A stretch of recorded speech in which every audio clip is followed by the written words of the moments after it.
Join the ride, faith and family side by side, cozy games and laughter too. There's a place here made for you. Come on in, don't be late. Good vibes here, we celebrate. Faith and fun in every way. That's the Canadian Mountie Way. Cozy streams and strategy plans, guided always by God's hands. Kindness shining, joy runs deep. Chaos comes, the last days leave. Come on in, don't be late. Good vibes here, we celebrate. Faith and fun in every way. That's the Canadian Mountie Way.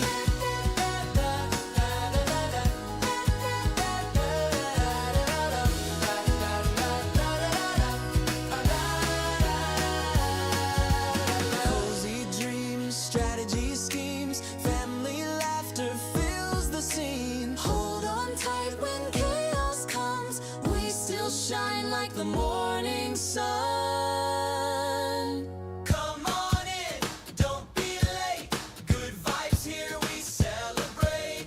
Faith and fun in every way. That's the Canadian Mountie Way. Come on in, don't be late. Good vibes here, we celebrate.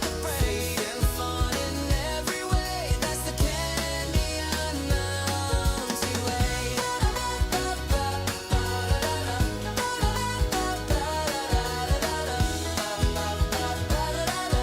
The Canadian Mountie Way.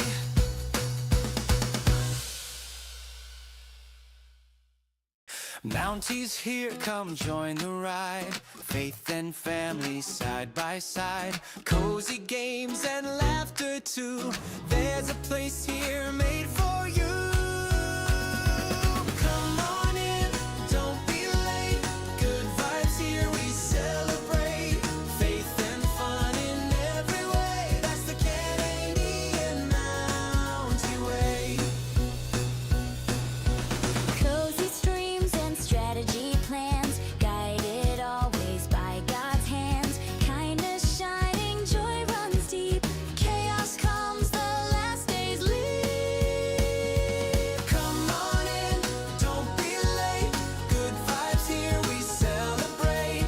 Faith and fun in every way. That's the Canadian Mountie Way.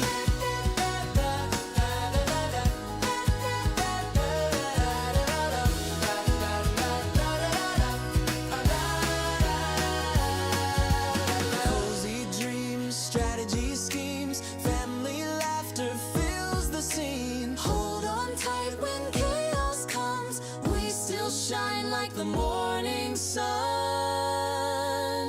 Come on in, don't be late. Good vibes here, we celebrate. Faith and fun in every way. That's the Canadian Mountie Way. Come on in, don't be late. Good vibes here, we celebrate. Faith and fun in every way. That's the Canadian Mountie Way.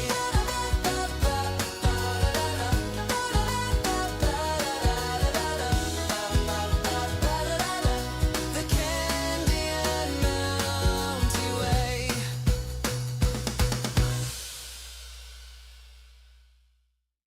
Mounties here, come join the ride. Faith and family. Hello, everyone. How are we doing today? Meep. That was the last message I saw. All right, let me get that up. There we go. Hello. Wandering Lightsaber, first one here. How you doing, Wandering Light? Good to have you here. How's life going? How's your week? What have you been up to? Anything new? Anything fun and exciting going on? Bob is here. Second one to show up. First one to redeem, though. Bob, trying to get that spot back, huh?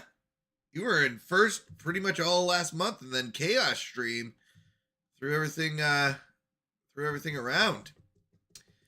welcome, Yoshi. Hey, Yoshi, how have streams been? How's life been?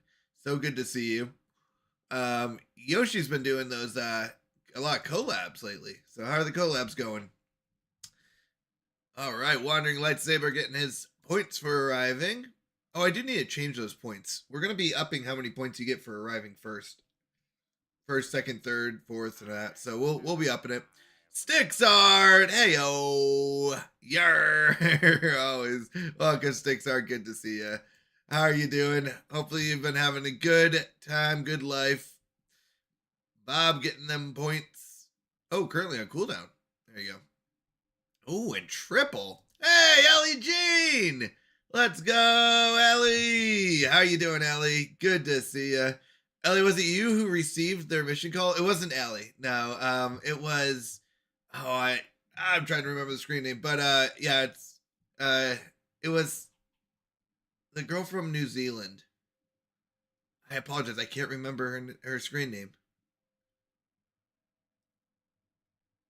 Oh, I'm trying to think who it was. But yeah, no, it wasn't Ellie.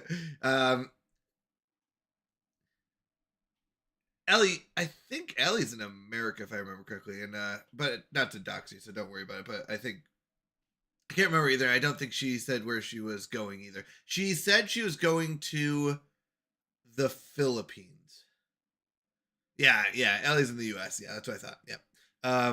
So she's in New Zealand, and I believe her mission was to the Philippines. So she was part of the Church of Latter-day Saints. LDS is what it's shortened to. And LDS will give you a mission and a place that they'll send you to go live for 2 years to kind of do mission work. So that's what we're kind of talking about. There was, I apologize, I just cannot remember her screen name. But she came in and she was talking about she just got her mission and she was very excited to see where it was, and she got called to the Philippines. I believe it was Philippines. Yeah, I think that's where it was. I apologize. I can't remember off the top of my head. So she'll probably be going to the MTN in Provo, Utah. What's MTN? MTC? I'm not sure what the MTC is. Meeting Time Committee. Mountain Timidity Council. Mathematical. Oh, Mission Training Center. There you go. That would make much more sense than these other ones I'm coming up with. Yeah, probably. Or I wonder, do they only have one, or do they have multiple? Not really sure how that works.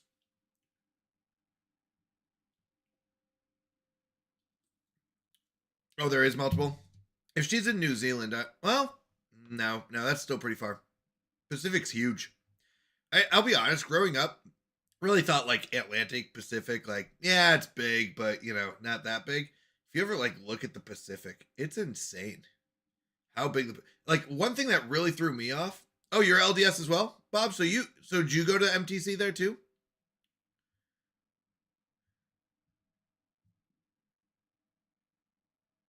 So the weird thing for me is like how far Hawaii is.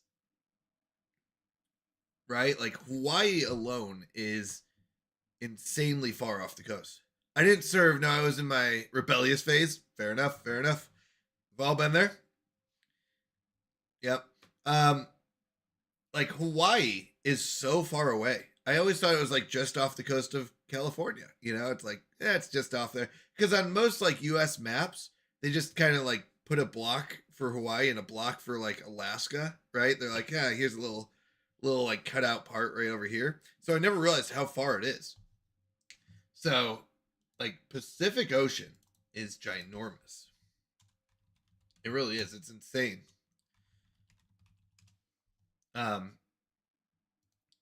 Like the Atlantic I think is pretty big, but the Pacific is insane. I wanted to see. Yeah, I mean, you can't really tell. I was trying to figure out how. Good evening, Canadians. Hello, Yoshi. Good evening.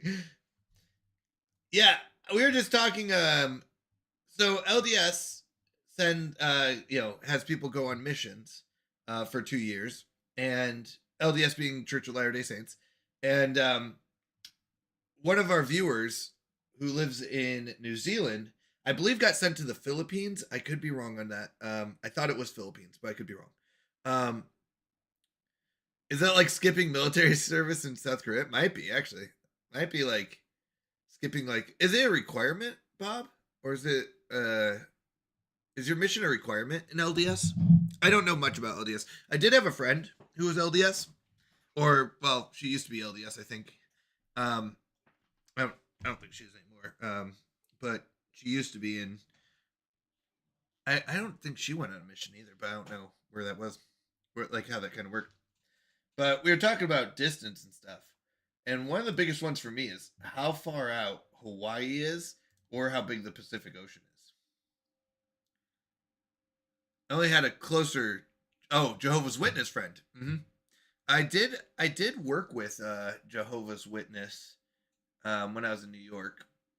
I was young at the time, so I didn't really know what that meant and how that kind of panned out. And she was older, like not my age, but I do remember there were certain things I learned about Jehovah's Witness that way. Just things about like celebrations and stuff like that. But yeah. It's just insane distance. Like the distance of like everything. How big stuff is. Like America, for example, like how big America is, or how big the states are sometimes, and also how small. I guess it's also how small certain other things are. Like on the East Coast of America, like how small the states are compared to the West Coast, when you could like, it's just insane. When you could drive forever. Let's just say my wife and I will serve a couples mission when the monkeys are out of the house. Oh, are you? Okay. Fair enough. That'd be cool.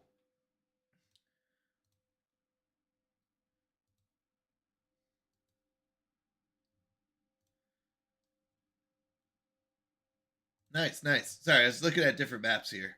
I don't know why I got very intrigued with maps all of a sudden. Yeah, lots of good stuff.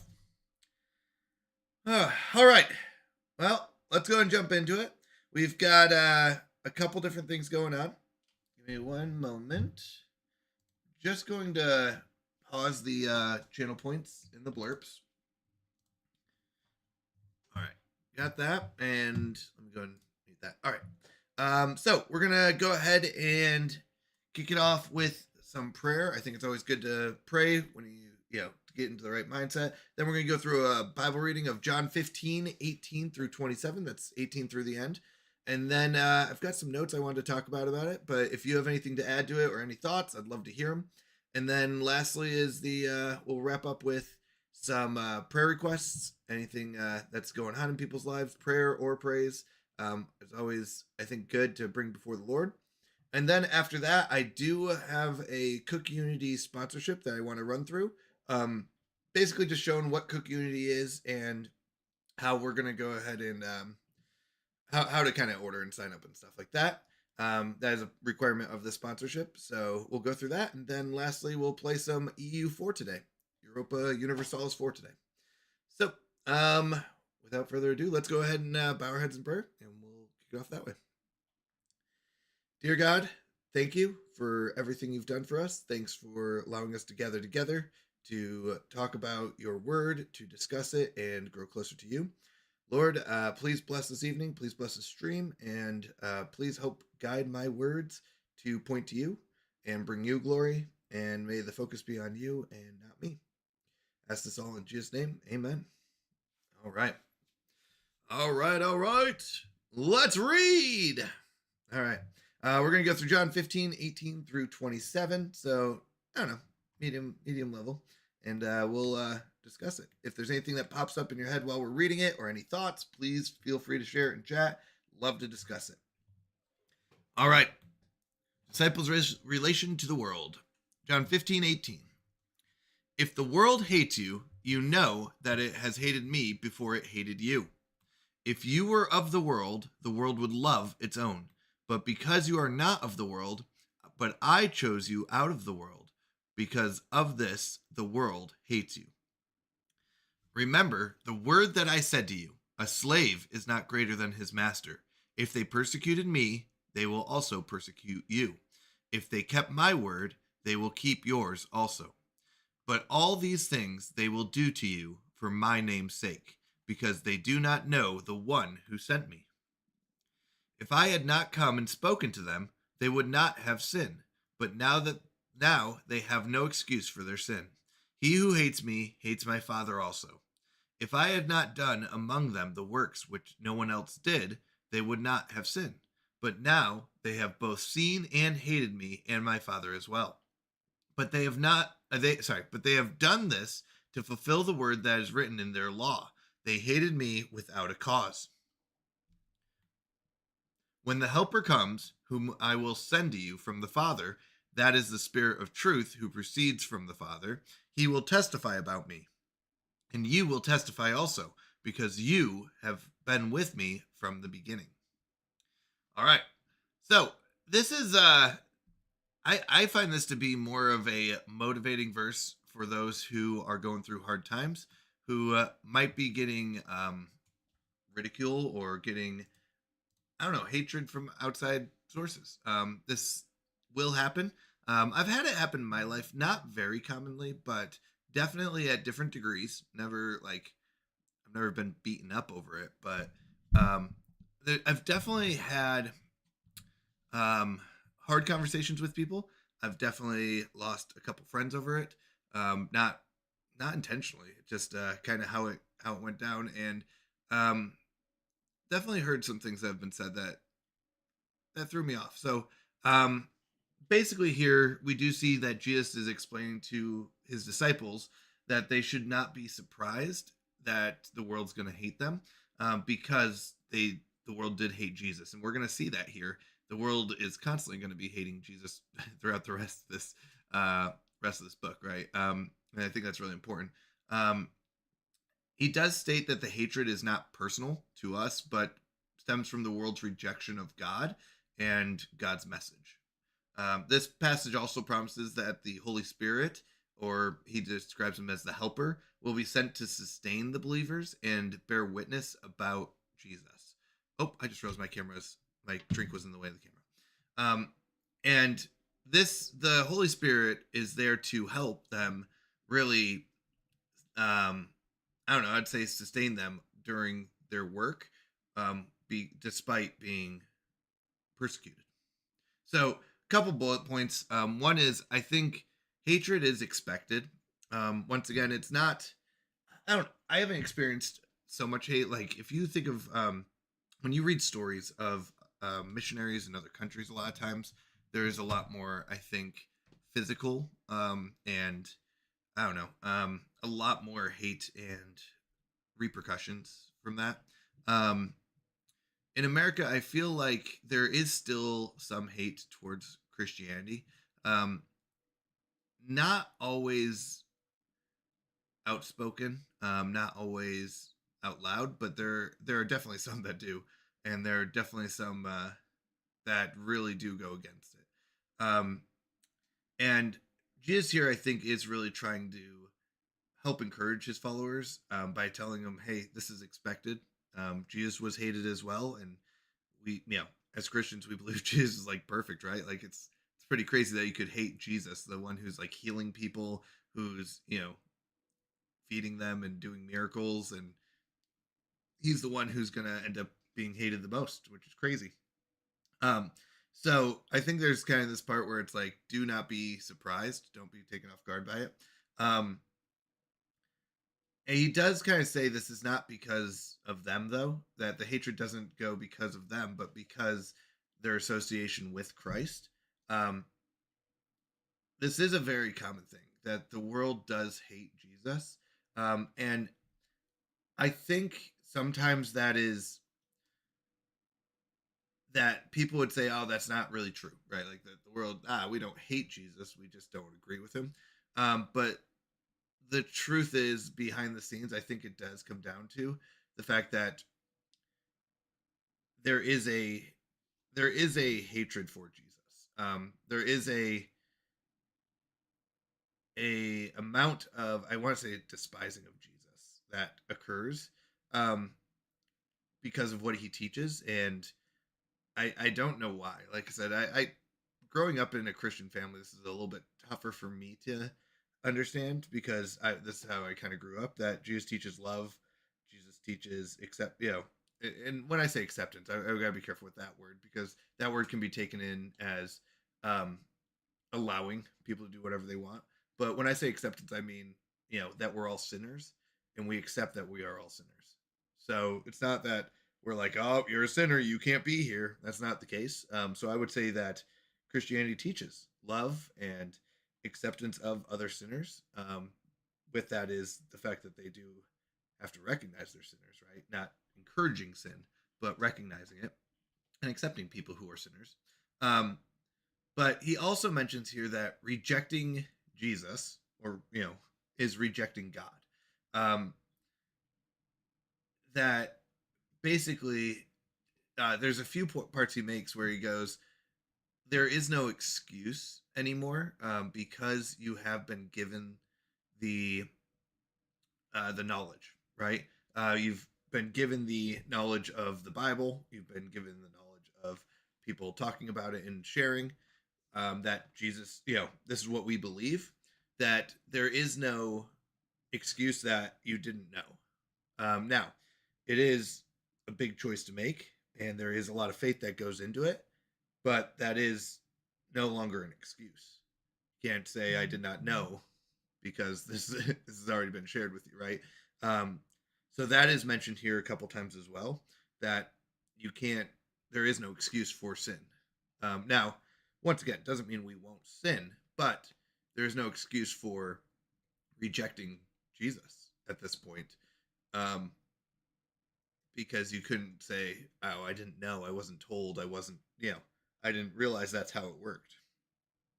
So it's a very interesting verse. I think that's a tough one for me to swallow. I don't know if you all have ever questioned this either, because he does mention if he had not come, then they would have an excuse, right, for their sin because they did not know, um, and they wouldn't have sin because they wouldn't have known it was sin, right? But now that people do know, there is no excuse for the sin, which is a very interesting statement. Um, but I do think it is very important that Jesus did come and die for our sins, right? I don't think the solution to that is, oh, well, why didn't Jesus not come? Because that's usually where a lot of people might lean towards is like, well, if he didn't come, then they wouldn't have sin and they would have an excuse. But now that he came, they don't have an excuse. I don't think that's the answer, right? I don't think the answer is just blinding everyone and saying, hey, why don't we just keep everyone blind in the dark and that way they can be ignorant. No, I think the answer is show them the light and have them accept the light and rejoice in it. Um, that I think is a better solution than the don't give them light at all. Don't even tell them about the light, and that way they can have an excuse. And I don't think that's the answer, right? So if we think of the alternatives, I would say this is definitely a better solution. He does mention, as he said before in the previous verses, servants are not greater than their masters. He does remind them that their experience will mirror Jesus's experience, right? The world will hate Jesus, and the world will hate Christians as well. It's going to be one of those things that will occur. Not always the same level, but different levels of hate will happen. Hey Barry, how are you doing? How's it going, Barry? We're just reading through John 15:18 through 27. I return. So, last couple bullet points are this is probably one of the hardest ones for Christians to talk about with non-believers, but the world is guilty of sin. That is what Christians do believe, that everybody is guilty of sin, and that is what they're talking about here. There is no excuse to say, "Oh, I did not know. I didn't realize it. I didn't know I had to repent and turn from my ways." So the truth is, the world is guilty of sin. Jesus came back, showed us the right way, spoke to people, and we will be held accountable. for our choices and can't claim ignorance. Um, and that's, I think, very important. It's hard. Oh, I'm sorry about the ad. I didn't catch it. I think that's very tough, though. It's hard to talk to non-believers about this part because it does seem like we are hating as Christians, but the truth is we're not hating. We're just trying to guide the right way, right? This is what we believe, and this is how we are trying to save people from their sins. Um, and that is the truth. That is how it goes. We don't want people to go to hell. We don't want people to reject God, but that will happen, and that is how it goes. Um, I mean, Christians, I would say, would view it as an opportunity to save people from, you know, going to hell, to turn from their ways. So it's not hating; it's actually helping and saving people. But that is, I guess, based on the viewpoint and the different things that can kind of come up. The last one is the Holy Spirit. This last section here, he does talk about the Helper, who is the Holy Spirit. Um, he does talk about the Holy Spirit being a comforter and a helper. These are words that he uses to describe the Holy Spirit. Or the Spirit of Truth is another one that he uses here. Helper and Spirit of Truth are used here. Um, and he does talk about how the Holy Spirit will come and bear witness about Jesus and help the disciples do the same, even during times of persecution. And you have to realize these disciples are going through much deeper persecution than we do nowadays, I feel like. Many of them will be killed for their belief in Jesus. Many will be, a lot will be killed in the arenas by lions. A lot will be killed in by a cross. I know one. I can't remember which one. I apologize. I forget. I get their deaths confused. But one is hung from a cross upside down. Like these are brutal ways to die.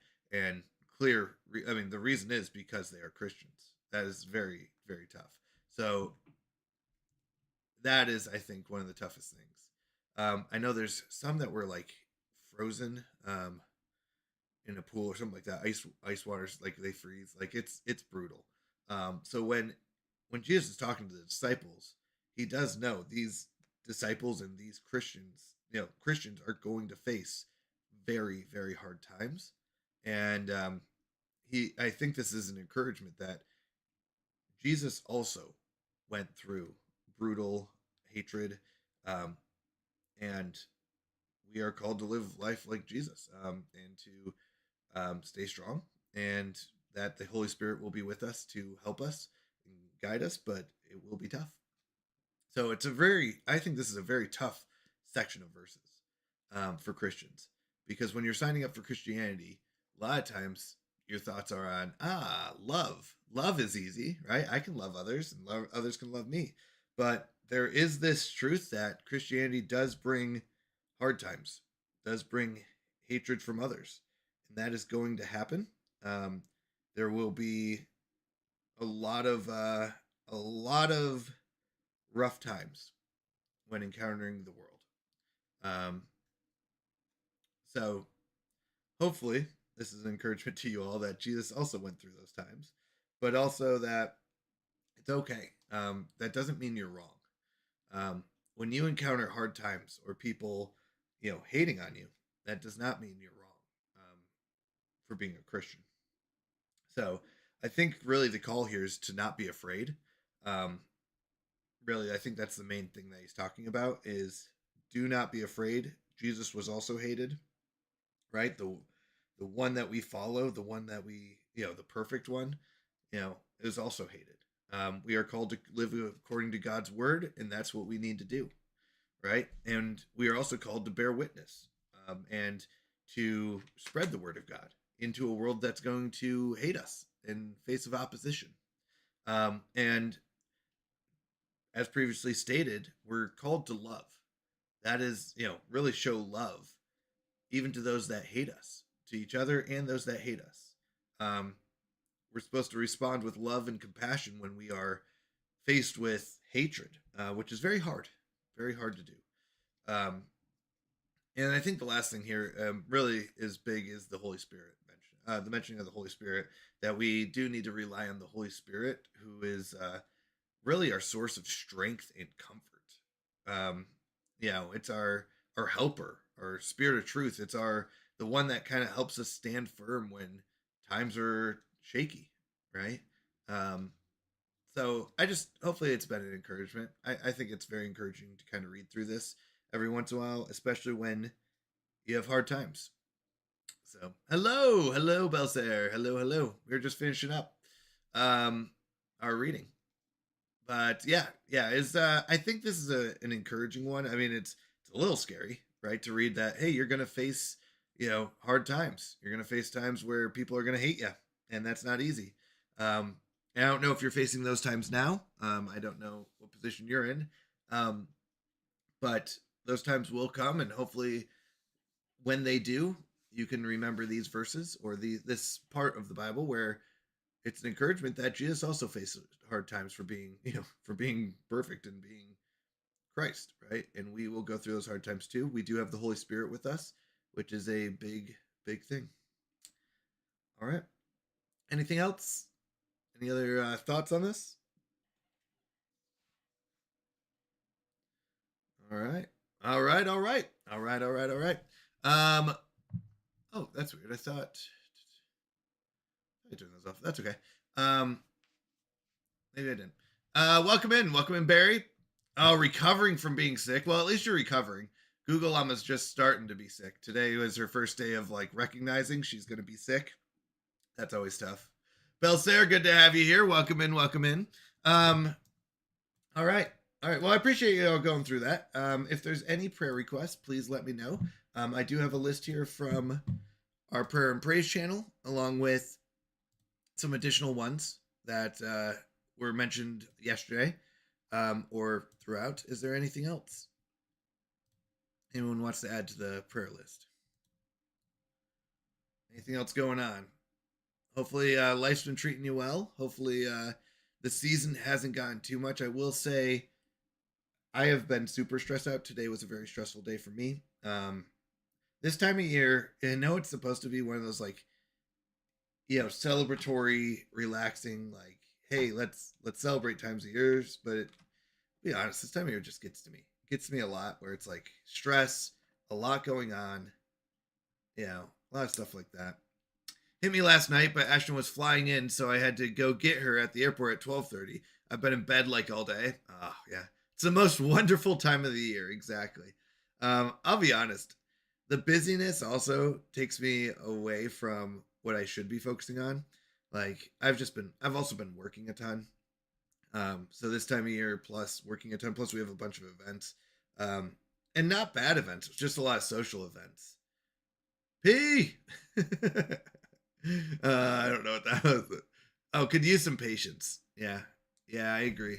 I'll go ahead and add that patience.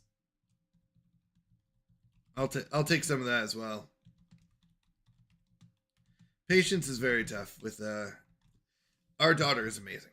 I love our daughter, but she is super energetic, and this time of year she gets very excited. Right, it's holidays, lots of fun stuff. Today she went to her cousin's. Yeah, it's her cousin's play, and very fun. But she's energetic. She doesn't like to sit very still, so it's a lot of energy in one person.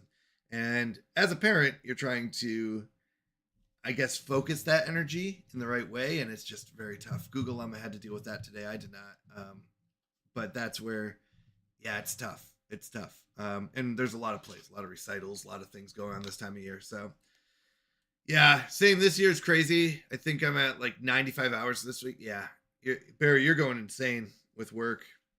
Yep. Prayer for my friend CB. A lot happening in her life, and it's been hard. Absolutely. Let me go and do this. CB. What happening?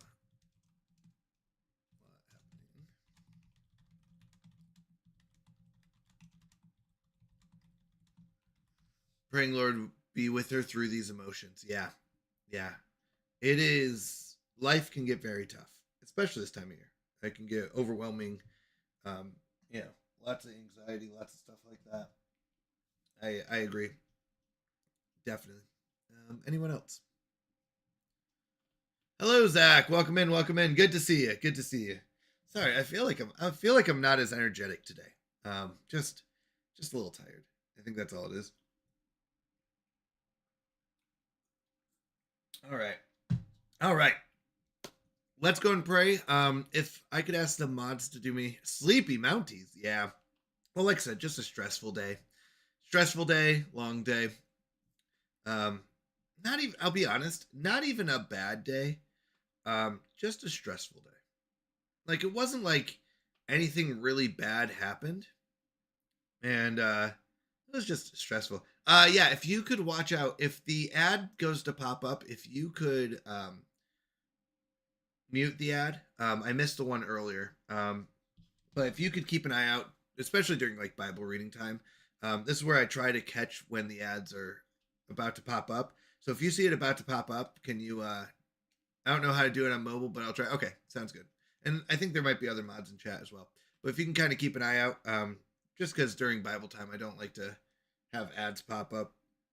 Um, you know, I don't want them anytime, but specifically this time. All right, let's go and bow our heads in prayer. Dear God, thank you, thank you, thank you for everything you've done for us. Thank you for allowing us to gather. Thank you for allowing us to get together and hang out as a community. Thank you for these wonderful people, and thank you for everything that you've taught us. Lord, we do ask these prayers in your name because we know you are powerful, that you are able to answer prayers. You are able to do things that we would never expect. And we thank you for that. Lord, we lift up Amy's mom who fell and was hurt. We do ask that you heal her quickly, that you bring the community to her, and that you get the glory through her healing. Lord, we thank you for all these wonderful people, for our parents, for those that have supported us. Lord, it is very hard to watch them grow older and to get hurt. So Lord, please take care of them. Please look over them. Please bless them and help us during these times as we watch our parents grow older and those around us. Lord, we also lift up Amy's aunt, Captain Crunch's grandma, and Fuzzy Pickle's mother-in-law who all have cancer. It is a very tough time, especially with all the stresses that are going on. Please comfort them and comfort those around them. Help them turn towards you, help them focus on you, and may you get the glory in whatever outcome does come. Lord, please guide the doctors and give them wisdom in the right choices. And once again, may you get the glory in whatever proceeds from there. Lord, I also lift up those who are looking for jobs. It is a stressful process, especially as the time gets busier, and financial anxiety is very hard to deal with. So please help them. Help them, first off, with realizing that you are in control, that you have a plan, and that turning towards you is the right way to go. Please give them wisdom as they go through this job process. Help guide them to choose the right jobs, and please help them get a job that allows them to grow closer to you and to spread your word to others in doing so. And may you get the glory in their success. Lord, we also lift up my uncle's family, who is going through a lot of grieving right now due to the loss of my uncle from cancer. Please help them, guide them. Please help them turn towards you. Please help them recognize that you are in control and that you are the truth, the way, and the life. Jesus is the truth, the way, the life, and that really comfort only comes from you. Please help us as a community and family. Help them and guide them and comfort them. Lord, we also praise you for Fuzzy Pickles getting a job and starting his job this past week. That's such a great feeling. And that joy is from you, from your blessing, and we want to give you glory and thank you for that success. Please help him as he goes through his work. Help him acclimate and join in that job smoothly, and help it be a stressless transition. Help him understand and pick up the job quickly, and may it not add a lot of stress, and may it provide what he needs. Lord, we also lift up all those who are going through stressful times this time of year. The winter time and the holiday season, combined with social events and stress of work, adds a lot to a person. And we do lift up our community as they go through this time.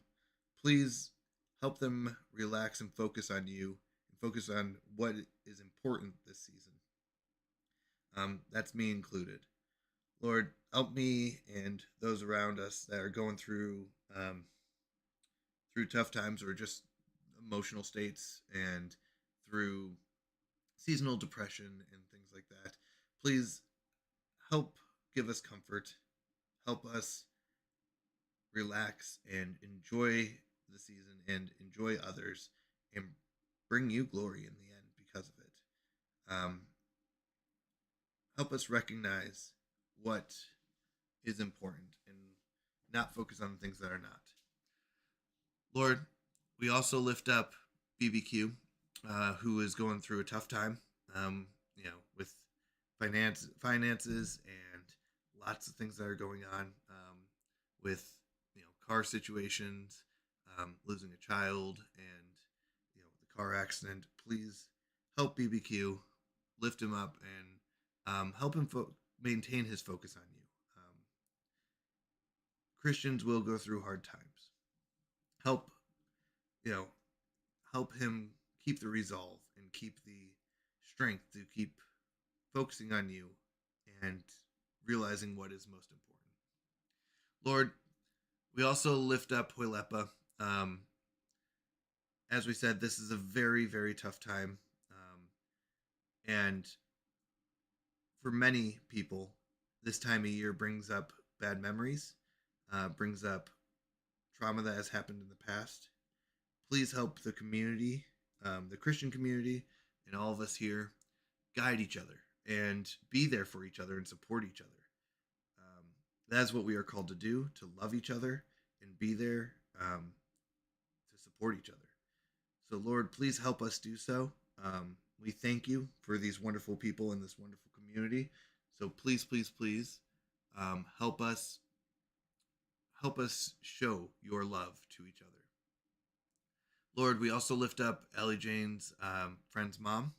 After the loss of her friend, her mom is going through a very hard time. Please bring her comfort. Please help those around her. Honestly, comfort her. That's the best word I think I have, is to bring her peace during this time. It is very tough. I have been blessed to not have to go through that kind of experience. But to lose a child, I can only imagine is unimaginable to me. That kind of grief. So please help those around her, bring her comfort, help her turn towards you and realize that you are the comfort that she needs. Lord, we also lift up Belsair and Belsair's friend CB, who are going through tough times. And tough times are really times where we are put to the test as Christians with our relationship with you, to realize that it is a time to put our trust in you. And it is a time where probably some of the biggest moments in our lives happen, when we have to trust God and trust you to provide for us, to care for us, and we put our trust in you. Lord, we do thank you that you do come through for us, that you do take care of us, that you do bless us.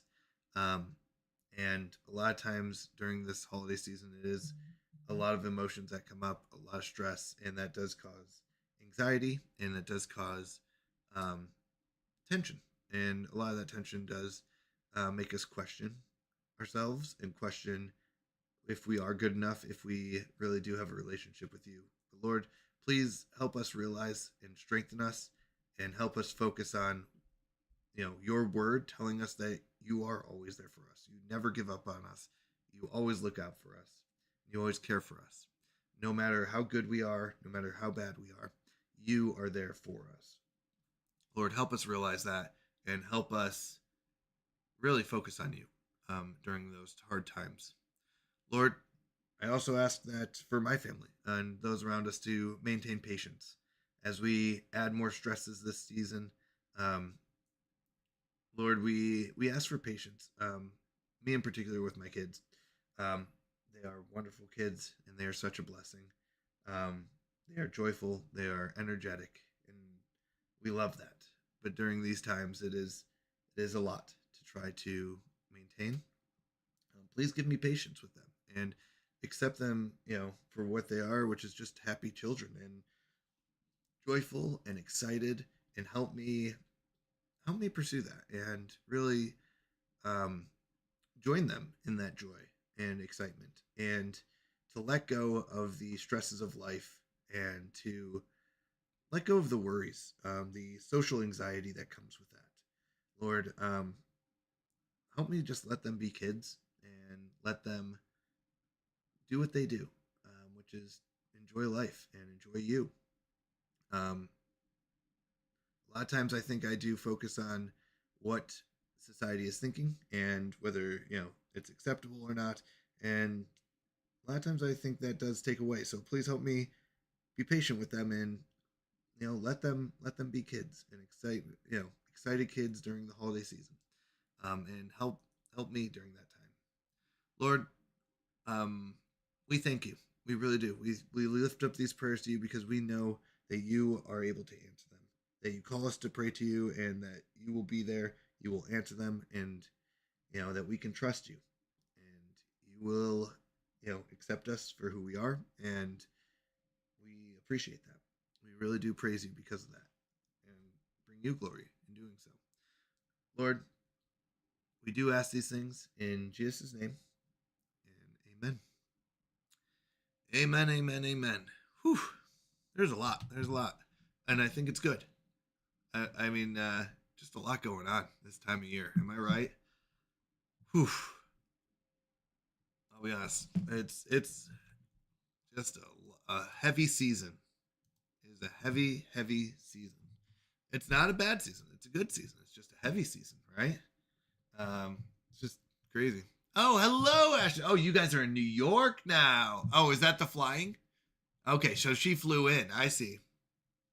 My mod status letter is still lost in the mail. That's right, Vid. That's right. Someday, maybe someday.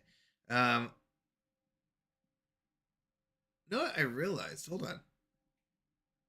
Vid, I thought we had you as VIP. I was going to give you VIP, Vid.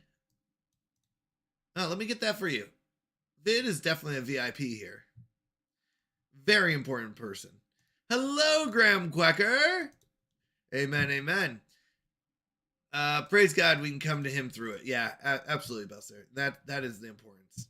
I've been here since November 30th. So you've been there a week? What? Won it back, baby. There you go. Got your money back. There you go. Here, let me get Vid his status here. Where are the roles? Where are the roles? Viewer rewards? No, where are the roles? Community roles?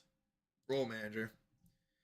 Here till the 12th. So you'll be there for another week with her. That'll be kind of fun though. Are you gonna have any time off, or are you gonna be working 24 hours still? Where is Call Me Vid?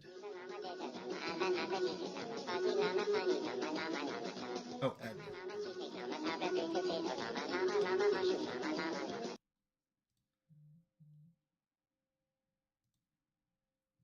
VIP.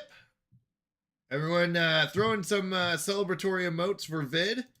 Becoming a VIP today. I thought we had him as VIP, but congratulations, Vid. Now a VIP. You'll have some time tomorrow. That'll be good. And then you'll get to spend some time with her. Good, good, good, good, good. Oh, yeah, desktop, that's on, that's on. Let me make sure we turn the blurps back on. All right. That's good. All right. Let me get my headphones back on. I take off my headphones because sometimes I still hear, and when stuff is redeemed, it still pops through. All right. Crowd control has been started. I'm not muted. I didn't even look this time. Ha! All right. We are taking over Europe. I'm gonna be honest. I think I might have a strategy, but the truth is I don't know because obviously I don't play this game enough. But, oops.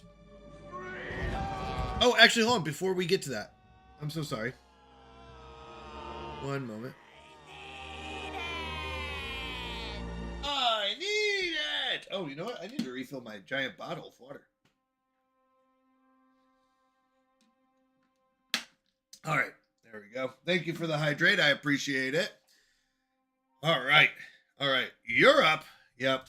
Well, and the new world, right? That's what we're going to take over. Give me 1 second. Before we jump to that, though, I do have a CookUnity sponsorship that I do want to run through. So give me 1 moment.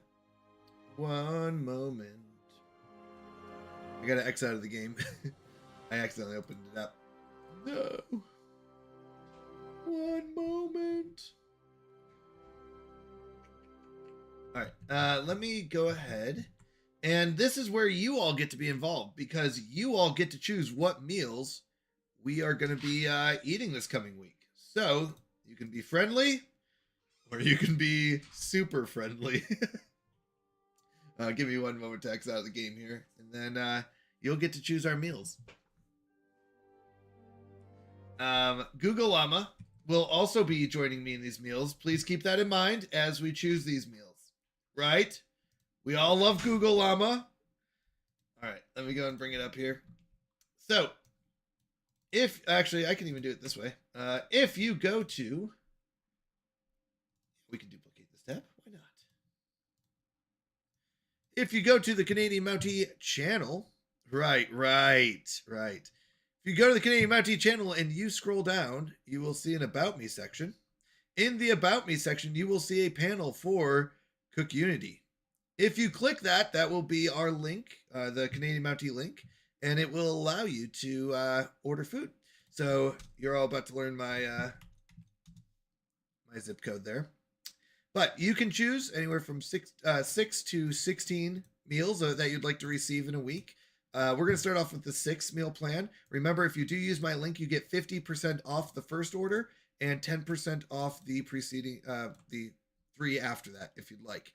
So clip it. There you go. So the first order will be 50% off. This comes to about $7 per meal, before taxes and fees and all that. But about $40, I think, is what it should come to.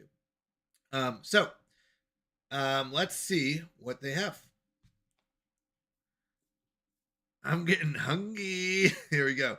Give me 1 second. I don't want to give away my logins. All right. Continue. That's fine. I don't think there's any personal information here. I just want to make sure. All right. So after you log in, yep, you can go ahead and select your meals. So this is where we get to decide what we're eating. Now, let's go ahead and we'll go ahead and do a vote. I'm going to choose some of them. So there's going to be a poll, but I at least get to choose which foods show up.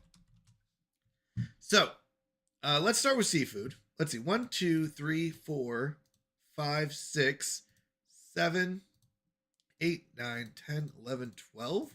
Oh my goodness. 13, 14, 15 different ones, different categories. Oh my gosh, there's got to be so much food here. All right, we'll start at the top. Wait, how many are there? 2. Let's see. There's 4 across. 1, 2, 3, 4, 5, 6, 7, 8, 9, 10, 11, 12, 13, 14, 15, 16, 17, 18, 19, 20. Wow, there's so much. 21, 22, 23, 24, 25, 26, 27, 28, 29, 30. Oh my goodness. 31, 32, 33, 34, 35, 36, 37, 38, 39, 40. Okay, so there's over 160 meals. Now, the only thing I can say is we don't want certain things. We're not going to go with premium, and we're not going to go with kids meals.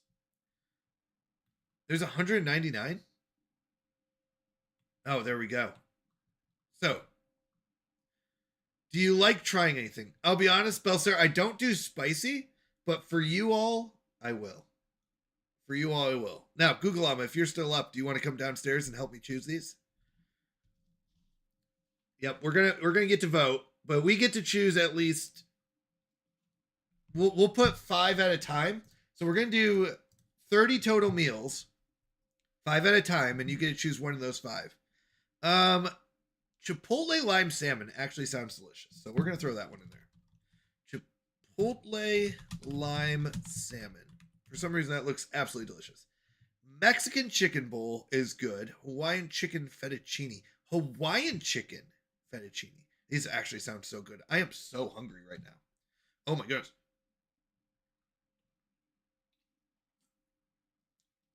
All right, lemon baked tilapia with Cajun cream sauce.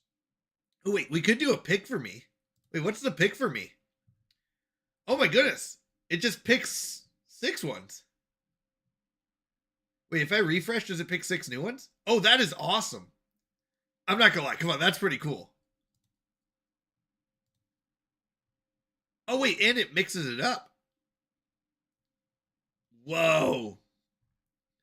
It's chickens, but they're wearing Hawaiian shirts. Because it's salmon. Salmon's always good. Oh, it says at the top. Oh yeah, showing 199 meals. Okay, let's start with seafood. Let's do 1 seafood.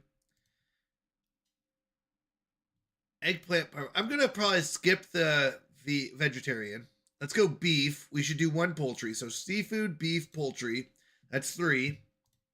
What's GLP-1 balance? What is this? I don't even know what I'm looking at. Fitness fuel. We're probably not gonna do vegan. Calorie conscious. We're not gonna do kids meals. Carb smart. Carb smart might be good for me. Non-gluten preferred, non-dairy. I think we're okay with, like, some people might be interested in the non-gluten, non-dairy. Sodium wise, keto. Probably should get a protein boost. I love a good protein boost. All right, let's start with seafood. Vegan is wrong. Whoa, that was a little aggressive there, but maybe. All right, we got 41 meals. Let's pick 5 of them. We're not doing premium, so actually that kind of knocks out a few of them. Okay, so let's see. Mediterranean pan-seared cod.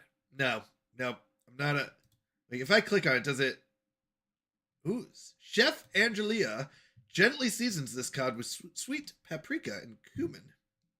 I'm okay without that one. I don't know why cod. I'm not as big a fan, but the Chipotle lime salmon is definitely going on here. Mediterranean salmon and quinoa. I don't know about quinoa. What are our thoughts on quinoa? Spaghetti squash. I like. Google Llama, are you there? Oh, for diabetics. Okay. That's really nice. Yeah. Herb salmon with spaghetti squash. Okay, Google Llama, are you gonna come down and join me? I wasted an Ultra Ball. Oh no. I'm sorry, you lost it. Are you gonna come down and help me join me? If you need it, you will know it. Yeah, that's fair enough. That's fair enough. Well, some of it's just like, even like calorie conscientious or carb smart. I like carb smart generally. Carbs tend to be the thing, my biggest weakness. So sometimes it's nice to get some healthy meals without carbs. I'll be honest, I lose the most weight when I start cutting out carbs a lot of times. If you don't know it, you don't want it. Okay, sounds good. You're cozy in bed. All right, then you're voting with everyone else. Spicy harissa citrus salmon. How about this one? I don't do spicy well. Harissa paste. I don't know what harissa is. Curry madras. I'm not a huge fan of curries. Okay, roasted salmon and brown rice. Okay. Salmon cakes. Wait, what is that on the side? Salmon cakes is love and flavor. The only filler is love and flavor. Formed with a medley of corn, bell pepper, and scallions. Chef pairs the cakes with a herbaceous sauce made with capers, all served alongside creamy mashed potatoes. I like that. I like that. Salmon cakes is option number 2. We love us some salmon cakes. Creole braised salmon. I'm not a huge sauce fan. Like marinara, like pasta sauces and like fettuccine Alfredo sauce. So Alfredo and like marinaras are the only 2 sauces I really do love.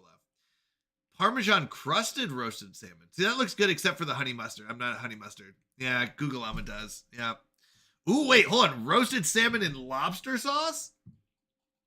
With some tomatoes? It's time to indulge. Chef Andres presents an expertly roasted salmon fillet complemented by a creamy lobster white wine sauce. Savor it with Parmesan, truffle mashed potatoes, and a sprinkle of sliced mixed cherries. There we go. Oh, it's premium. Never mind. We don't do that premium stuff. Thank you for catching that. All right, miso marinated miso. Miso, is that like the Japanese, like, is that what we get when we go to like Korean barbecue? The miso soup? Interesting. Shrimp quesadilla. I'm not gonna lie, this looks delicious. Shrimp quesadilla gobernador. How do you say that? Gobernador. Soup. Said to have been invented in a Mazatlan restaurant to charm a seafood-loving governor, this dish lands somewhere between taco and quesadilla. Sautéed shrimp with sweet onion and roasted peppers held together by molten mozzarella. Oh, that sounds good. And folded into corn tortillas and griddled until golden. On the side, 2 salsas that work in tandem, a tatamata style tomato and chipotle number, and a cooling green blend of avocado, tomatillo, lime, and jalapeno. You know what? I'll throw that on there. Shrimp quesadilla governor. Shrimp quesadilla gobernador.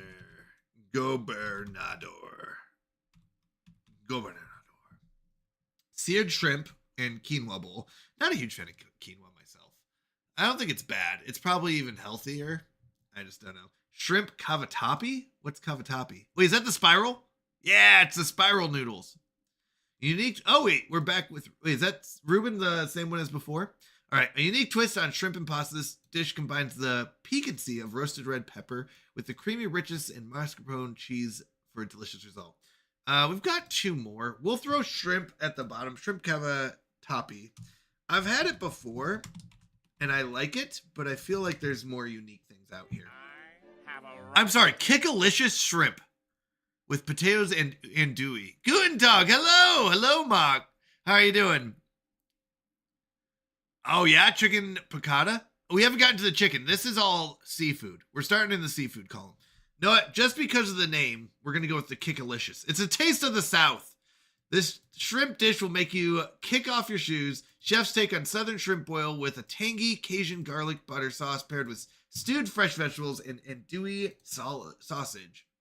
Yeah, just letting you know. Oh yeah, I will. I'll take a look at it. All right, we're gonna put in Kickalicious shrimp. This is from our sponsor. I'm good but sad because no Castile campaign. Wait, what do you mean? No Castile campaign? Yeah, we're doing EU4 after this. Yeah, EU4 is going to happen after this one. Mm-hmm. Yeah, why no Castile campaign? We'll be doing it after the thing. So we did our Bible reading. You forgot. What do you mean? I didn't forget. We're doing Bible reading, then we're doing sponsorship, and then we're doing EU4. Yeah, no, you said because there's no Castile campaign. Oh, are you talking about right now? Yeah, we will. We will in a moment. If shrimp kick you, would it hurt? They have tiny legs. Yeah, but they have lots of tiny legs. How many tiny legs equals 1 big leg? Yeah. It's 3 hours night? Oh, it's 3. Oh, wow. Yeah. Yeah, we'll be doing it after this. Yep. So we'll be doing it. All right, let me go ahead and keep going. So we did Kickalicious, Tuscan shrimp, and white beans. What are white beans? Creamy delight that blends tender cannellini. Oh, wait, cannellini! Hold on. Google Llama. Is this the Italian bean that my mom was talking about, where they like they snack on them. Hello, Captain. How are you, my friend? Are you trying to make me hungry? I am. I'm trying to make just you hungry. So, apparently, in Italy, so my family's Italian. My mom went back to Italy to kind of visit like the roots kind of thing of like where we all began, right? But she remembers her, I think it was her uncle or something, used to snack on these beans. Used to like eat these cannellini beans. So she bought a whole jar of them, and they come in like a peel. So you have to like pop them out of the peel and then you eat them. But yeah, it was just interesting. Oh wait, is it not the same ones? Are they not the cannellini beans? Succulent shrimp and a rich sun-dried tomato and spinach sauce. Borscht. I don't know what borscht is. Let me look it up. Borscht. I've heard of it. I don't know what it is. A sour soup made with meat stock, vegetables, and seasonings. I have not eaten it. Interesting. Oh, those are lupini, not cannellini. Okay. I'm sorry, I was wrong. Mr. President, llama! He's trying to make us all hungry. Help. Well, I'm just trying to go through. I got to order these meals, so you're going to help me. Okay. We're going to skip the shrimp cavatappi. We're going to switch for the Tuscan shrimp and white beans. But let's see if there's anything better. I might switch that one out. Shrimp pad thai. I'm not a huge fan of pad thai myself. I think they're like, some people love it. I don't care for it. I've been eating New York pizza, and that is good. Is New York pizza the one that you fold? Like it's super thin and you have to like fold it on top of itself? Is that the New York pizza one? I don't know how I feel about it. Pad thai is sweet, right? It definitely has peanuts. Because it's made with like peanut oil, I think. I wasn't a huge fan of the pad thai when I tried it. It always looks so good to me, and then I wasn't a huge fan. I haven't, but yes, that is the one. Okay. 3 cheese tortellini with shrimp. I think this is probably one of my favorite meals. It really is, but I'm gonna hold off because it is one that I get a lot. I want some unique stuff like Kickalicious shrimp and salmon cakes, Creole seafood Alfredo, shrimp fajitas tacos, Chipotle shrimp bowl, burrito bowl, jam down. Oh, here we go. Jam down jerk shrimp and rice. Yeah, I don't know about peanuts in my food besides carrot salad. There you go. I'm kind of with you. Inspired by a favorite meal from the trip to the Caribbean, Chef Arthy's spicy jerk shrimp is served in coconutty rice and red kidney beans, along with sweet roasted plantains and a side of cabbage. Simply full of flavor. And oh, actually, this one sounds good. So we're going to replace the white beans with this one. Addie says the Creole thing is fake as someone from Louisiana. Oh, really? A bold southern twist on a classic favorite. The dish features succulent shrimp and tender crawfish. Oh no, crawfish tails? I don't know how I feel about those. They could be good. I've never tried. I've seen someone like eat crawfish and I was like, I don't know. I don't know if I could do it. Like if I don't recognize it, but they had like the crawfish heads and everything. I don't do well with heads. We have a whole story about that. Bell Pepper goes, I don't know. Could be good. I have to not be here. Oh, really? Is that what it is? You can't watch this? This looks too good or what? I'll be back. Sounds good. Eddie also says crawfish is... Oh, is it? So, here's the thing. Let me tell you a quick story. Me and Google Llama, I think it was our anniversary or some occasion, we took a vacation. It's more of like a staycation. We went up to Phoenix, which was only 45 minutes away, but we stayed there for, I think, a few days. And it was a place called The Mill, which is like a college street, basically. They had all different kinds of restaurants and stuff like that. And we found this place. Our friend told us about boil bags. I think they're called boil bags. And this is what it was. It was, yeah. So you throw a bunch of like seafood and stuff in a bag and you boil it, right? Which sounds delicious. And we're like, okay, we'll go try it. It was, they had this restaurant that did it. And we went there And I ordered the shrimp one, and I was like, okay, we'll try this. First off, so hot. So hot. Like, burning boil bag hot. Okay? Steamy, like, extremely, extremely hot. Not spicy. Just hot. The second thing is, the shrimp came with the heads on it. I do not do with food with heads. I would not do well in the wild. I understand that. But nonetheless, I do not do well with that. So I had to reach into this steaming hot bag, grab the shrimp, and twist off the heads. And then, like, it also had, like, the feet and everything. And I was like, I am never doing it again.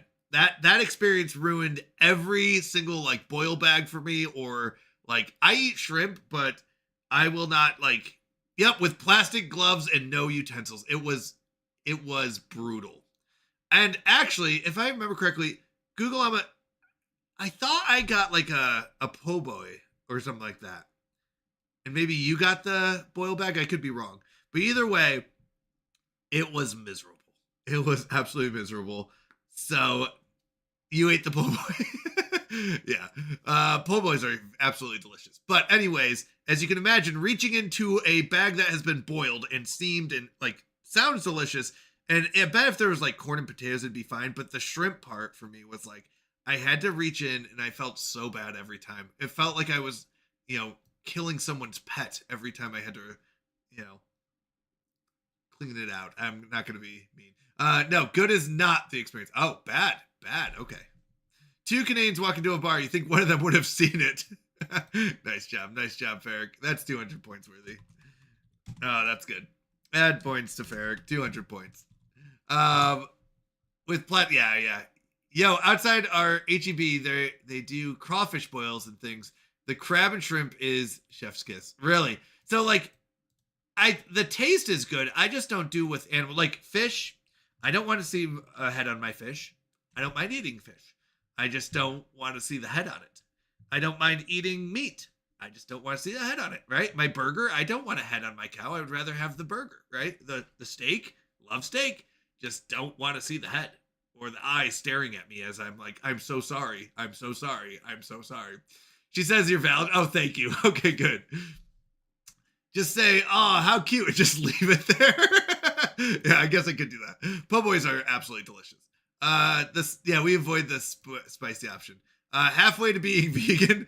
I don't even, like, that's the thing. Like, I'm not vegan. I'm not even against meat. I just feel really bad when I see the eyes of something. Low country boil is good if the heads are off. Yeah, I mean, if the heads weren't on it, that would probably not have been as bad. Anyways, that was our little story. Not doing the Greek bowl. Mexican style fettuccine and garlic shrimp. No.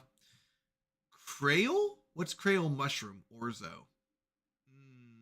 Bombay street style chow mein. Wait, chow mein? What are we looking at here? Now, I feel like this is not going to be the same as, like, Chinese restaurant chow mein. Dino shaped nuggets. There you go. Bite dino nugget head. Yeah, but there's no eyes. It's the eyes that get you, Yoshi. It's the eyes. Right? Nuggets don't have eyes staring at you.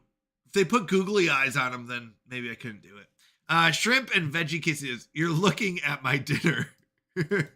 Whoops. Is that what it is? The eyes! I will put ketchup eyes. There you go. Bloop, bloop. Not the same. Shrimp and veggie quesadilla. These actually don't sound too bad. I want something, like, unique. Shrimp and veggie quesadilla. I feel like we already have the shrimp quesadillas Goburn. So I'm not going to do that one. Grilled shrimp and marinara risotto. Coastal shrimp enchiladas. What's coastal? Wait, what is that?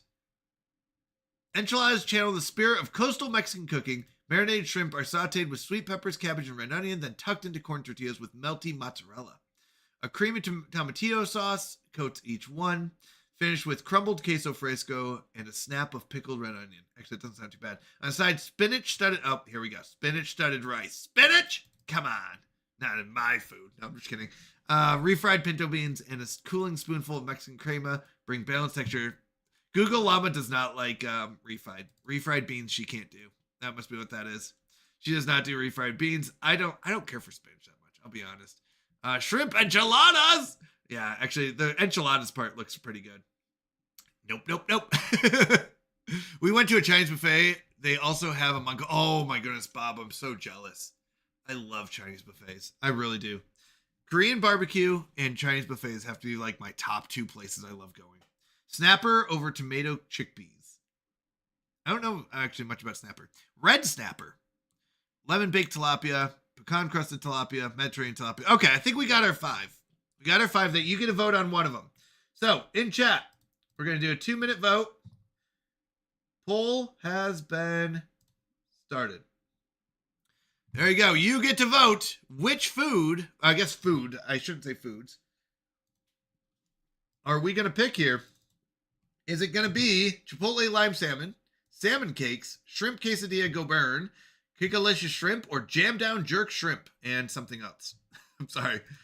I must not have fully copied. Jam down jerk shrimp and rice. Got to get them beans by the border. Make them with lard. Actually, I actually really like refried beans. I'll be honest, I do. But I know Google 11 doesn't. Wow, we have 11 votes for shrimp quesadillas. 1 vote for Chipotle lime salmon. 1 vote for jam down.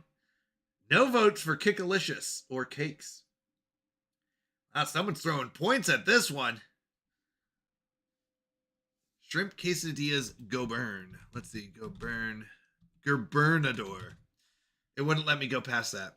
What's this one? With roasted tomato chipotle salsa. I thought you said shrimp quesadilla go brrr. No, the enchiladas. No, the quesadilla. Yeah, this one's kind of like the regular one, but this one had some extra stuff in it. It looked pretty good, actually. I'm okay with this one. She does like beans, just not refried. Because there was another quesadilla.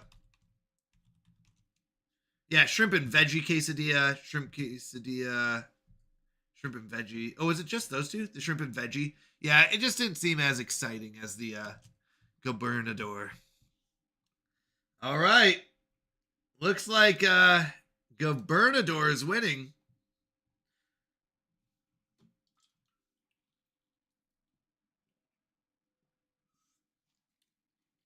Any last minute votes?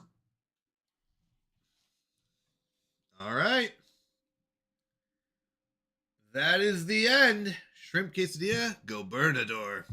Add it. One of those, please. All right. I'm going to skip vegetarian. We might come back. I don't think I'm against this one. All right. Next up, we'll have another poll. Give me a second. New poll. Which beef option do we go with? All right. Herbed Persian beef stew. All right. Not a huge fan of most herbs in my beef, but we'll see. Juicy, slow braised beef shoulder infused with the rich herbaceous flavors of Persian sabzi. Does anyone know what sabzi is? Simmered with spinach, chickpeas, and warm Middle Eastern spices, this aromatic stew offers layers of depth and comfort. Served with fragrant jasmine rice, delicately perfumed with toasted cumin seeds, and it's a soulful dish that embodies Chef Einat's signature blend of tradition and innovation. No, not kicking it for me. Garlic steak and farro. What's farro? Tender seared hanger steak, marinated with garlic, cilantro, and green onions, anchors this protein-rich bowl. On the side, sweet esquites blended with mayo and epazote. Hold up. Did you just say you weren't a fan of beef? Then we had begs to differ? No, I love beef. I said I don't like herbs in my beef. A grain like quinoa.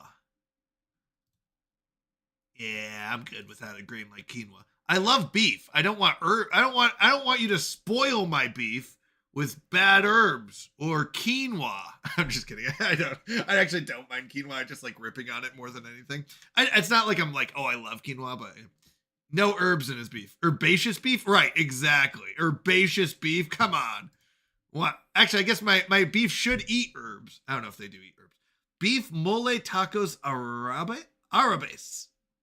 Rich, tender beef shoulders, slow braised in their in Chef Einat Admoni's signature Baharat mole sauce. I think I'm okay. I'm not brave enough to try the mole sauce, and I don't know what green rice is. Okay, what's the green rice? Let's see. A deeply spiced and aromatic blend that bridges Middle Eastern warmth with Mexican soul. Served with fluffy sabzi green rice. Yeah, I can't do green rice. I can't. I don't know why. There's just some foods I'm like, I can't. I can't put that in my mouth. Green rice? Dude, I want to go to everything. Green rice? I mean, don't get me wrong. The beef tacos sound delicious. Ground beef chili and broccoli rice. We can do better. Come on. Greek herbed meatballs with pearl couscous. Couscous is a fun word. Classic pasta bolognese. Like, that's a good one. So I do love pasta bolognese, but I'm not a huge fan of, like, ordering that in special thing. Green eggs and ham and rice. Yes, please. I don't know about green eggs and ham. Green rice is just regular rice that got jealous. There you go. Bunless mushroom and Swiss burger. Why the bunless? Where's my bun?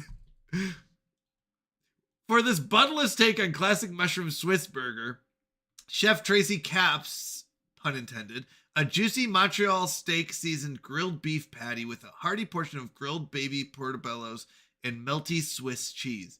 It's already an explosion of rich umami flavor, but then she adds even more, a sauce of creamy mayonnaise blended with concentrated beef stock for powerfully rich flavor. On the side, garlicky grilled broccoli.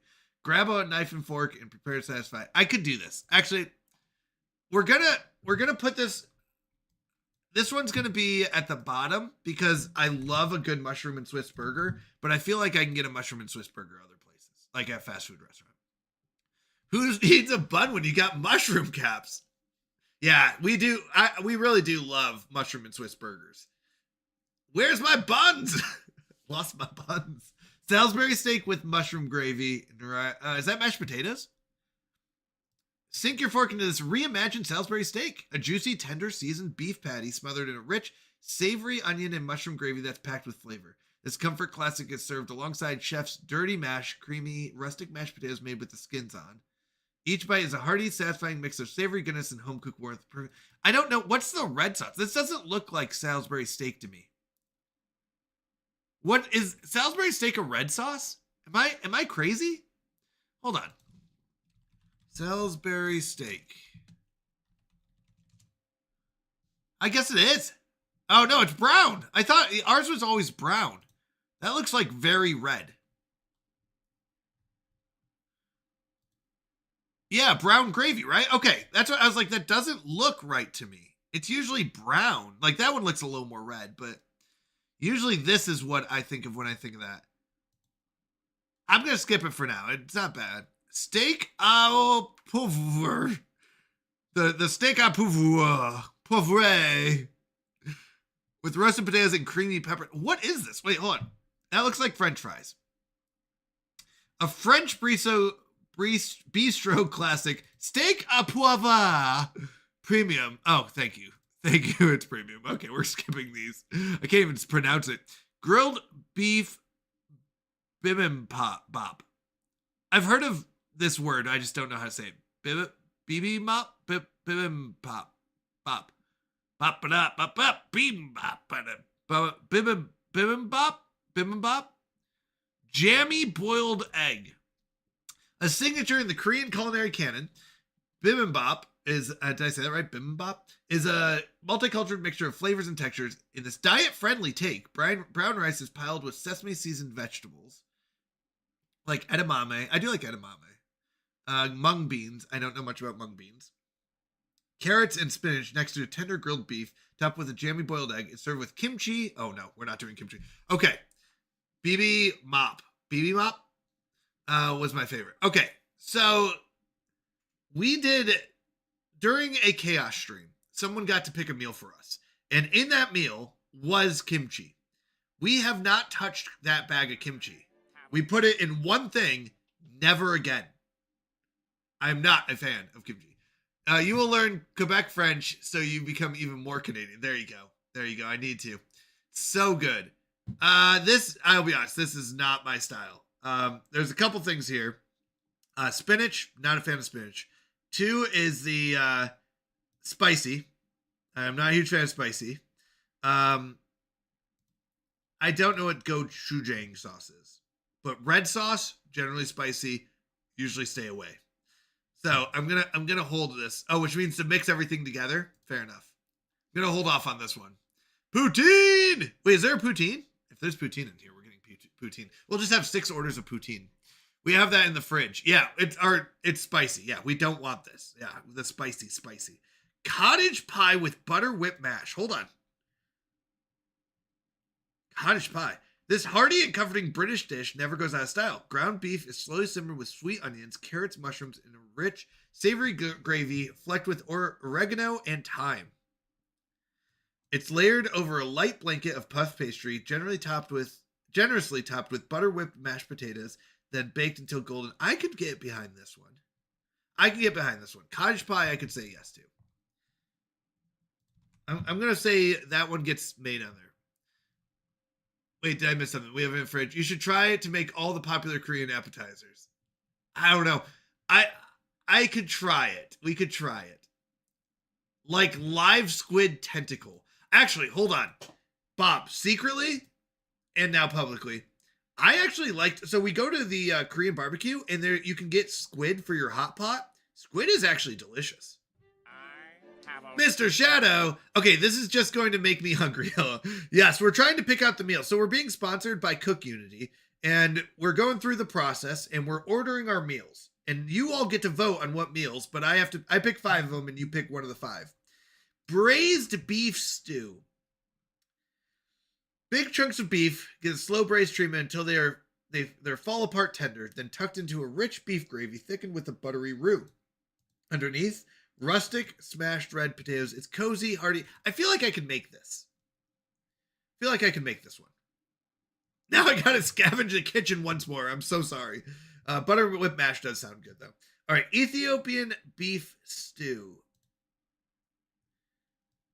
One of her favorites meals in a Ethiopian restaurant. Wait, this dish happens to be one of Chef Arthi's favorite meals at Ethiopian restaurants. Ethiopian restaurants? That's not a sentence. The beef is overcooked in Berber spices that she roasts and grinds herself. Stew that gets simmered for over 3 hours and served with creamy Ethiopian style cornmeal grits. I don't know if I'm ready for grits. I have actually, living in the South, I don't know if I've tried grits enough. I love squid, but I want to try live squid. I don't want live. I don't want my food moving, and I don't want it looking at me. Those are 2 of the big rules. Grits are quite good. They remind me of like I think it was oatmeal. I think I tried them once and I was like, it's okay. I wasn't like best thing ever. It was like, it's okay. Beef burger, classic Italian meatballs, keto Philly cheese. Okay, hear me out. Philly cheesesteak bowl, but keto? All the things you love about a Philly cheesesteak packed into a keto-friendly bowl of goodness. Thinly sliced ribeye is seared with a mix of bell peppers and onions and served up with a creamy provolone sauce and garnished with a fresh Italian parsley. What are our thoughts on this? Keto Philly cheesesteak bowl. I love Philly cheesesteaks.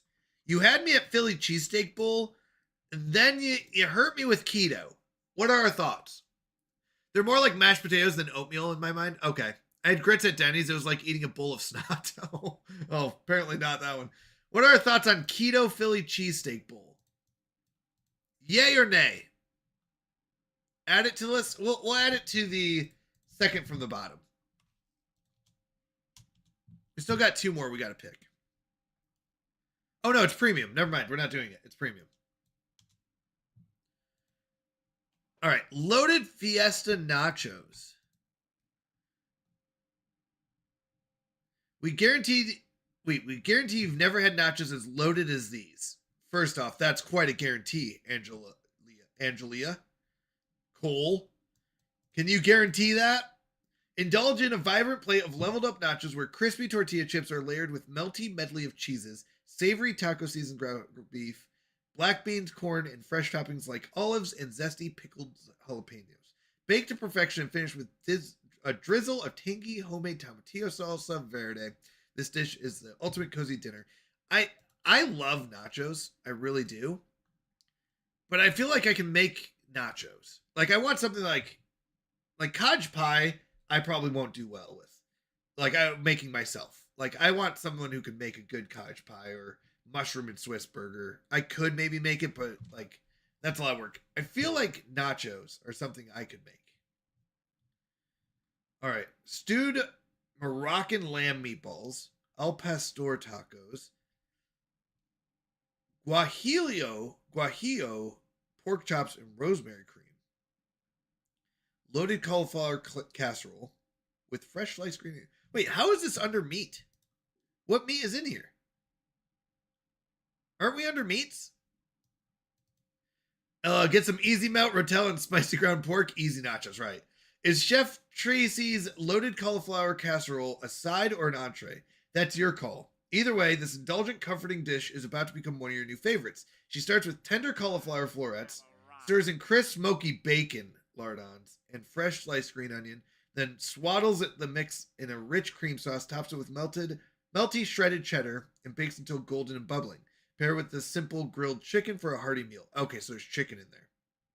Or enjoy the main event with a fresh green salad and crusty bread on the side. Oh, so it's chicken? I thought, okay. Bacon. Bacon. I do like bacon. Thai grilled pork with pickled cucumbers. That sauce is scaring me. Italian sausage and broccoli pasta. Lasagna bolognese, maybe. Wait, here we go. See, the thing is, I could make this, but this does look delicious. Cheese tortellini and vodka sauce. You know what? I love this meal so much.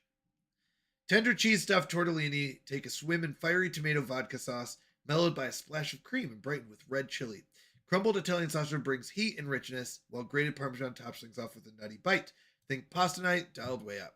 I'm gonna add. I love this meal so much. Like I said, I don't want to do like pastas as much because I can make those, but I mean, oh, Hermione, I'm so sorry I didn't see you come in. Welcome in. I thought you were Google Llama because of your text color.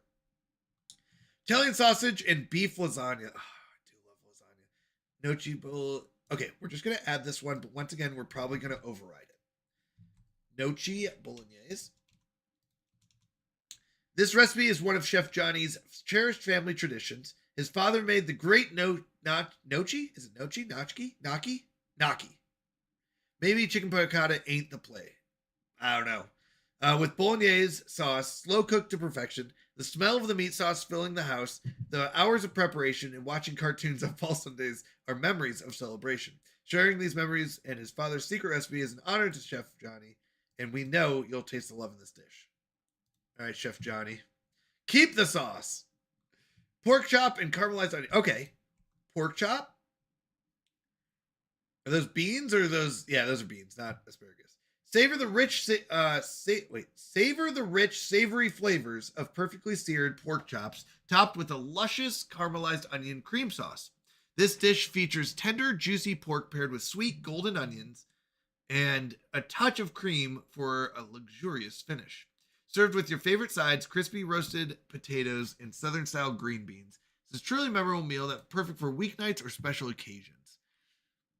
I'm going to hold off, but maybe. Savor the savor of savory savors. Yeah, that's I just read savory like 6 times. Slow roasted pork carnitas quesadillas. Did we do quesadillas last time? I think we did. What's in our cart? Yeah, we already have quesadillas. I can't do 2. What if we just did 6 different quesadillas? All right. Sunday sauce rigatoni, Hawaiian fried rice. Wait, does this have meat? High protein, spicy.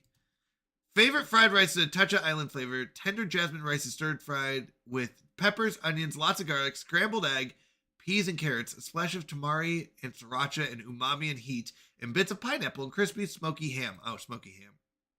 We're not doing it. Spicy is not. Oh my, all the tortillas. You know, tortillas are so expensive nowadays. You might as well just order them off of here. Spaghetti with andouille sausage, sticky Asian ribs. This I might be able to do. These sticky Asian-inspired ribs are the perfect meal for or late-night snack. The ribs are cooked until they are fall till they're fall off the bone tender, then coated in a sweet and sticky sauce that makes them finger licking good. Miso, roasted carrots, and broccoli are the perfect savory complements. I'm sorry. What is sticky sauce? Sweet and sticky sauce. We use tortillas a lot. Oh, I bet. Tortillas actually are really good. What is a sweet and sticky sauce? What? Sweet and tangy? What is sticky? I guess sticky means it sticks to the ribs. All right. I'll give you a shot, sticky Asian ribs. It sticks whatever it's on. I know, but that usually you go for the flavor, not that. Rustic pork and sweet potato stew. Roasted pork chili verde. All right, I think I've got my 5. All right, 2 minutes, chat. Which beef option? By the way, beef option. Wasn't there a chicken in there? Maybe there was bacon in that chicken one. Are you ready? Thank you for the lurk, Farrick. All right, 2 minutes. Which beef option are we going with? Is it going to be cottage pie with butter whipped potatoes? Sorry, the answers can only be so long. Sticky Asian ribs. Gnocchi. Is it gnocchi or nochi? It's got to be gnocchi. Gnocchi bolognese. Cheese tortellini and vodka sauce. Bunless mushroom and Swiss. You get to choose. Which one is it going to be? In one moment, I'm grabbing a drink real quick. The farro bowl. I don't know what farro is.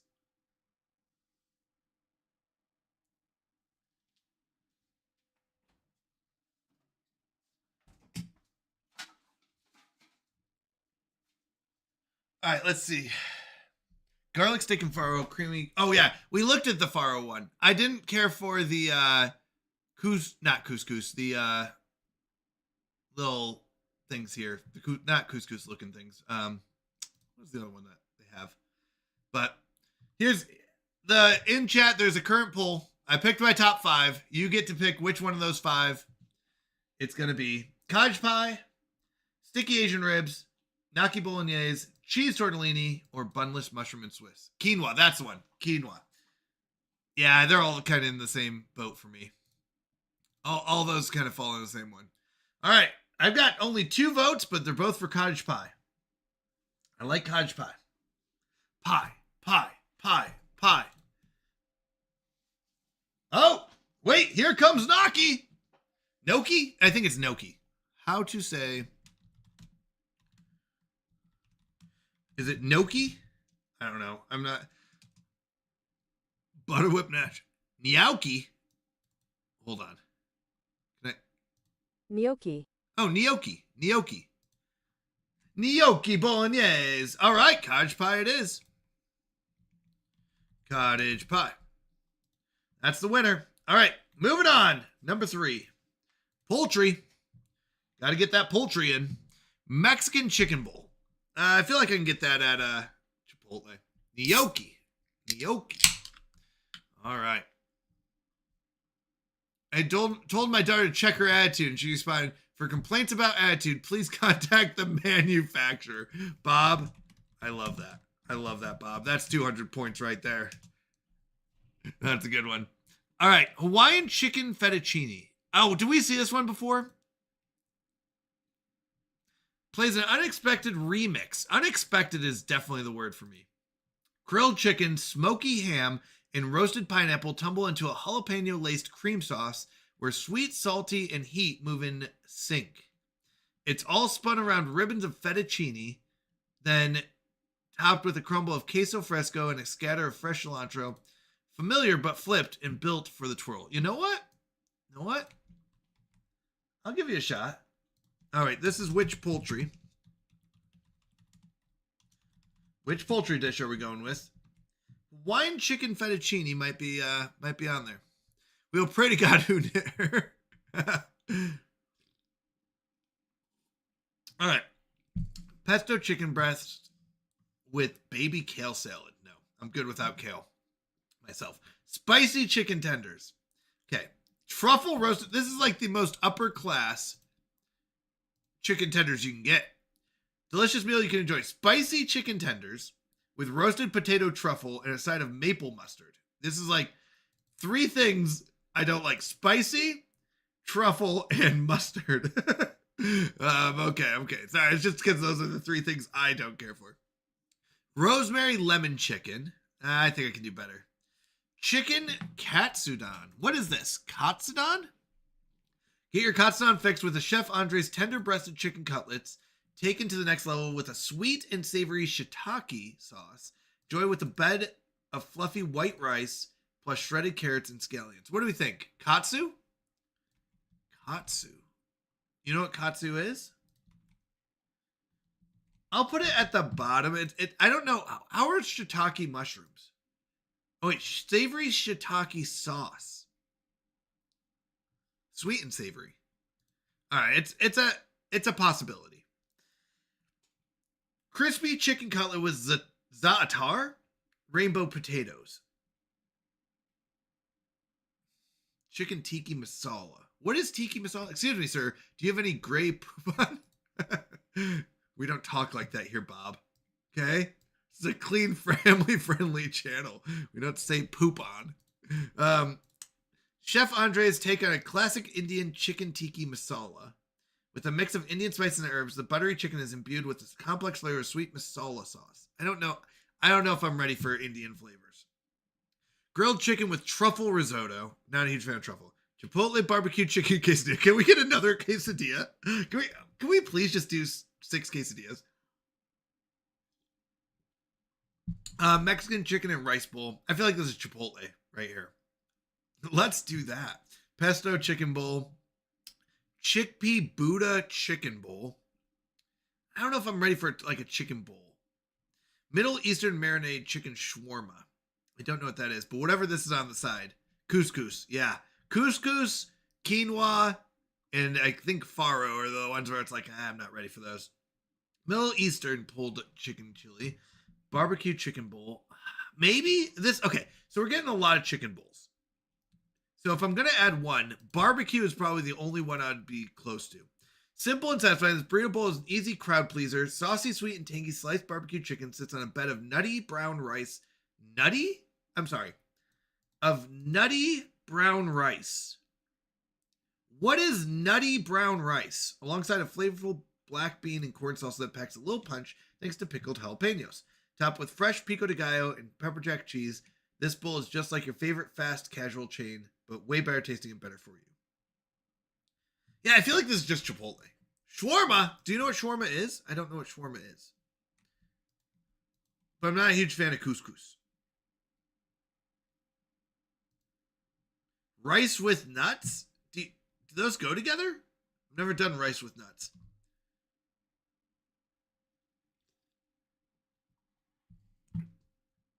I'm sorry, where's the chicken? Oh, wait, is the chicken green? Oh, pistachio mole, that's why. Shawarma? Maybe like sometime. Peruvian style chicken thighs. Does anyone know what Peruvian style means?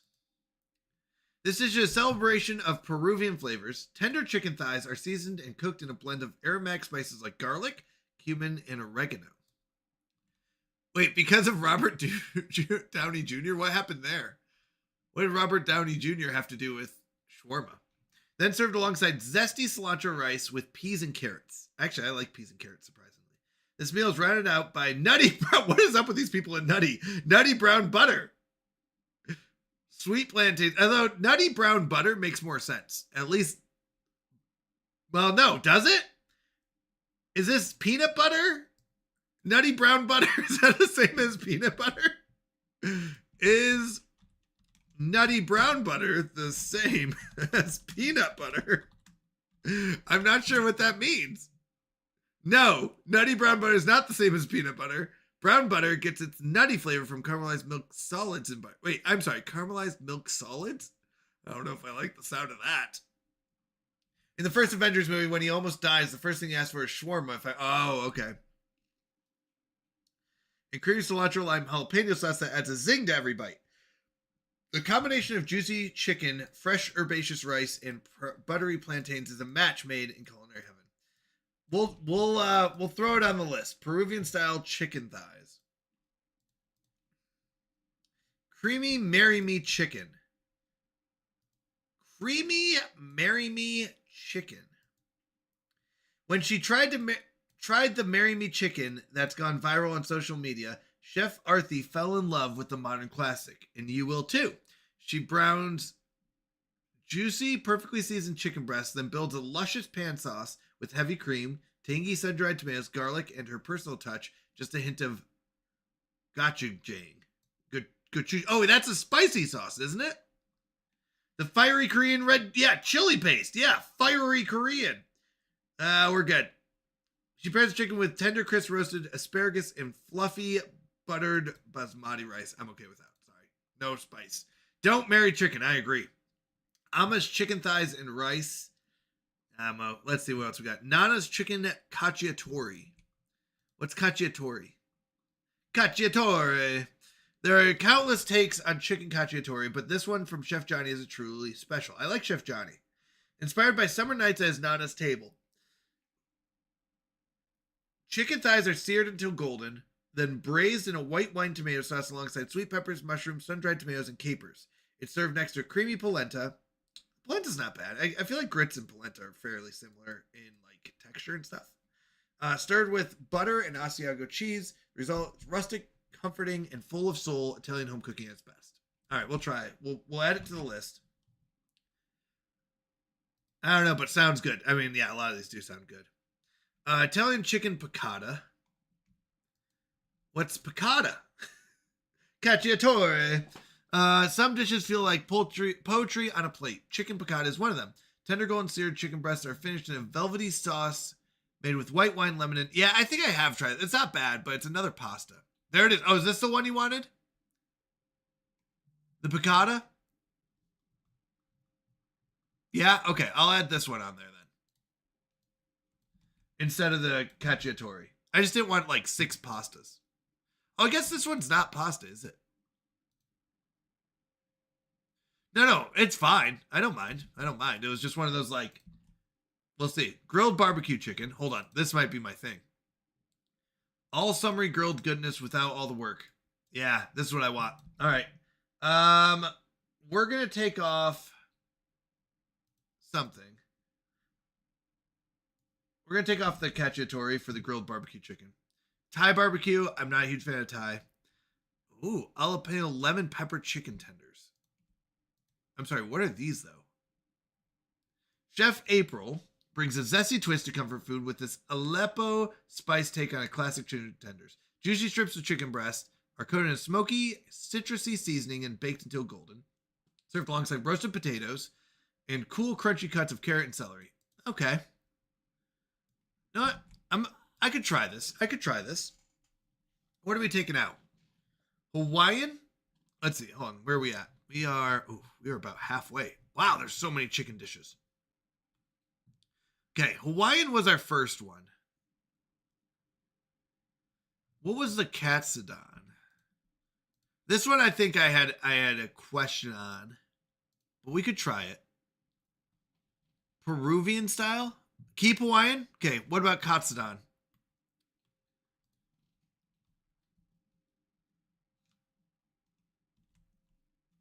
What's the Peruvian again? The chicken thighs? Katsu is just fried chicken.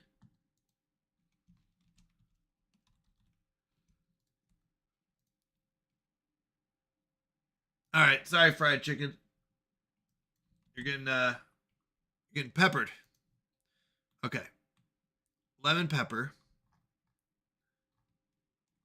Creamy chicken and Parmesan pasta. Kale Caesar salad. Cacio e pepe con pollo with grilled chicken. Rigatoni, vodka sauce. Traditional Desi butter chicken. Spinach and feta stuffed. I have to be very selective now because I've got a lot of choices. I got to override the ones I have. Creamy Cajun. Chicken scarpariello. I don't know how to say that one. More pasta. Keto. Chicken pad thai. Creamy chicken and rice. Ooh, this actually does look good. Hold on. This one looks delicious. Craving a country-style meal that delivers home-cooked nostalgia? Here it is. One of my favorite dishes, Chef Tracy says. It has all the flavor of comfort in one bite. She combines perfectly seasoned, roasted, and shredded chicken breast with sauteed aromatic vegetables, jasmine rice, and a velvety, heavy cream sauce brightened with fresh thyme and parsley. Rich, hearty, and satisfying. Oh, this does sound delicious. Yeah, this one sounds really good. If I ordered from the site, it would all be pasta. I know. That's what I'm looking at. It's like pasta's so good. All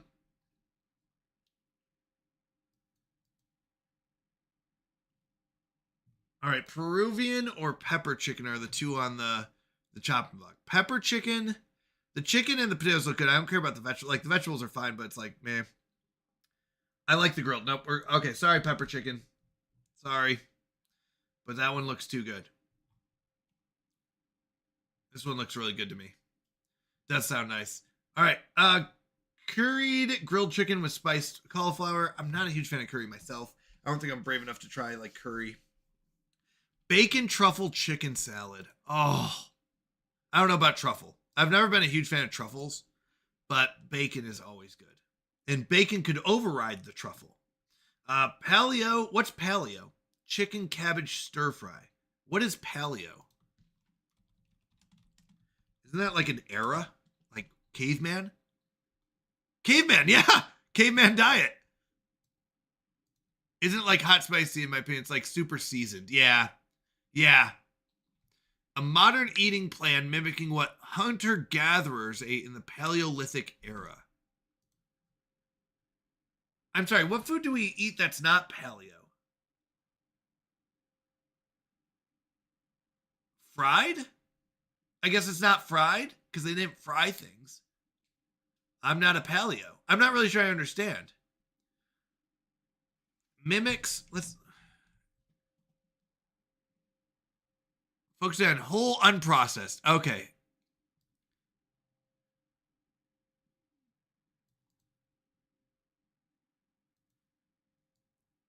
Emphasize whole foods aiming to improve health by cutting out processed carbs, sugars, and unhealthy fat. Oh, okay. Thai curry. Yeah. That is like not as processed or fried. Yeah, that I could see that. I could see that. Okay. Jerk chicken. I've never really tried a jerk chicken. Thai curry. See, the idea is, oh yeah, but I'm used to that. Jerk chicken has a kick to it. I might be willing to try it though. But you know what? I think I like that. When chicken jerks and kicks you in the face. That's what jerk chicken. Still kicking. Teriyaki chicken bowl. Good, but I think I'm liking what we have. Southern fried chicken. No, I can get that around here. I love this. This looks delicious. This is like such a good looking meal to me. But nope, not what we're going with. Not what we're going with. Hero bowl, smokehouse barbecue. We already have a barbecue one in there.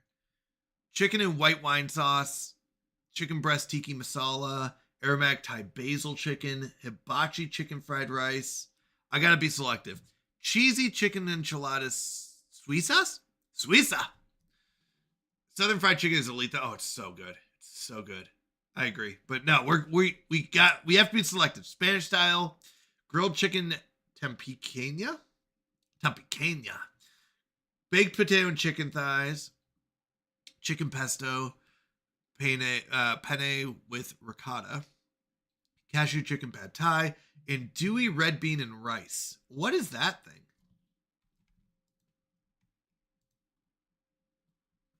Slow simmer red beans, meat, smoky chicken, and dewy. Is that the chicken? Oh, the cornbread on the side is rich and cheesy. That's cornbread. I was like, that doesn't look like chicken. It's cornbread. Enchiladas Suizas is amazing. Suizas. Where's the Suizas again? Yeah, it's got refried beans on it, though. I don't think Google Llama's going to eat this. The sides. I'm guessing that's what that is. Enchiladas are among the most well-known and beloved dish from Mexico, and although these are different ways to make them, it's one of Chef Santiago and Ruben's favorites. How do you say that name? Tlacuali? Laquali. Soft corn tortillas and stuffed with mole tender chicken and gooey mozzarella cheese and topped with beautifully rich creamy salsa. That does sound delicious. Made tomatillos and a hint of cream cheese. Enchiladas are baked until perfectly melty and delicious, then served alongside a side of rice and refried white beans. Refried white beans is interesting. All right, let's see. Mexican pulled chicken bowl. Okay. Grilled chicken Tuscan fettuccine. Cashew chicken noir. Greek grilled chicken, teriyaki chicken with fried rice. That does sound good. Award-winning biryani chicken, adobo chicken thigh quesadillas. More quesadillas! Enchiladas is a texture or tasting with the beans for llama. I'm not sure. Probably texture with a little bit of taste. Curry chicken and chickpeas are these special chicken thigh tikka masala. Kids. Chicken tandoori namaste bowl. Actually doesn't look too bad. Looks pretty good. Cilantro mint dressing. Interesting. Braised Cajun chicken. Chicken marsala. Penne with turkey bolognese. Fiery turkey stuffed poblano pepper. Ooh. All right. I got my 5. In chat, are you ready? Here we go. Pick your meal, or pick my meal, I should say. What are we going to go with today for our poultry? Is it Hawaiian chicken fettuccine, grilled barbecue chicken, Italian chicken piccata, Peruvian style chicken thighs, or creamy chicken and rice? You get to choose. Which one are we going to go with? This will also be on a cooking stream. We're going to do a cooking stream where we go through these dishes.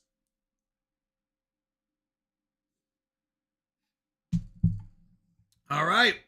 Currently winning creamy chicken and rice. Oh, here comes Hawaiian chicken fettuccine. Chicken genie. chicken genie. All right. Hawaiian's winning. Oh, Hawaiian's definitely winning so far. Hawaiian winning 3-1. Oh, here comes Italian chicken piccata. We got creamy chicken and rice and chicken piccata with 1 and Hawaiian chicken fettuccine with 3. What's it going to be? You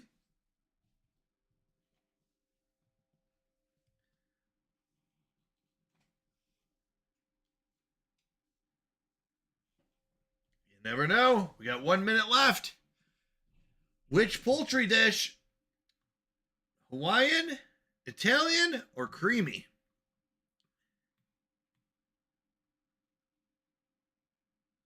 We might be back because I've got what, 6 I gotta choose? Hawaiian kind of meal? Might be. So we picked, this will be 3 of our 6. We have 3 more. I think a Carb Smart one would be good. Protein Boost sounds good. I don't know if that's just protein though. Is it just all the proteins?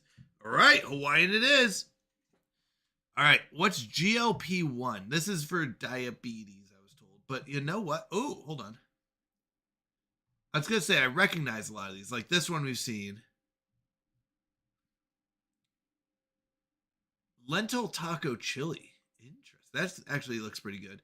Mediterranean tilapia, I think we saw. Petite filet mignon. Tofu. Interesting. I do want to jump. Actually, let's keep going. Fitness fuel, anything. Actually, this one does look good. Chicken and white wine. Actually, a lot of these look like they're just falling under certain categories, right? All right. So, we might have to go back through. I don't think I'm ready for vegan yet. Calorie conscious might be good.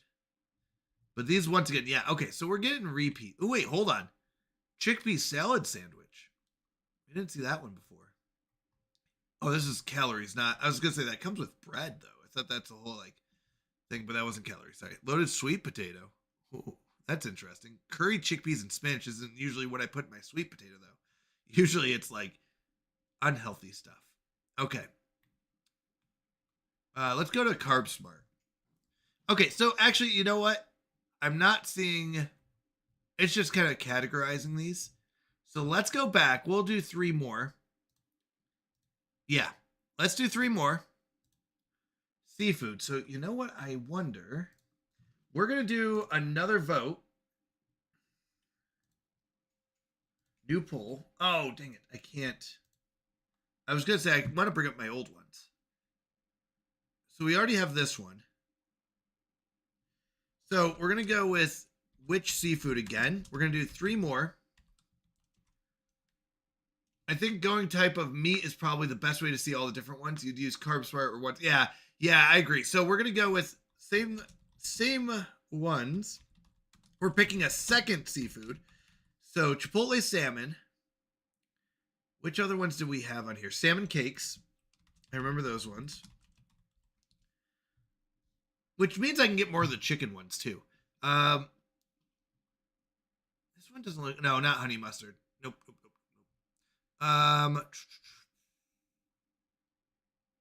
Was miso on there? I can't remember. Eat more chicken. Can you have it give you 6 random? I actually can have it give me random.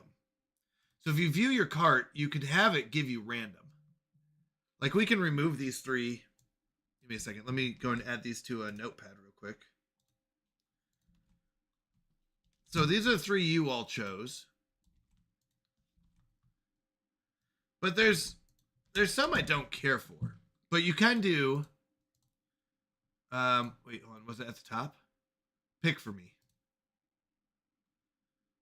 Right, and it picks 6 random things. But I don't know if I'm ready for that yet. Although they did have the Peruvian style chicken thighs on there. Okay. So let's go back to this. I put slammin cakes instead of salmon cakes, and I think they should be called slammin cakes. There was a couple shrimp ones on there. Let me see which ones they were. Jammed out. Yeah, this was one of them. I remember thinking this one would look pretty good. Marketing! I feel like they could implement AI and give you a profile and pick what you would really good. Well, you can choose what things you're into when you first come in, and stuff like that. So you can kind of tell it what you like and stuff, and it kind of helps out a little bit. I don't know if I like the orzo look. It probably is delicious. Just don't know if I'm ready for it yet. Snapper. So this one doesn't look too bad. I forgot what the other one we picked. Only 6 hours. Only 6 hours. We still have time. I know. We still have time. All right. We got 3 more to pick. Oh, whoops. Not this. We just got through all the foods. There's a lot of foods here. We did the salmon cakes on there. No, this one I'll throw on there too. All right, you get to pick 2 minutes of those 5 seafoods. Which one is gonna make our list? We've got Chipotle lime salmon, salmon cakes, jam down jerk shrimp, lemon baked tilapia, and miso marinated salmon. Which one is it gonna be? Yeah, but also AI learning based on your orders and feedback. So Pick Me keeps getting better at it. Yeah, they might even have something like that. Oh yeah, update preferences. Here you go. So when I first took this, I apologize. This did pop up, and I said I eat everything, and then it got me here. So you do when you first start up. I forgot I picked this earlier. It just didn't pop up the second time. But you can tell it what you prefer, like poultry and beef or stuff like that. Favorite proteins. I just put I eat everything. I mean, I guess I could do like this. I don't know. It's pretty much everything in the end. Is there something you need to avoid? You can put that in there too. So they do have that option. All right, lemon baked tilapia is winning right now.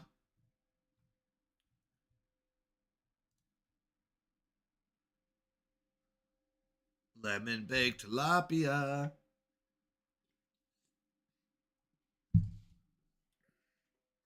Lemon baked tilapia is winning. Anyone else? Any other votes? We got 1 vote for lemon baked tilapia. Next up is beefs.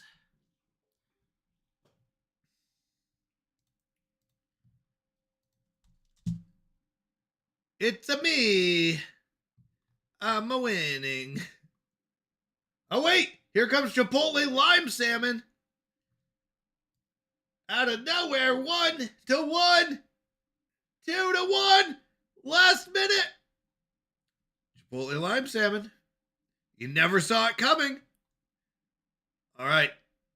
Wait, why does it only have one? Oh, no. Hold on. I wrote down the other ones anyway, so it's okay.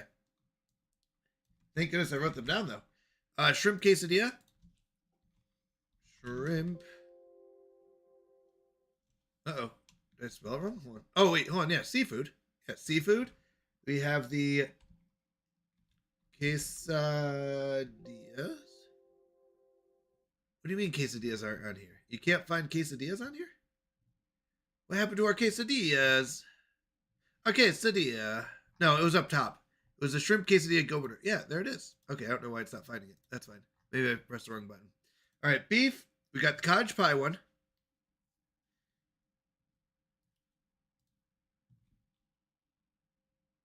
All right, let me get another poll. So this is which beef dish? All right, so we definitely already have.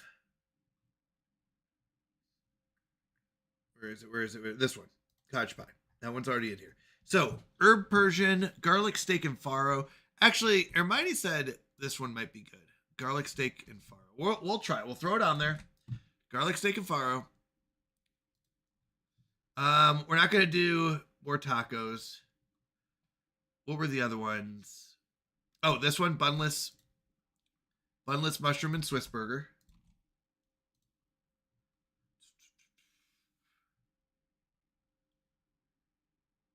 What else was there? What else was there? What else was there? There was something else out here where we weren't gonna do the nachos. No tacos. Oh, you got a wager. Garlic steak. There you go. Actually, that was pretty good. Loaded cauliflower casserole, wasn't it?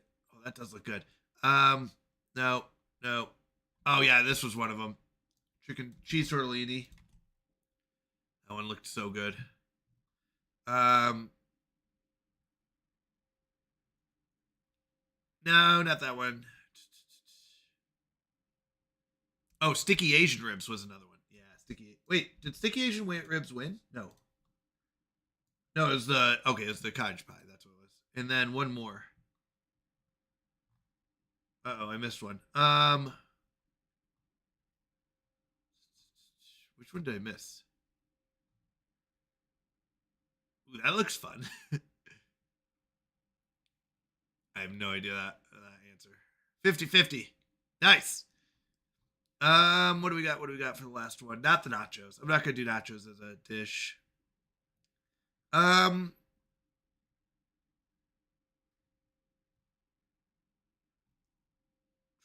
We did that one.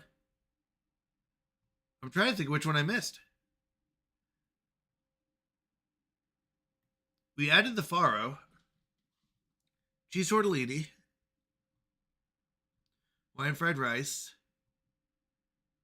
We weren't going to do more quesadillas. Was it this one? Gnocchi? Gnocchi's on there. Okay, 2 minutes. Get your votes in. Oh, wait, I have no idea who Jenna is. Jenna Marbles? I'm not sure who that is.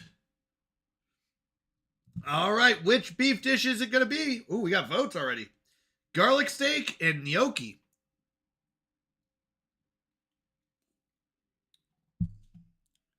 I actually don't know much about Jenna Marbles. All right, 1-1. Garlic steak or gnocchi?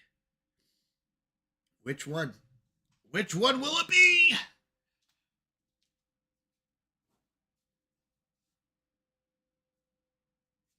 never know what you're gonna get.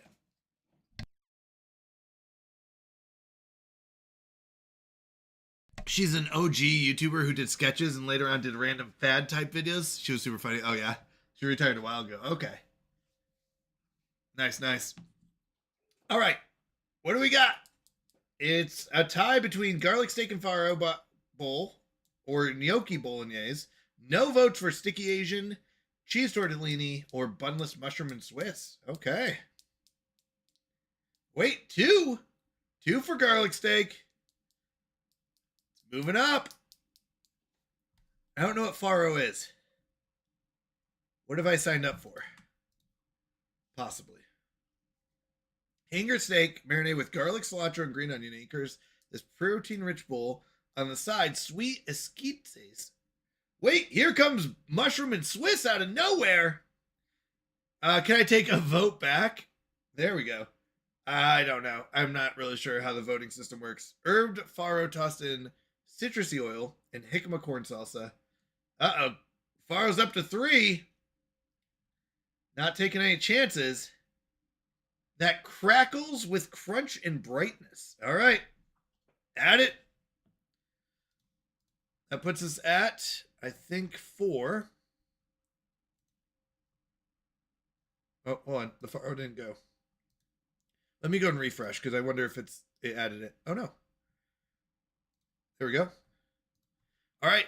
We got 4. Hold on. Which one did I miss? Oh, this one. Hawaiian chicken fettuccine. Okay, we got one more. One more vote. New poll. Which poultry? Yeah, which poultry dish? All right. We'll go through this fairly quickly because we already kind of picked most of them. This one was when we took off and we said we might try it.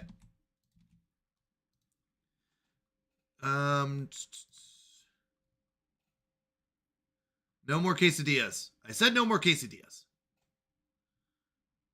Peruvian style was on there. I don't know if it stayed on there or not, but I know it was on there at one time. We decided not on the Marry Me.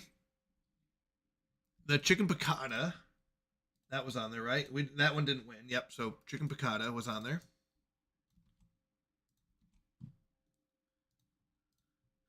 Grilled barbecue was on there.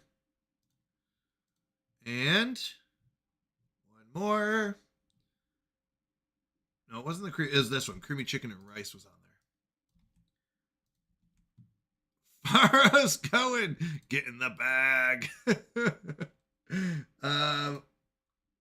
Right, those are all different than what we picked. All right, 2 minutes.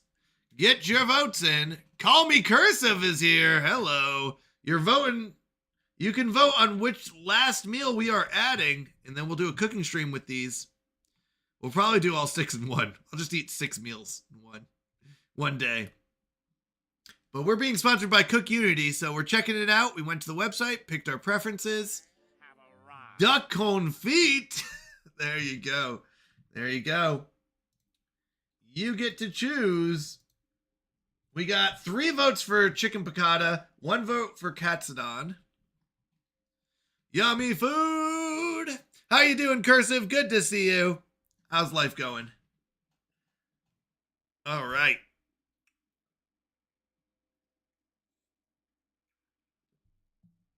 Life is going great. Good to hear. Good to hear.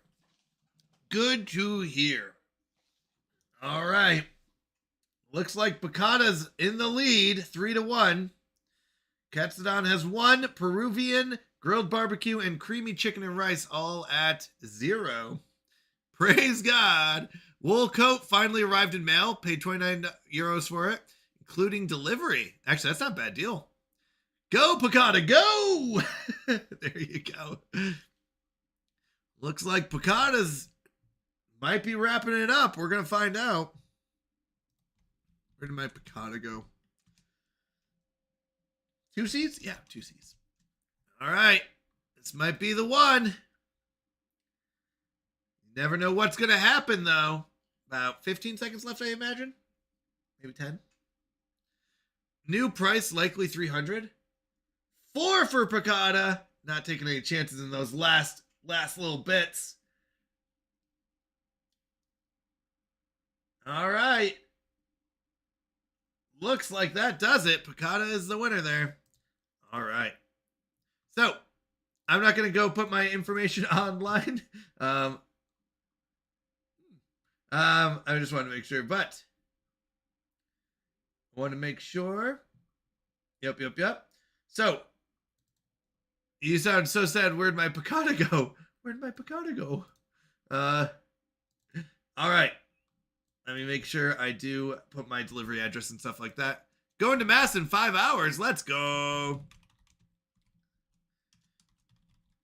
Oh yeah, time changes throw me off. So remember, you do get 50% off the meals, but there will be taxes and fees, taxes, delivery, and other fees. So just heads up there. You don't have to tip your drivers though. They say like it's not expected for that kind of thing. So just a heads up there.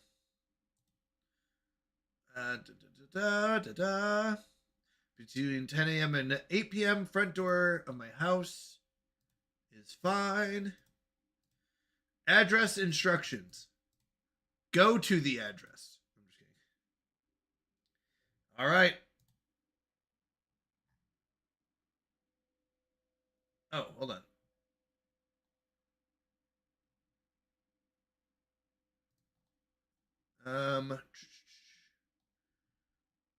And actually, I'm going to use PayPal. That's what I prefer.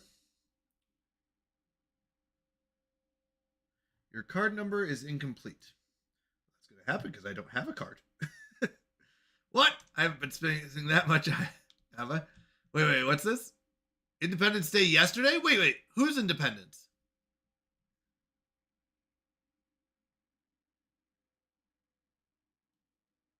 Oh, you know what? That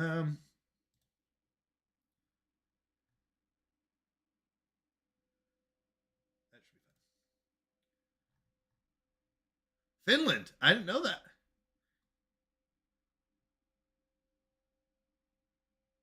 All right, 10 days. I'll get my delivery. And we're going to do a cooking stream going through these meals. These fresh, healthy meals.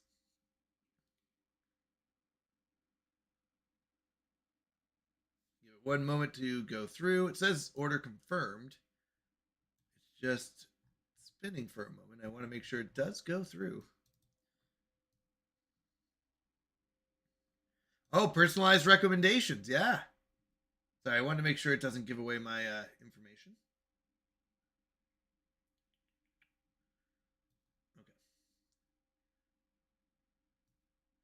Delivery between 10 a.m. and 6 p.m. Or sorry, 10 a.m. and 8 p.m. Tuesday, December 16th. 6 meals.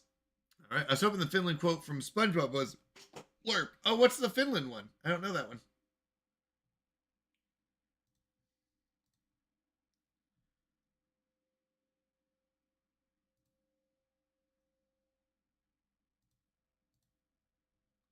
One moment.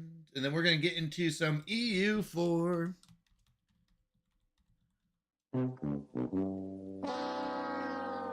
Boom. You ready for your bad joke, Cursive? Here it is.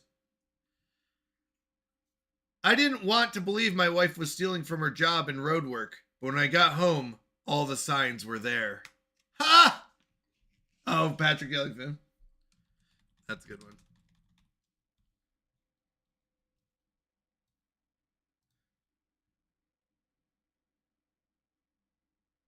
All right. Did that work? It says order confirmed. I want to make sure because it was just spinning there for a moment.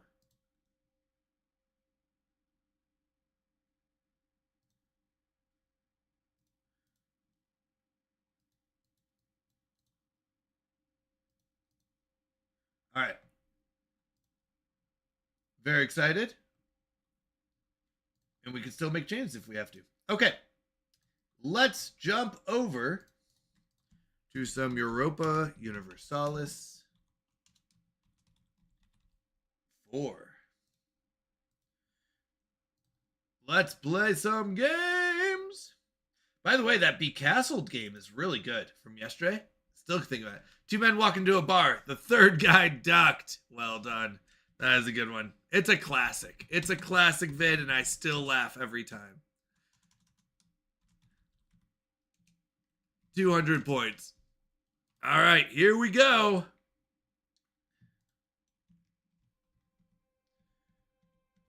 Loading it up. Europa Universalis 4. So, I'll be honest, I've been thinking about this game a lot. And the fact that England got Burgundy, well, what I'm thinking, Cursive, is why... One moment, let me pause it. Not a fan of this game, really. I'm really loving the scale of it, but I've been told. Oh wait, hold on. I've been told, hey, I need to go get the colonies, right? You got to get over here and get the colonies. But the truth is, Portugal is going to go get the colonies. I'm going to take Portugal diplomatically. So why am I putting in the effort to go get the colonies? If you played faster, maybe you would like it. There you go, because I go slow. But why should I put the effort to go get the colonies? Colonizing is slow. But Portugal's doing it. Why am I not taking out the land armies while Portugal goes and gets the colonies and I can get both? Because I just lost my entire navy.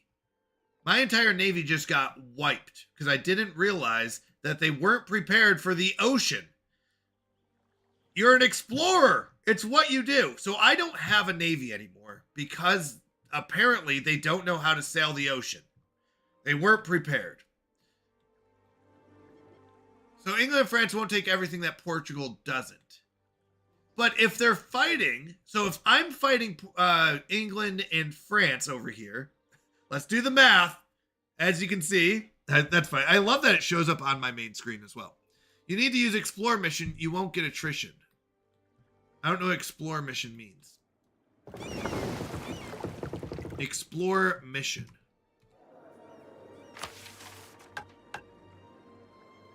You mean on the person themselves? Doing the calcs. They're exploring the ocean floor. I don't know. I used an explorer just as I was told. I had an explorer. I had that, and then press bottom left of right toolbar. Holy Roman here. Menu. Ledger. History. Evening. Hello. Of the ship. Okay. So here's the ship. Select a mission. And all I have is protect trade. Thank you very much for the lurk. I appreciate it. I didn't have an explore mission. Okay, you need 3. So this one has 3, but no leader. That's a good one. Okay, so I need explorer. Hold on. That's an explorer, right?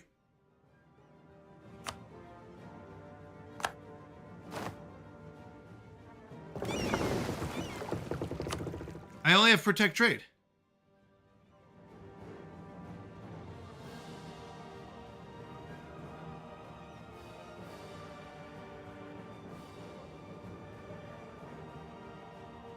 I have 7 ships here. This is what we were looking for last time.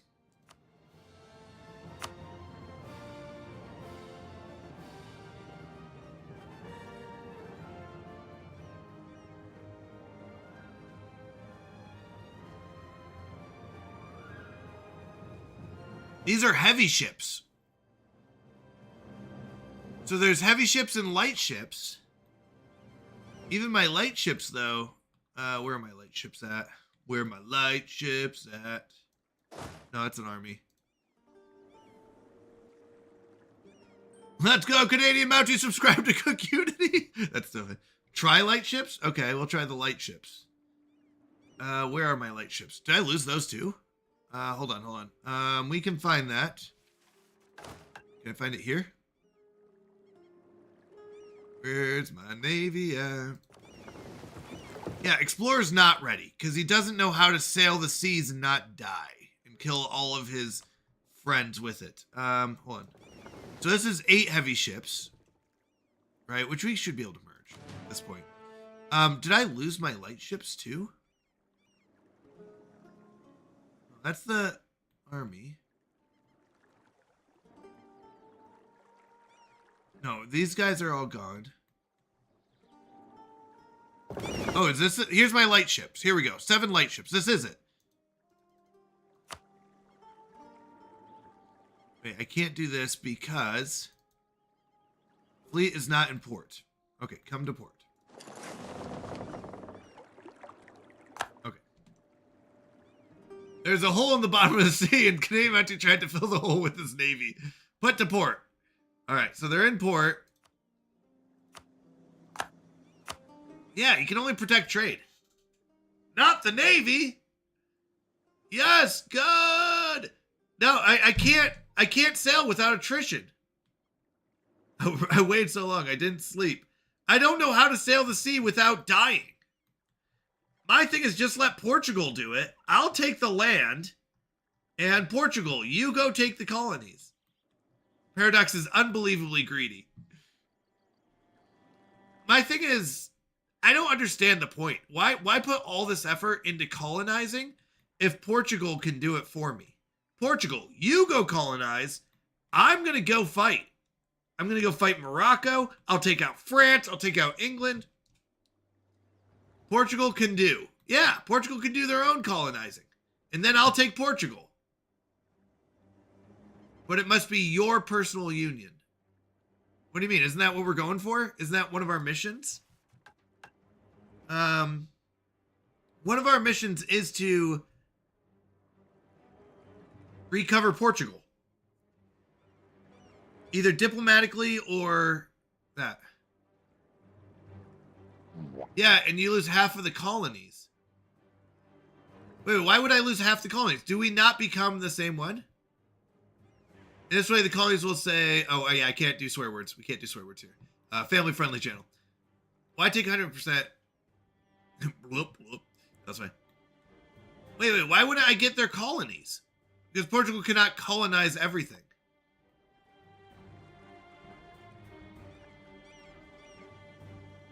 No, but my point is, if Portugal does it, do I not get any of their colonies? And then I can't start over here and just start conquering from over here? Oh, you won't have a colony. Okay, so we don't get their colonies. Fair enough. Fair enough. That's how the game goes. Okay, so we have to go try again. But we have to somehow go across the water and not lose our entire fleet this time. How do we go across the water without losing our fleet? Oh, you started streaming 2 days ago? Let's go!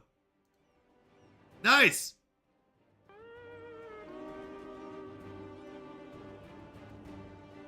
Yeah, I'll have to watch your video. I'll watch your video and see, yeah, it looks like you got few videos. Nice. I'll check it out and watch your games. That'd be really cool. Yeah, I'll have to see. But I guess, okay, so we can't do it. How do we get across the water without dying? I mean, this is as far as we got, and then we just got crushed. I mean, I guess we could land on Baracoa. We need to get a colony. Bro, listen. Oh, okay. You said...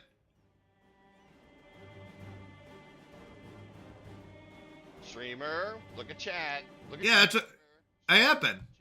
Chat, streamer, look at chat. Yeah, you said their colonies gain independence, right? Yeah. I was reading that.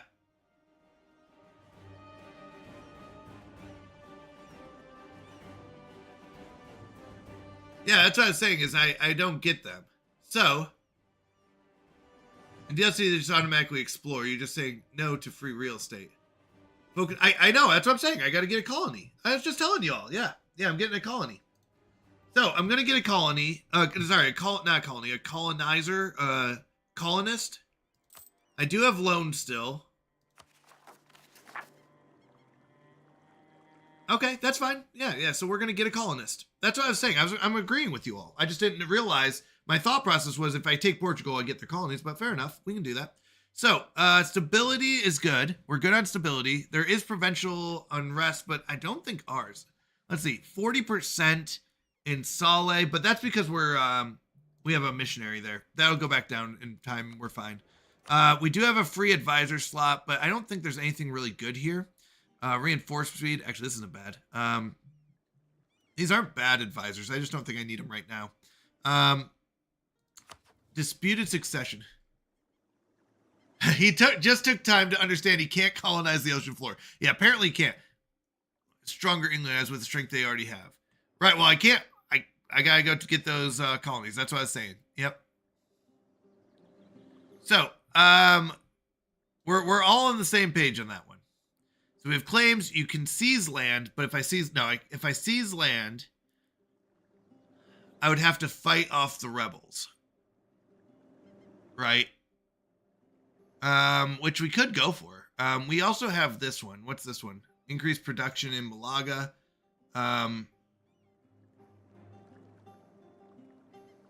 Yeah, I think we go for that.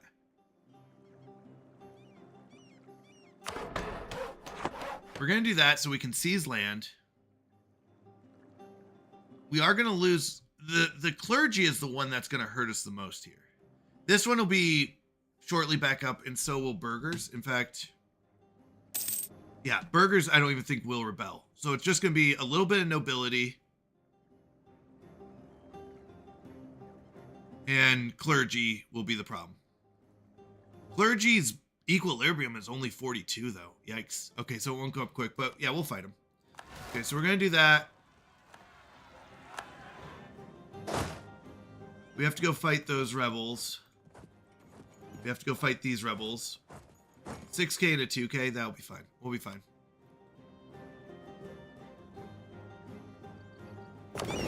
We do have an explorer ready. Do we just go explore again and die? All right, let's go explore to the west, right?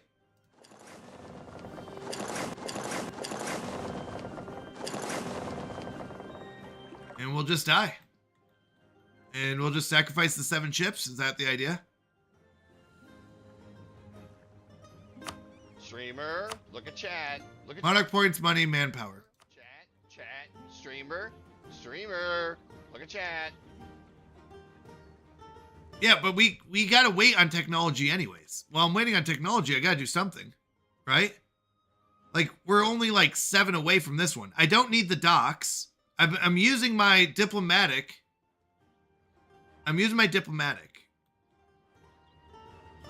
So I'm not worried about the docks. I'm getting this one. I gotta wait for this one anyways. I can't do anything about this until I get it. You need diplomatic on the exploration ideas. Oh, I forgot we have ideas. So this one, need 400. Well, we said I'm already behind in tech, aren't I? So I'm trying to get ahead in something else. And if I can get some money and stuff. Have you considered doing all of them? I mean, I'm already behind in tech anyways. So I'm trying to get some of my money back and stuff. And I also have loans, which I guess we don't care about. I'm not really sure. I guess that's the rule, is don't worry about money. I'm not sure. I thought early on you said like money is huge, and then I guess it doesn't matter as much anymore. I'm not really sure. But we're gonna go, yeah, we're gonna go explore. And then, so do I have a leader here. Do I take like these guys and put a conquistador on there? Wait, where's my conquistador? How do I get a conquistador? So, conquistador would be military. Recruit a conquistador. Do we have a conquistador? We put him on these ships or with an army? Probably with an army.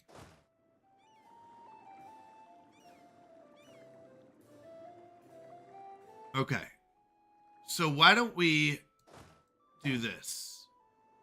Why don't we take this out? After taking this out, we'll put him on these ships. So give him the conquistador. Do not use heavy ships with the transport since you do not have a colony waiting for repairing the ships. Okay, so I want light ships. All right. So if that's the case, let's split this up.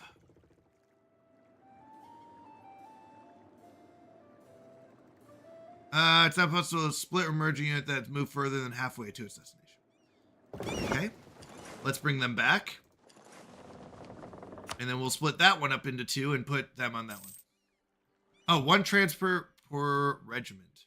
All right, I lied to you guys. You're still going this way, apparently. Okay, so we just need transports. You don't want any light ships or anything with them? Do not use heavy ships with the transport since you don't have a colony waiting. Okay, sounds good. Just transports. Okay. Imagine we'd want something with them, but let's see. So we're gonna go one here. Here. One here. How many do I need?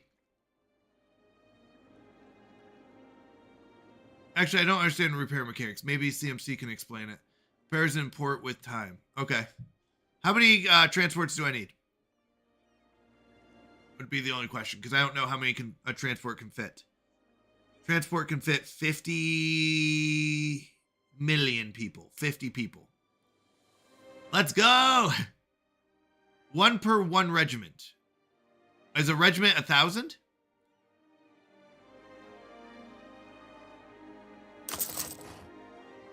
Oh no, I'm not to that level yet of like joining.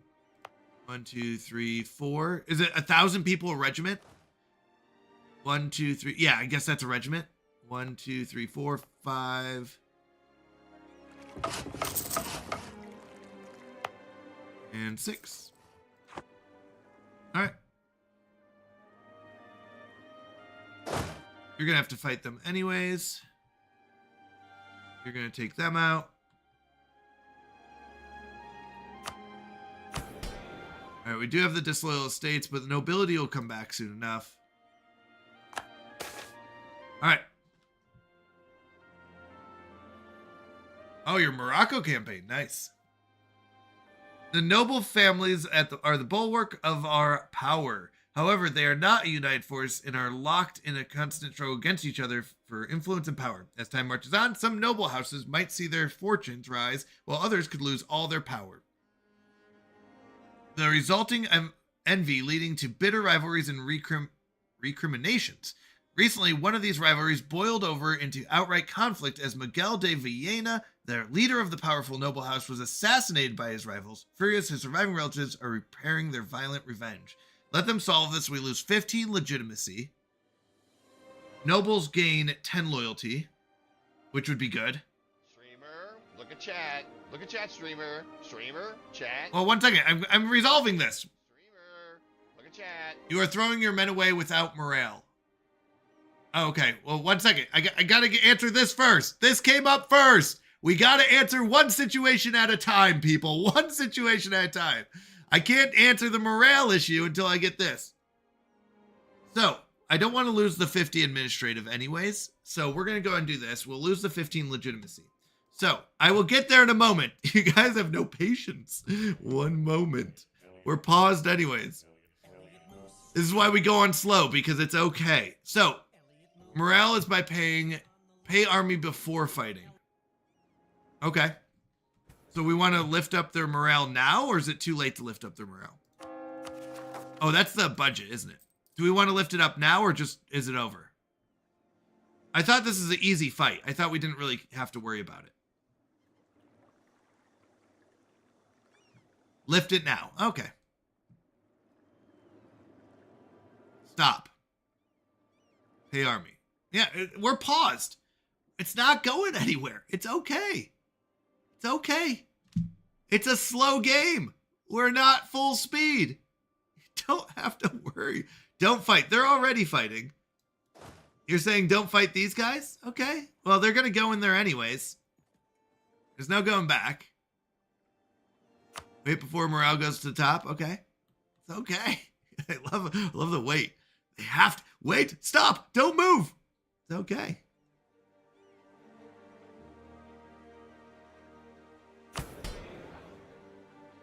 You didn't pay them money. Wait, did I not raise them? Army maintenance? Is that how you pay them? Did I not raise their morale already? Their maintenance? Their wife and kids are poor. Is this not how you pay them? Have I not raised it? Is this what you're talking about, right? Raise the army maintenance? Or am I wrong?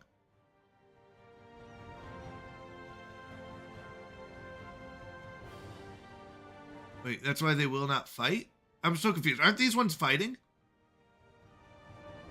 Yeah, okay, so we're good. Yeah, we're good. They're fighting. They'll recover. I mean, they're technically coming over to help. They're already fighting. I can't really stop them now. All right. So we lost like 165. We'll be okay. Oh, they're kind of already fighting. They shouldn't lose. Wait, you think they're going to lose? No, we won. We actually probably should have kept fighting. Or did we not? That's fine if they lose. Then they'll come down and fight them. I'm fine with that. I was just going to use these guys to do it, but that's fine. I'll be okay. Well, I don't know. I thought we were winning. We still had 5.2 thousand people. So I'm not really sure what that means. But, okay. They'll come down. I thought you said to go fight them. That's what I thought you said. So, yeah, we'll be fine either way. We have the 20K. So, I'm not really sure I understand, like, why I had to go fight them. Because you say, like, rebels and just go kill them. You'll squash them. And I'm like, why? I don't. So, here's my thing. You go, don't worry about rebels. You'll squash them. And then I go to fight them and you're like, oh, you lose. And you're like, okay, well, then I don't just squash them. I do need to get them back up to full speed. So, sure, if they had been a rival, that's fine. But my point is, so I do not just squash them with the rebels. I need to prepare for it. And that's what I was saying before, is it's not just a go just do this and you'll squash the rebels. You have to prep for it. So, yeah, I know. That's what I'm saying, Cursive. So when you say, don't worry about rebels, you'll squash them, it's only slightly true. You got to understand, as a new player, that means don't worry about them. Just run your army into them. But that's not how this game works. So what happens is you have to build up your army maintenance first, and then you can go squash them. Right. A month or another is not prepping. Yeah, that's what I'm saying, Mock. Exactly. So it's not just you will go squash them. You have to understand, to someone who's new to the game, just going and squashing someone means just run your army into them. It's already good to go. What it means to you just say, give it a month and then you can go squash them, is a difference to a new player. You have to understand how you say stuff makes a difference in this game. Because just, for example, you said, just get an explorer and go and explore. And then I lost all of my ships because my exploration apparently didn't know how to explore. I guess that's what you want to say. Like, I don't know how much longer before these guys die. Like, I have no idea. Do I need to send them back, or are they good to go?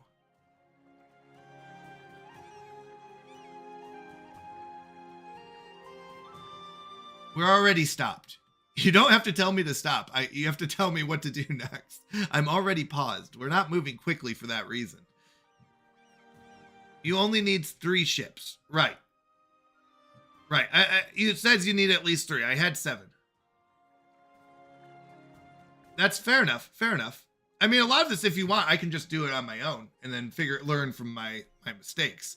But if you want a guide, you got to be careful on how you say stuff. Told you not to worry about them, so you're not spending 2 to 5 years worth of monarch points on an issue. Solved in 2 months. Why are you yelling? I am yelling. I'm sorry. Well, because I have nothing else to really do with the other 4. I guess I could split them. Maybe. Oh, so what you send over here, you're sacrificing? Is that the idea? Okay, so with DLC you lose 0. Oh, okay, but we're not in DLC. Speed up when you have spare time. Well, I never have spare time because I'm always learning. You have to understand, I'm taking the time to figure out what to do. So, truth is, I need to send these guys back. It looks like light ships might survive longer, maybe? I don't know.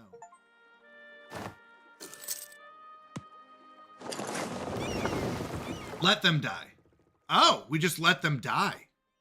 Okay, I didn't think that was planned. It was like in the back playing Pokemon game, and it was like he's getting loud.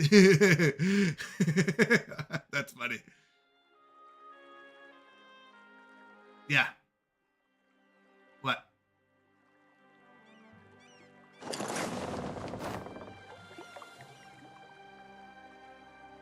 If you manage to get one colony, you will have a place to reinforce them rather than sending them to hopeless mission through the Atlantics. Yeah, I don't know how to get a colony. I don't know how to get a colony. We were talking about that earlier, Cursive. I don't know how to get a colonist.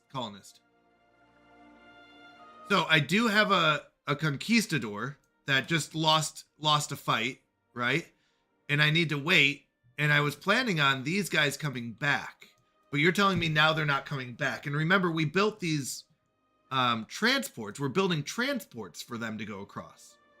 So that's what I'm saying. We have the conquistador that you said. And I'm building the transports. That's what you guys said. Right. But you said I needed a conquistador. So I have a conquistador. And I'm waiting for the transport ships.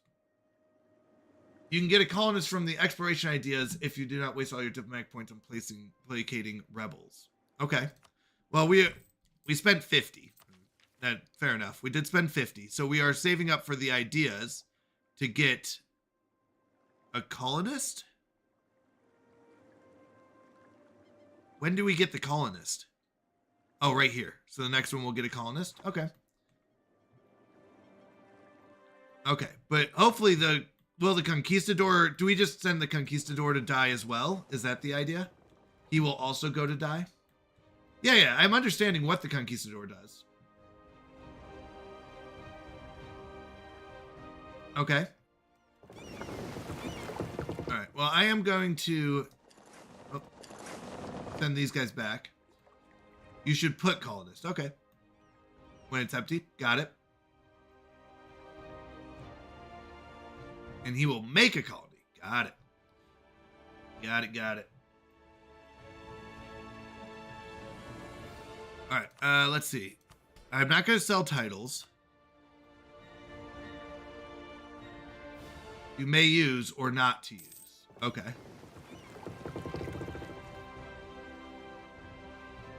Just a guy who explores. Okay.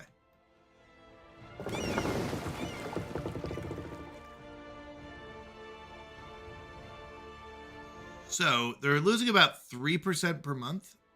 Or no, 7.2% per month. So we're going to send them back.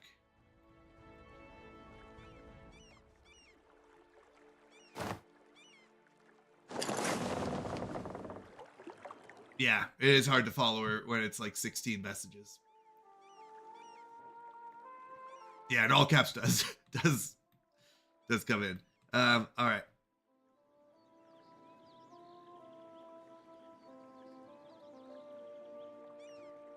So we're saving up our diplomatic power, and we need, was it 400? 400. Now, these ones I am going to wait until they're done. High naval attrition.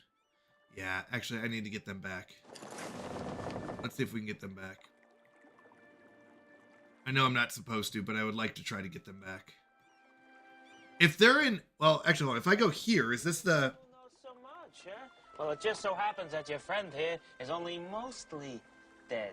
There's a big difference between mostly dead and all dead. So time at sea increases, makes it worse. Base value. Okay. Open sea makes it worse. I see. So I see each month it's going to change. So I'm going to lose this one. I gotcha how the attrition's working. So there's a good chance I lose them all. Gotcha. How close do I have to be to my territory to not get the attrition? And time at sea makes it worse. Okay. Oh, wait, 0. Is in range of supply ships. And a near coast will not take any attrition. Okay. So they shouldn't take any attrition from here. Maybe without DLC, only sacrifice, so only use 3. Okay. I mean, I only lost 2 this time anyway, so Okay, so now if they go to a dock, they heal. Is that how it works? Yeah, we have an explorer ready, but the attrition's too high. Try to discover a province. Did I not discover a province here? Uncolonized land. Koro. Are these not considered provinces? I don't know what a province is compared to a territory or a land. Is this not a province? Open colony map. Where is colony map? Geographic? Colonial? Okay. So red.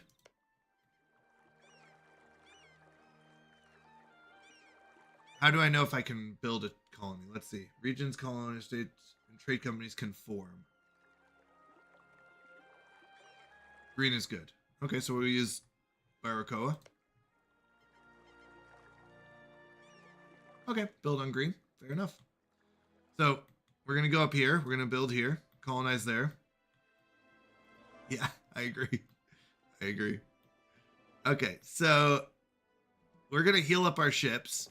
Our 5 ships. Hopefully. But we actually don't care about those. We're just waiting for these ones.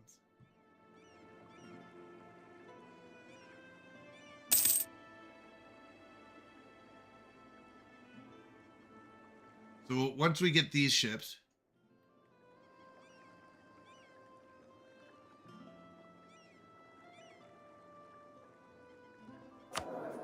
all right. And meanwhile, we can invest in a new technology. Is it worth getting the administrative technology then? There you go. That's funny. I just want to I'll go to grocery store now to get some breakfast, so I'm not risking my Christian charity. I just want to say you need to use colony map mode and check green. Okay. Neighbor bonus mice increase over time. Let's see. Workshop. You can do it. I believe in you. Bye-bye. Bye-bye. Bye-bye. I'm not sure if these actually make sense to invest in. Because we're not really building them. We're saying we're not really focused on these things. So, I'm not sure I understand why I'm researching these if I'm not using them.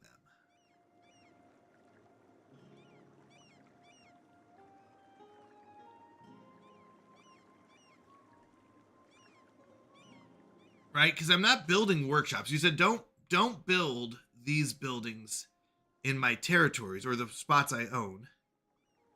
But I do want the science. So I guess we get the science, but I'm not sure. Okay, develop it. But we're not going to use it, but develop it. So we can get more idea groups eventually. I'm not really sure I'm understanding like why I just researched this. We can now build workshops, farm estates, and ramparts, but we don't want to build those. Oh, really? Okay, so we want to develop. Okay. But we don't use the things we're developing. Got it. Got it. So develop technology, but don't worry about what you're researching because we're not going to use it. Oh, Portugal took that one, huh? Okay.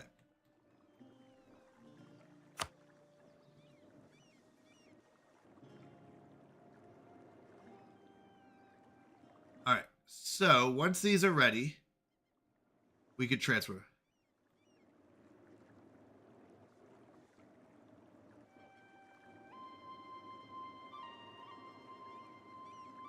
Okay. So let's see. We are planning. I'm going to move them just back up to the fortress up top. Actually, we're going to move them to Toledo because this group is going to go here. I don't need it. National decision available.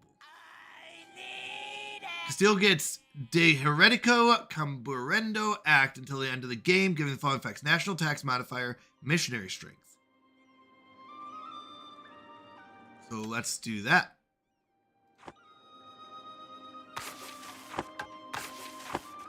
Okay. So we do want to get this diplomatically.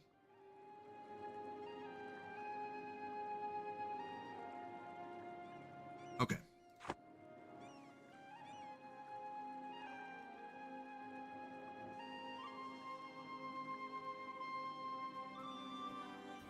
Okay.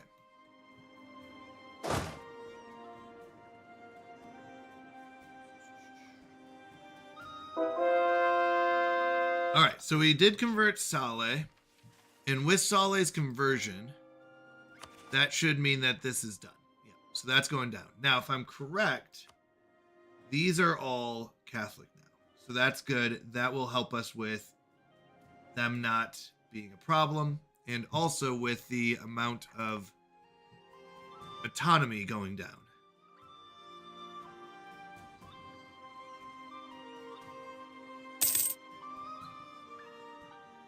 So this should be dropping, and we should be getting more money from them eventually.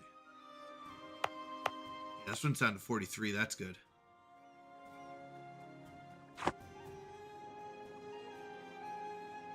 It's a union? Okay. Yep. So, are these healed up? No. They're not healing up, though. Why are they not healing up? They're at a dock.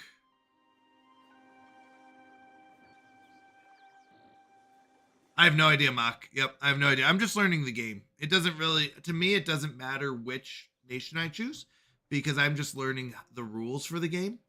I'm not really focused on the nation itself. I'm more just focused on the rules and how this works. So, question. Attrition. How do I get it back?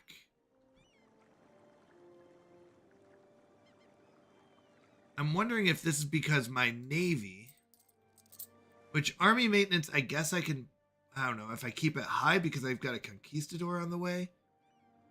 I do need the fleet maintenance to go up. Will this heal them? Let's see. So let's see if after December this starts going up a little bit.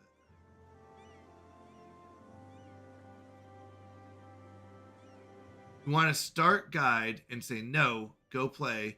So I was right. You are learning now. Castile is your tutorial. Yeah, I mean, I guess so. I guess so. Yeah. I mean, understand. I'm just learning. So a lot of things you're saying, remember, usually is probably described in a tutorial, but it's the best country to do a tutorial, I guess. Yeah, there we go. So we did skip the tutorial because that's what you said to do, and then so I'm learning all of this for the first time. So when you, like, attrition, didn't know that exact, you know, has a lot of main mechanics. Okay. All right, February, we should get our transports. Yeah. Yep. Okay, so that is going to heal them. So our fleet maintenance is what heals our fleet, which makes sense. All right, naval research wrong.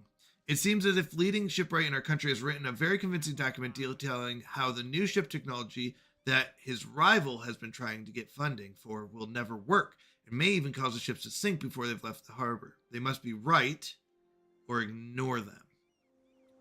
We don't want to lose the diplomatic, so we're just going to ignore them. Hey, Undrafted! How you doing, my friend? Good to see you.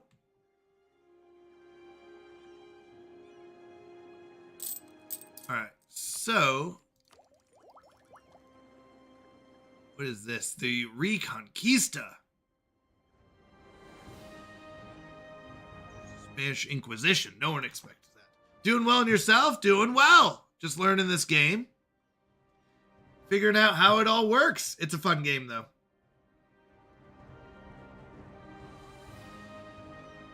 It's fun. It's very detailed. Hello, Demon. How you doing? Good to see you. How are you doing? Welcome in. Have you played this game as well?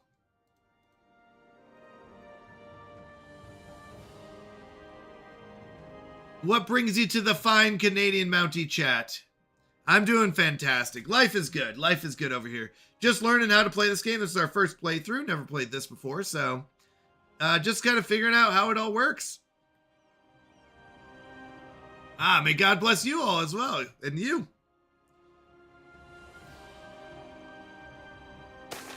All right, parallel authority. The burghers are not the sole authority within their cities. The clergy also have a strong presence in most of the big cities, going back to their initial founding. Conflicts sometimes arise when the councils of the burghers implement rules that the clergy disapprove of. Such conflicts will become more and more commonplace, and members of the clergy are openly acting in defiance of the various rules the burghers have agreed upon in their cities. Delegates from various cities dominated by the burghers are now urging us to clarify the situation. So if we go to our estates, we can side with the burghers. They gain 15 loyalty, which would put them at 50%. The clergy lose 15, which would be bad. The burghers gain 10 influence. The clergy lose 10 influence. Or we can do the opposite way. Now, if I do the opposite way, they lose 15, putting them down to 20. Which is still better than them going down to like 9. So we're going to side with the clergy on this. They're going to be at 20, which is unfortunate, but just how it goes. And I think that's how we'll have to deal with it. All right. So we're going to grab our ships here, our trade, or not our transports. Yep, you can come here as well. And our new one. So we're going to get them all here. And we're going to transport our conquistador over to here. So let me get my 6th ship over here. We're going to attach to transport. All right. The last jousting tournament. We can feel it in the wind. Soon our equestrian elite will be nothing more than a dream remembered as this chivalrous tradition dies out before the onslaught of modernity. The world is changing, but for now, for one last time, let the Knights of Castile ride. Forward to glory, we lose 30 administrative power and 86 ducats, but the morale of armies increases, yearly army traditions go up, and yearly prestige plus 0.5. Or we need to get with the times and we just lose 5 prestige. So the real question is, do we want to spend 30 administrative power? And the answer is really no. So we're going to say no, we need to get with the times. Now they should be attached. So, or did I do that right? Let's see.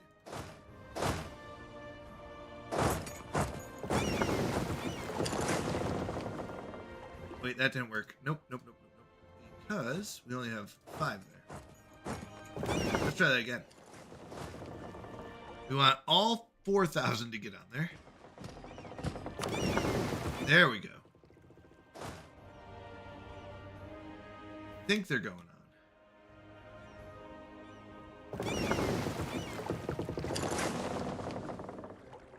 Nope, that didn't work. Let's try it again. This time, we're going to have you all get on. Through here. We have 6,000.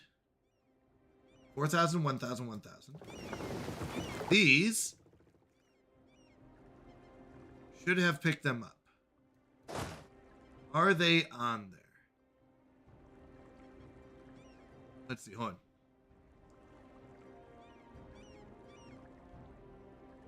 We'll leave with it. Okay. So it looks like maybe the army is too big. I thought it was 1,000 per. But it looks like I still have 3,000 left. 0 more 0. Oh no, these two didn't pick them up.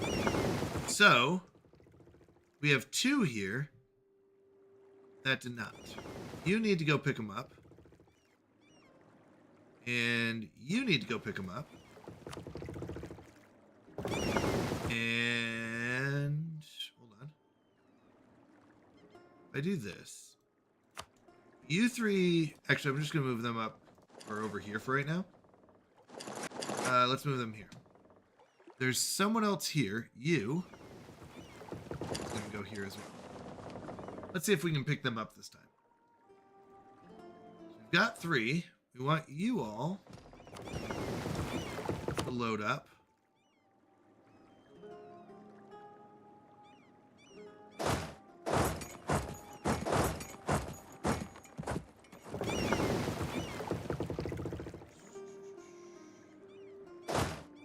Get on the boat.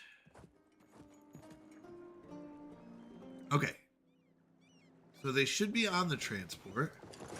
Nope, just one did. Let's try that again. We've got 3,000.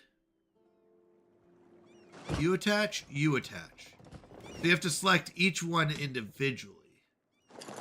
Nope, we're still missing one. You. Come back. Huh, I don't know why they're not. I'm doing something wrong. There they go. Okay, so now we got them all. Just took some time. You know how it goes.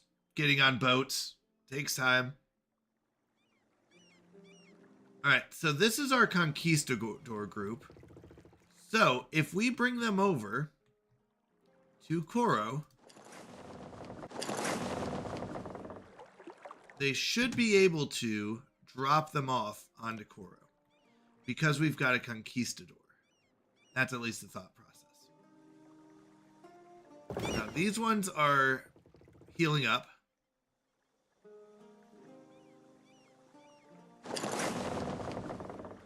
I think they can still heal up even outside. We're going to see if that's true.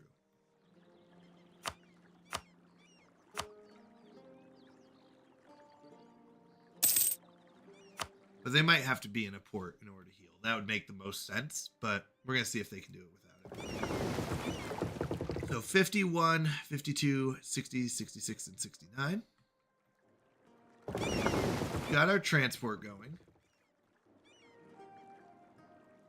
And let's see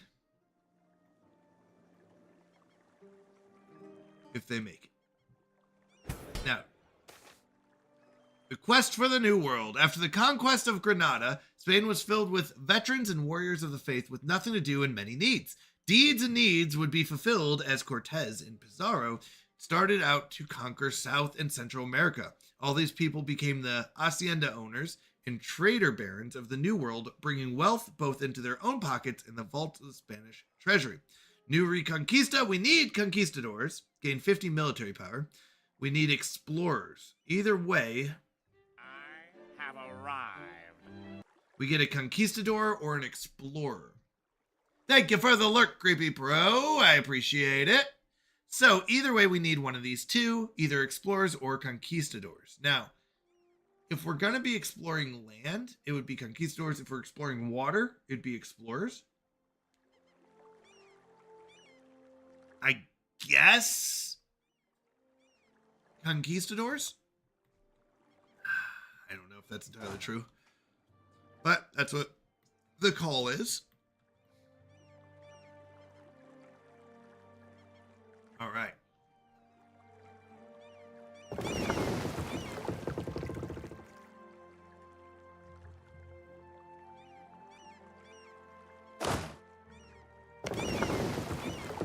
So we want to get them there. They don't have a lot of attrition, but it will go up the longer they're at sea.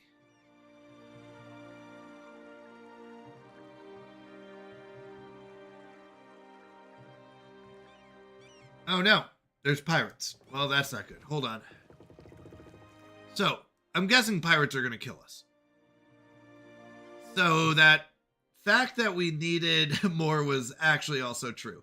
We do need a big ship with us, even though I was told we did not.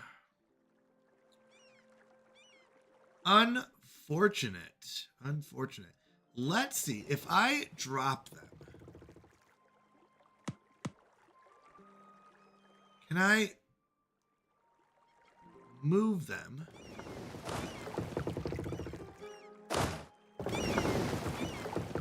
Can I unload them?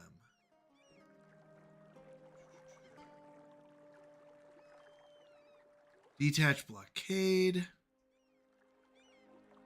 I would like to drop them here, but I wonder if this is not a territory.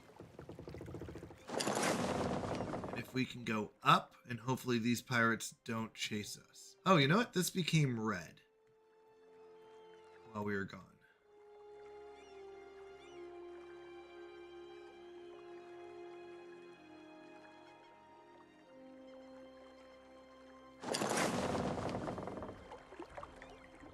I'm guessing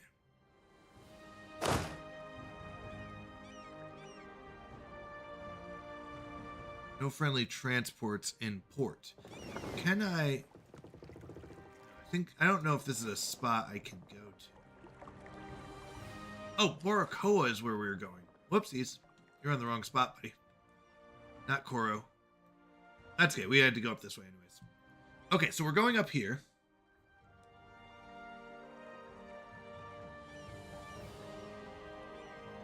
We were just going the wrong way. Went the wrong way a little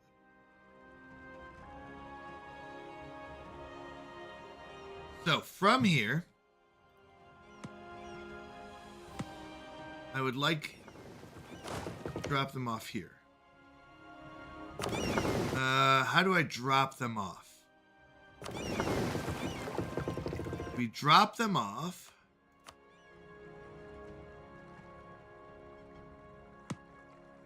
I don't need it. I need it. Oh.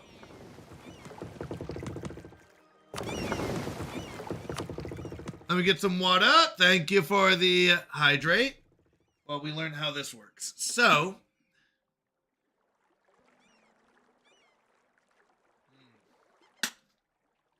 delicious water. Thank you, Belser. Okay, so these ones don't have a leader. How did you drop them off there?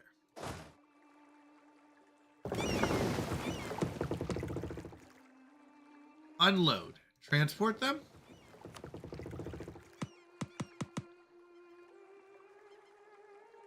How did that work? Attach. You've got people. Oh, okay. So you have to select the people. There we go. Is there a way to go next? Like, how do I know who is and is not? Nope, you're good. Okay, so let's look at the names. Armada Real is done.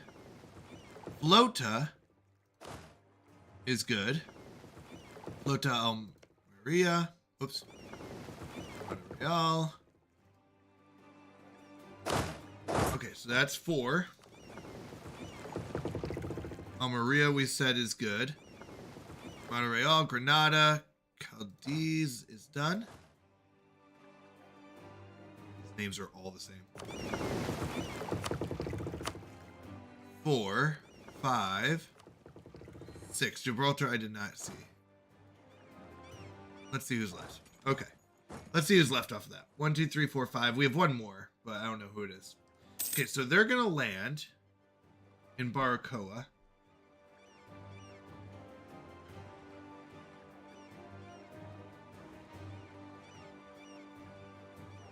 And once they land there, we can figure out what to do with them.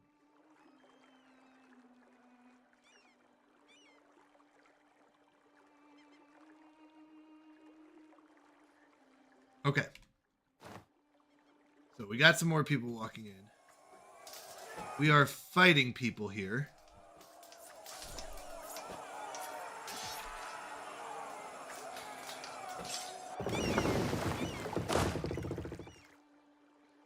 Okay.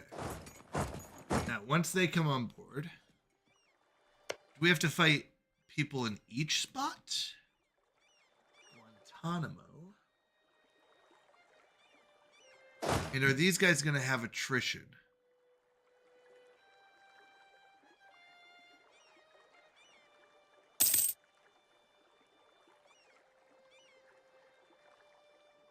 think we're okay. Looks like they're going to be fine. No attrition seems to be adding up yet, but we're going to check at the end of the month.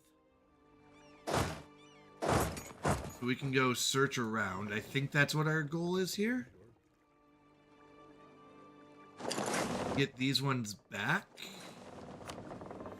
Oh, I'm kind of making this up. Okay, Cadiz is going to go here. Okay, they are not fully healed, so let's go ahead and put them.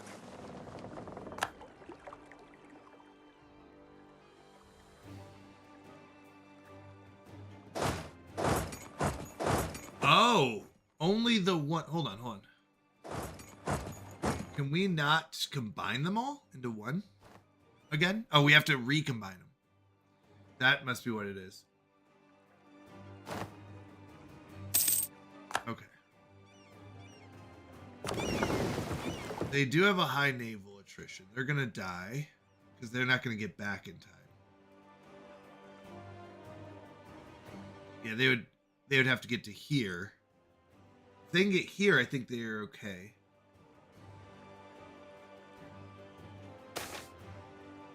Uh-oh, one of our mercantilist policies is proving frustrating for some of our merchants, causing some to defect. Mercantilism is right, or a slight loosening of the policy might be the answer. We lose one, but gain trade efficiency, foreign spy detection goes down, and I don't know what mercantilism is. This does take effect until 1500 for 10 years. I'm going to go and just say mercantilism is right because I don't know. Okay. So if we combine all these, we're just going to go up the coast, I guess. I guess that's where we go from here. Looks like the ships will make it back to port, so that's good. These ones should be healing now. Okay.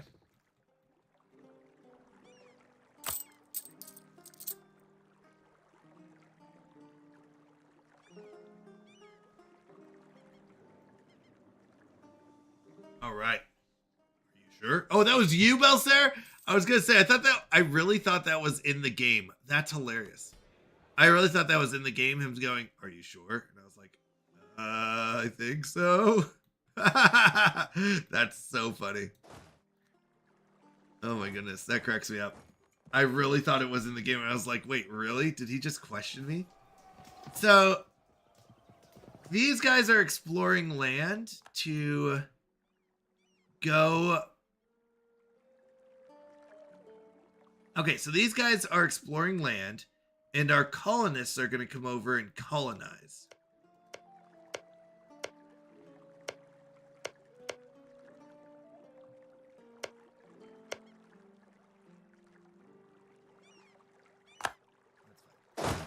We're fine with that.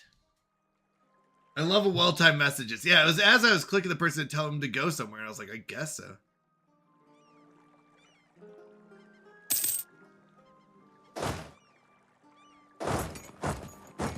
So basically that's what it looks like to me. Is we need to go figure out a way to get a colonist over here.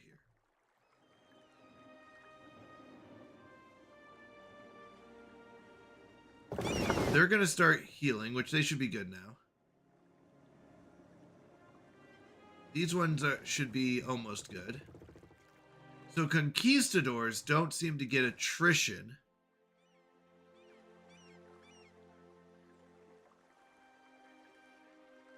And they can be reinforced.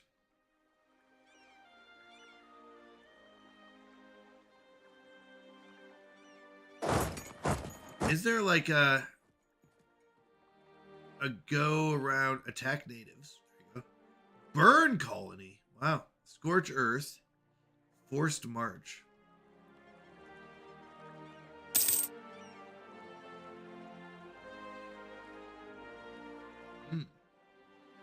Wow. You can be pretty harsh in this game.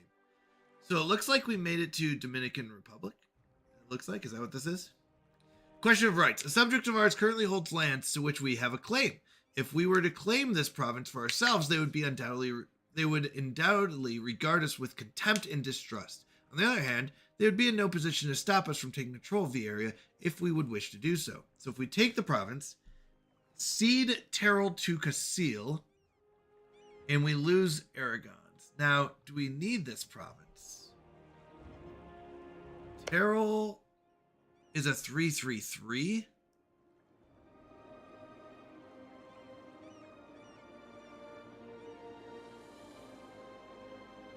So we would get it. Does it matter if we own it or if our allies own it? I guess we'd get all the tax. I don't think we need that, though. We like our friends. They've been good to us. We don't need it. So we're going to renounce the claim. We're fine with that. I don't need Terrell. It wasn't that good of a spot.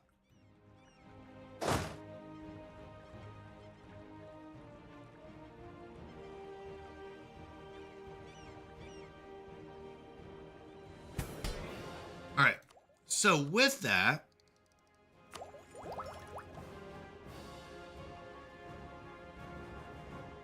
we need a lot more of this. I want this to be our national focus.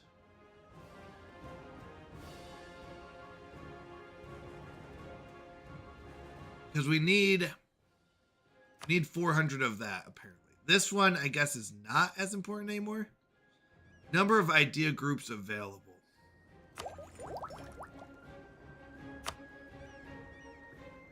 And I think it was innovative or something. I can't remember what the other one was that we needed. It was like...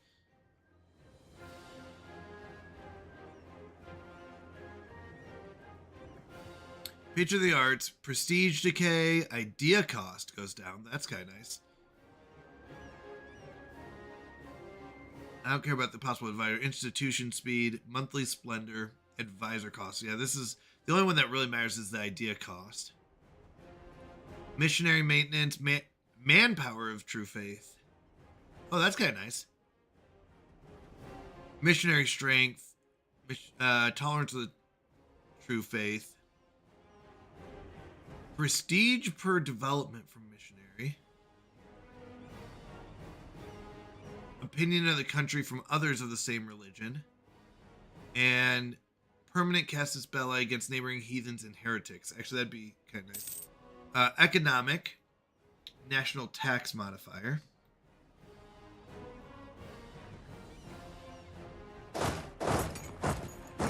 Let's see what else we got. National tax modifier, yearly inflation reduction, merchants, gold depletion chance modifier. I don't know what that is. Interest per annum, land maintenance, and production efficiency. Expansion is colonists, so we could do that. Expansion would probably be good, along with innovative. Merchants, global settler increase, envoy travel time, reduce liberty desire in other continents. Oh, that'd be good, so they don't want to split off. General colonization law, settler chance. Yeah, so probably expansion would be our second one. All right, so they're done.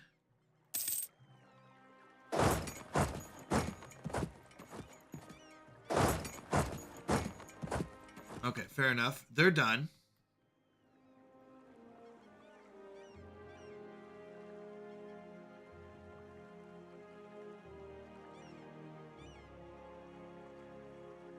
Okay, so it looks like every time they move, there's a chance they have to fight rebels.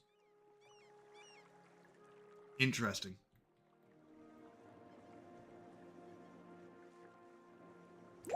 So we still need to wait for this, though. We're still a ways away. To be honest, I don't know if it matters too much. So, where's our explorer? Oh, is it here? Yeah. Now,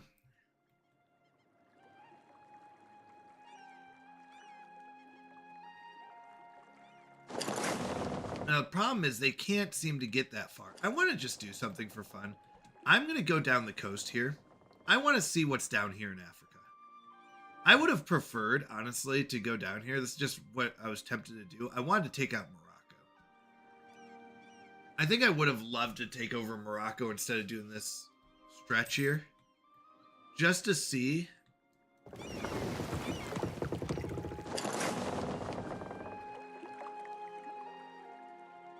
Because this colonist thing, I'm sure, is like the way to go. I'm sure it is.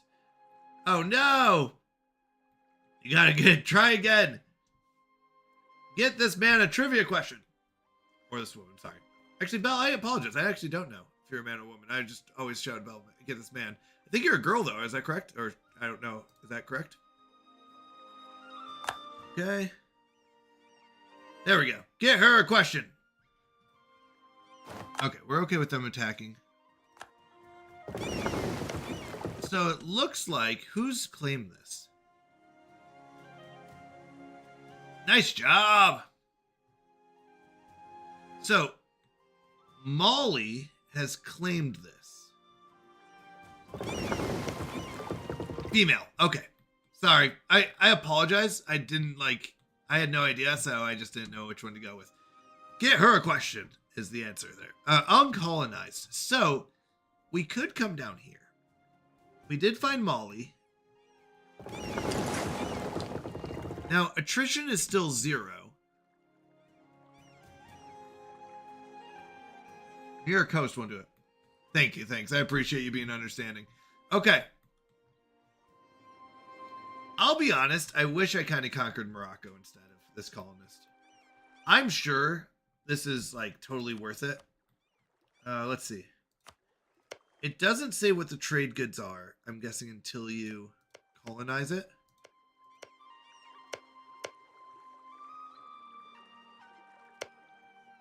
Jungle. Development, like, you're looking at 221. 6 development. This total is 6. Oh, 231.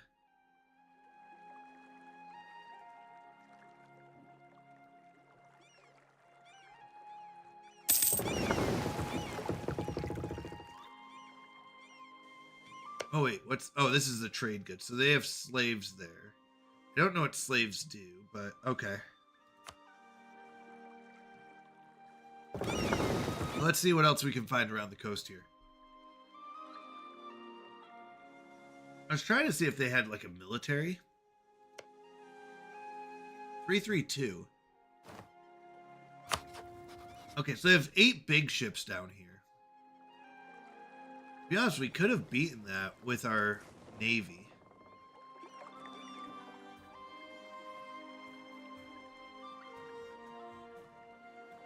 Port level 1.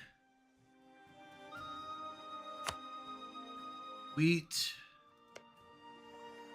Ivory? So we've got ivory, wheat. Wait, hold on a second. Base production 0.6. 0.6. 1. 0.2. Like, what's our production? 0.6? 0.61. 0.6. 2 for gold. 0.8. So honestly, these aren't bad spots.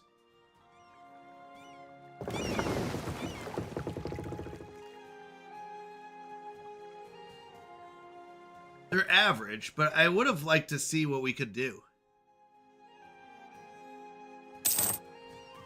We do see other spots around this a little bit. Oh, uncolonized.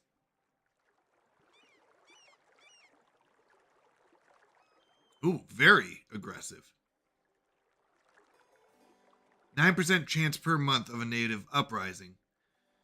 So, very aggressive. Okay.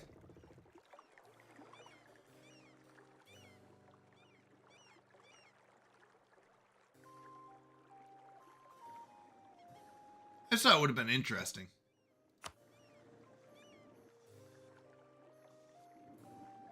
Because we've got these allies, these ones.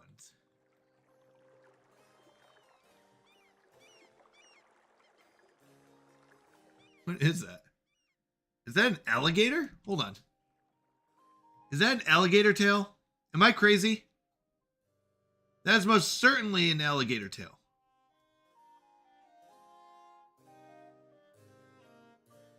Am I crazy? That's the back half of an alligator. We're fighting alligators over here.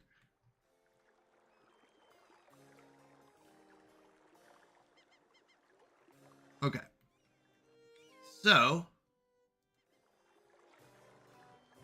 Ooh, who's this? Joloff.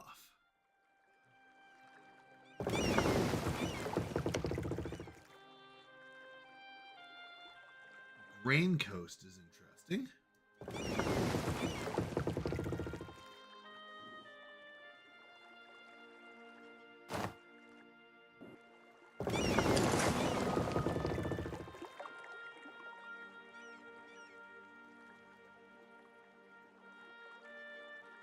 So could we land someone there?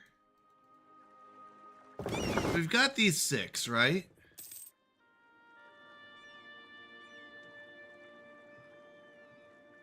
Oh wait, hold on. No, those are, yeah, these are all. Oh no, hold on. No, you guys stay here. They're gonna stay there. I just want you 6. You're okay right now. If I go pick them up, I really want to go fight them down south. I really do. I want to take over Morocco. There's just this I really, really want to idea. Who's this? This is Nupe. What you got down here, Nupe? Flavor coffee?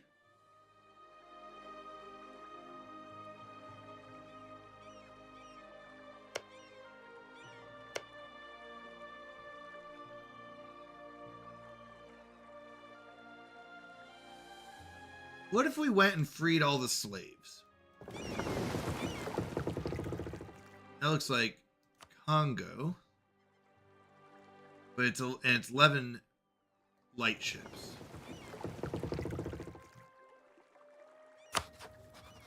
And then what is that flag? The guy cutting off another guy's head. What a flag. Okay. Well, that's brutal. Oh, this game is brutal. I think we should have come down here.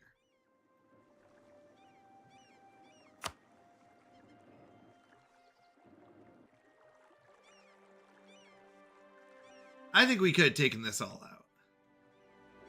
Specifically Morocco. I would have liked to take Morocco. They had some good stuff down here, I think. With the gold especially. And then we could have just kept exploring into Africa.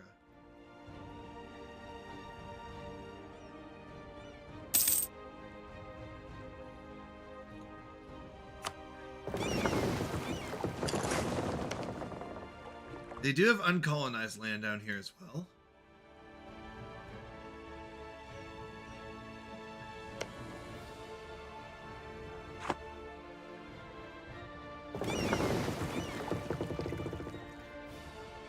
We're getting 5.4. Are we not on the coast?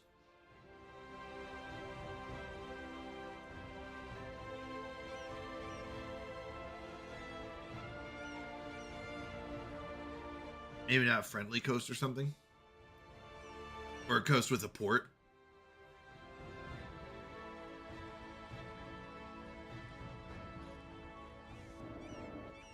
Because now we've kind of explored this part.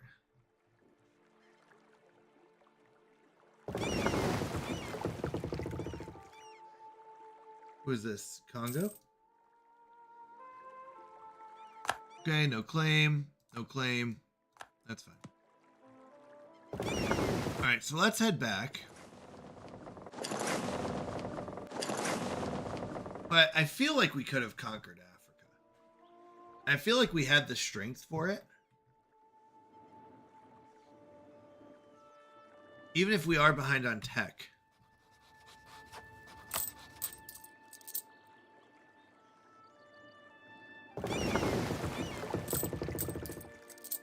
So fleet maintenance, if I put that...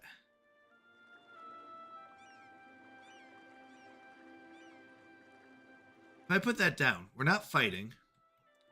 Are they going to start losing or gaining attrition?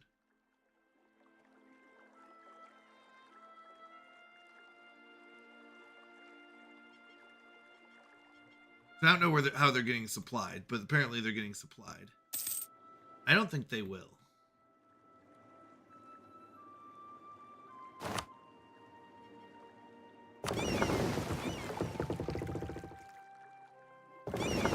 Yeah, they're coming back.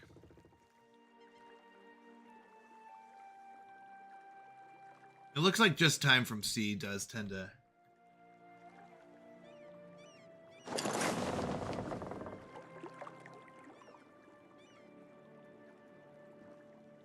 just add up. So we got about 3 months to get there. I don't know. Maybe I'm crazy.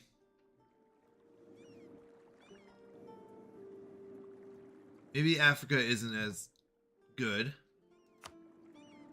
But I would have liked to come down here.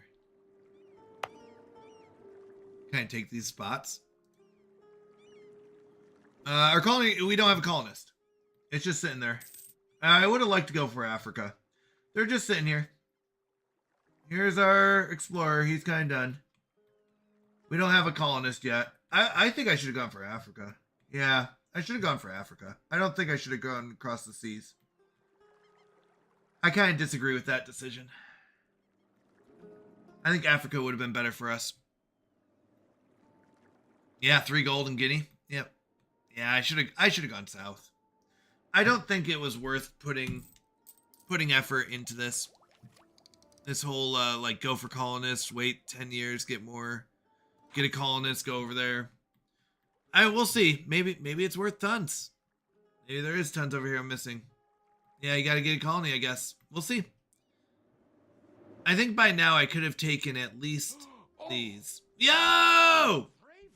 Hexar! What is up? Welcome in, welcome in. Raiders, thank you for the raid, Haxar. How was your night? How was your stream? I hope it was good. Shout out to Haxar. Amazing streamer.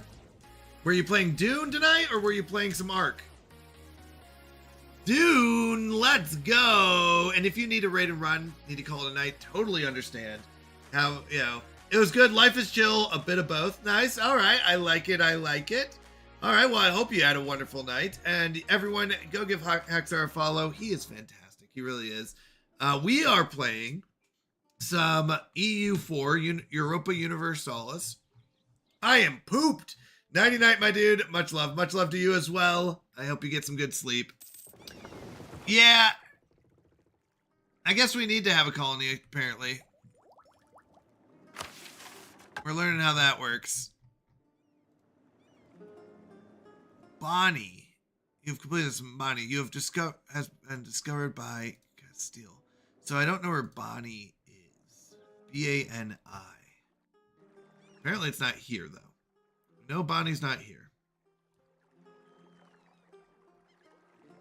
So we're just waiting. We're waiting for our one.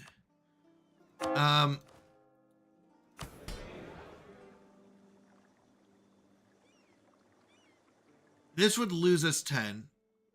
Or sorry, gain us 10, but lose us the thing. So what we're gonna do, I guess, we've been told, is to add privileges. We want to add privileges where we get more like military power. Now this does lose loyalty, equilibrium, which might be okay, and 10% crown land. So we need to do one more claim, and then we're gonna go ahead and one more seas, and then we're gonna go and do that.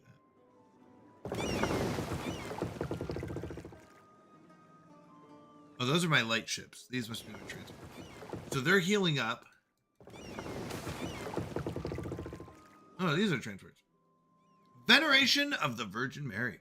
The Blessed Virgin Mary, Mother of our Lord Jesus Christ, is the Queen of Heaven and It's the queen of heaven and mediator of many graces. That's an interesting one. There is no more perfect woman, and her holy motherhood grants her a seat at the right hand of God. Or does it? Recently, radical theologians have been arguing that there is no need for such intercessions. Are they right, or is the Holy Mother Church in danger of their almost heretical utterings? She is a special woman, but still just a woman. Yes, that is the truth. They don't like us saying that, though. But you know what? That is the truth. Okay, so this is 5 light ships.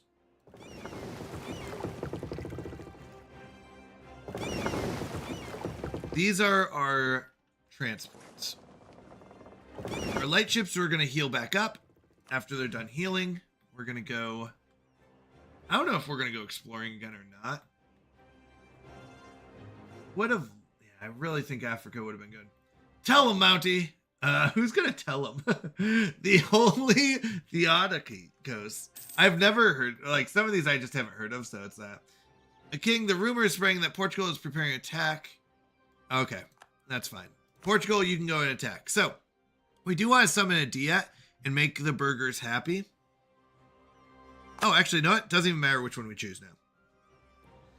Prosperity and land. So they want us to increase the base tax to at least 5 in Melilla. They want us to at least 1 province in the central Morocco area owned by Castile. So they want us to do Mechanes and conquer. They want us to have 25% or more trade power in Tunis. If we were to look at trade power, not trade goods. Theotokos, God bearer. That's interesting. Theotokos. I guess you need level 10 admin tech to form Spain. Oh, okay. Is that how it works? Is this Tunis? We'd need 25%, and we are at 14. I don't think that's going to be a good way to go. We're not going to go with the trade power. Honestly, this would be our easiest one. So Melilla, we just want to increase to 5, which is 2 tax. This will cost us admin, and we're not allowed to spend admin, apparently. Oh, Trapani, that's fine. That's not our fight. It's over here. This is a fight that we don't have, and they're gonna win that. We're fine. We're not allowed to spend it because we have to save it up for these ideas so we can get our colonist. So we can go figure out how colonies work. We do have low crownland still, but it's almost actually back up. We do have loans that we could pay back.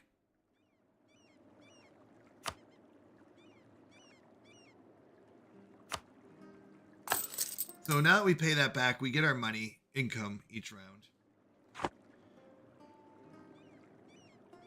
All right. So what to explore is the question. Once they're back up, let's just go kind of out and explore, I guess. I don't know. I guess they could make it here. Or to Florida. Right? Right.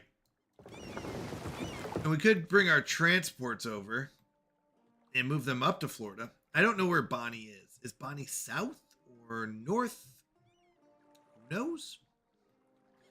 Bonnie sails over the ocean. Well, once we get a colonist, we can come over here, colonize, and then we can go see what's around. Because we should be able to get a port at that point. Question. Real life colonizing.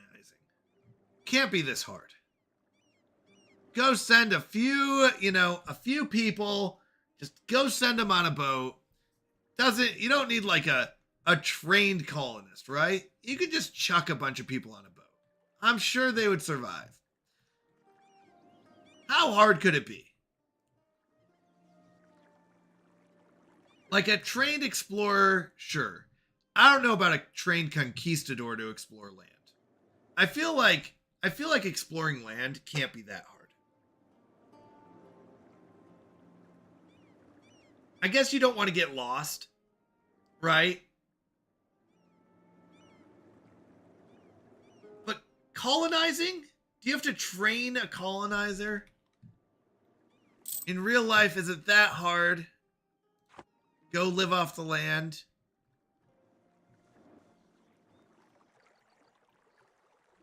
They make it look so easy in the movies. All right. So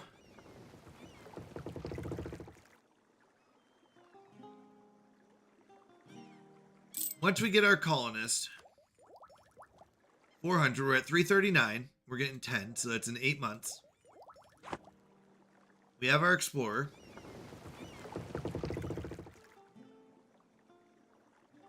We have our transports.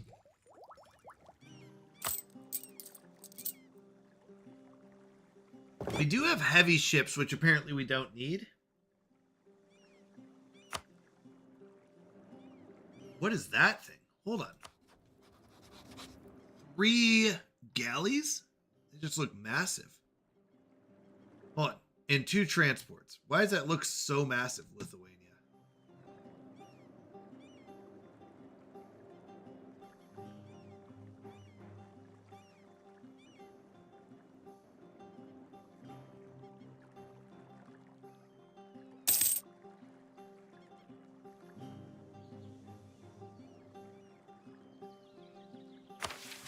All right, we gotta go figure out where Bonnie is. B-A-N-I. Have grown by at least 5 states. We need 75%. 75% trade is so heavy. What are we at here?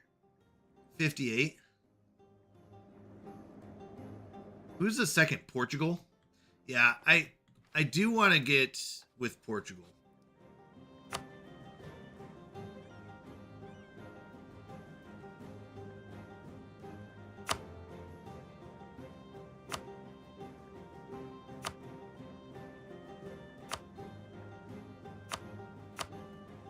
I mean, do we need to increase our relation with them? What is our relation? Plus 190?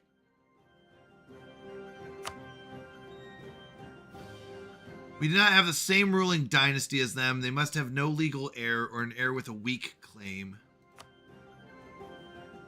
We don't want to go evil with them.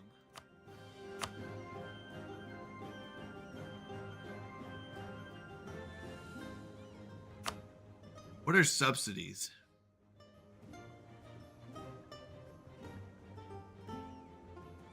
For 10 years, we give them 0.1 money. Up to 18? Wow.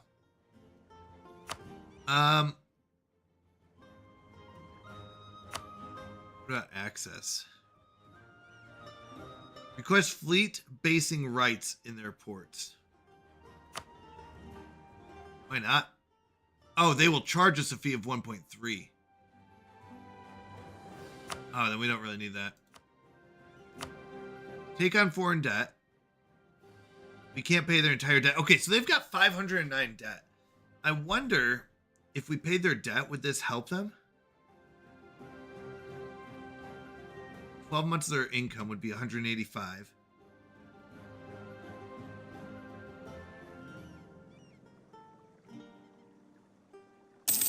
I mean, they like us. They are allied with England and us. Royal marriage with us in England.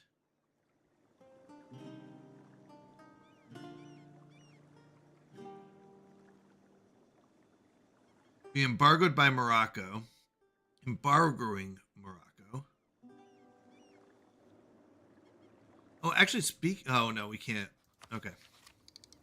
We're just waiting. Yeah, 400. Wow, that's a lot. 400 is so much.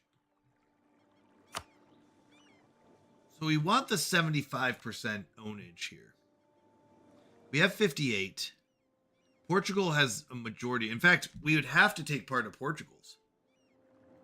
How do I ask for this? Diplomacy?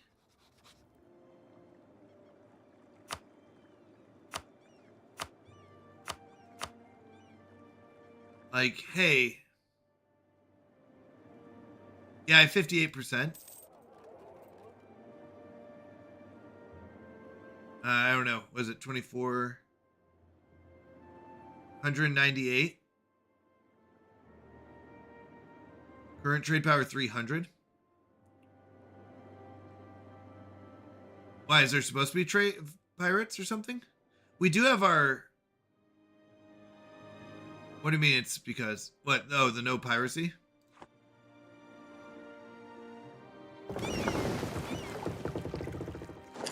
And for the longest time, we did have these ships protecting it.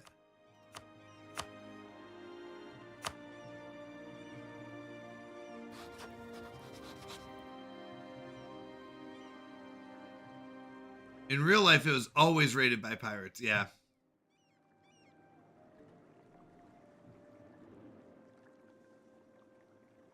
Was a splinter in?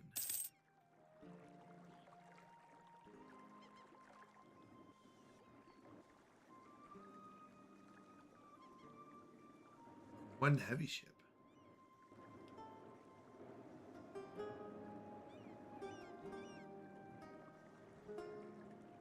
So I kind of want to figure out a way to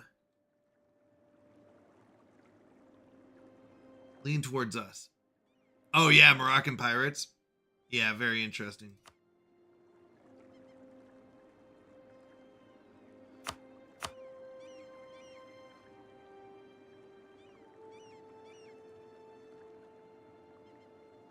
Offer.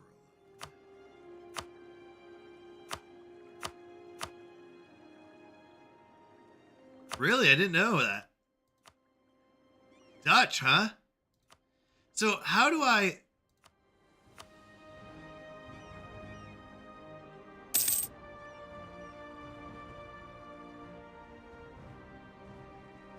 How do I convince them, like, hey, we should be allies? Influence them? Queen of Pirates, huh? I didn't know that. Pirate Queens.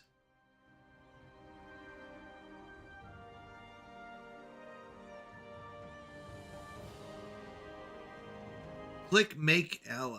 Are we not already? Oh, nope, hold on, not that one. Hold on. We already are allies.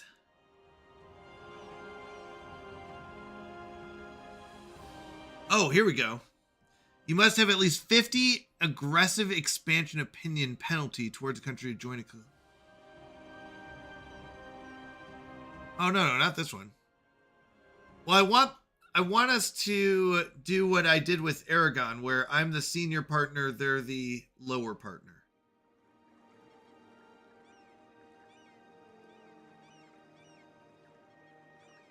Isn't that what we have with Aragon? Let me double check. Maybe I'm wrong. Or, I don't know. No way? Okay. I don't know. It's what... I have no idea. Aragon apparently did it.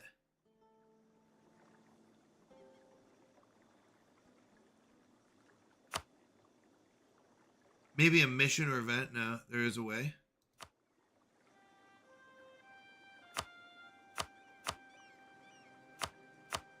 Click Make Vassal.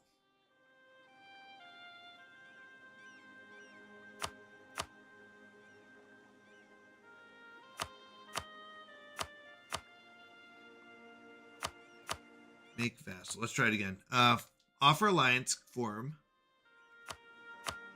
Enforce peace, integrate. Oh wait, let's go back to Portugal. Make vassal. Offer vassalization. You cannot vassalize countries with more than 100 total development. Okay, so we can't do that. So is it just a random event that I'm waiting for to diplomatically take over Portugal? Not random.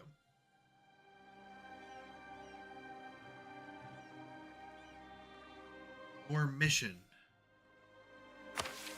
Well, mission, I have a mission to recover Portugal. Is this what you're talking about when you say mission? I do have a royal marriage.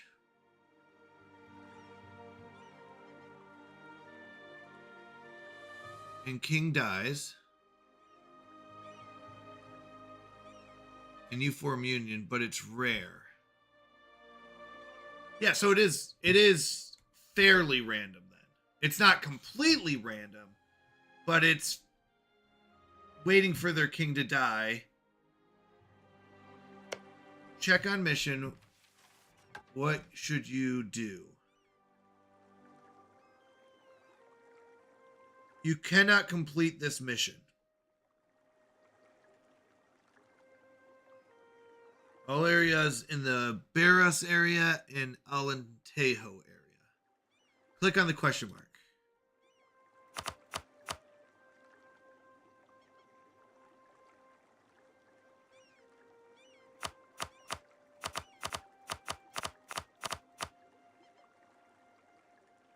Like, that's what we need to take over. What do you mean? I don't know. Okay. So we just have to pretty much wait it out.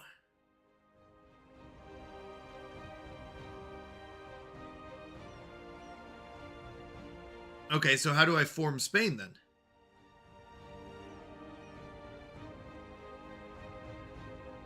How do I form Spain? I integrate them? And only integrate a nation which has been your junior in a unit for at least 50 years. It is not possible to offer this before 1510.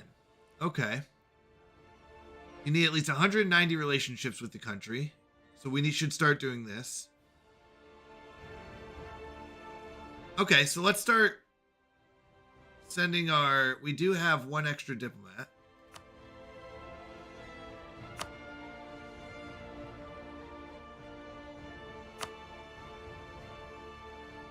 Okay, sounds good. Have a good morning. Have a good day. I hope you, if you're going to sleep, have a good sleep. If you're having a day, there you go. On decision page. Good luck and make colonies. Sounds good.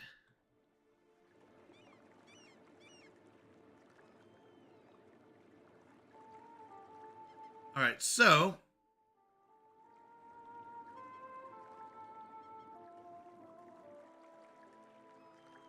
we're waiting for our colonist. Then we will send him across. Trust your neighbor. Although citizens are encouraged to show trust and good faith in their exchanges, the reality in many nations is that it's a risk people cannot afford to take. This, however, is not the case in Castile. We have successfully stamped out corruption on so many levels in society. People not only trust officials to do their jobs without extra help of a bribe, but they also trust each other more in general exchanges. This general belief in the honesty of others is a very thread from which the fabric of society is woven, and our country is a shining example of it. So state maintenance goes down by 10%. Nice. All right. Now, we are 2 months away from getting our colonist. We're waiting for this one. 1494, we can seize land.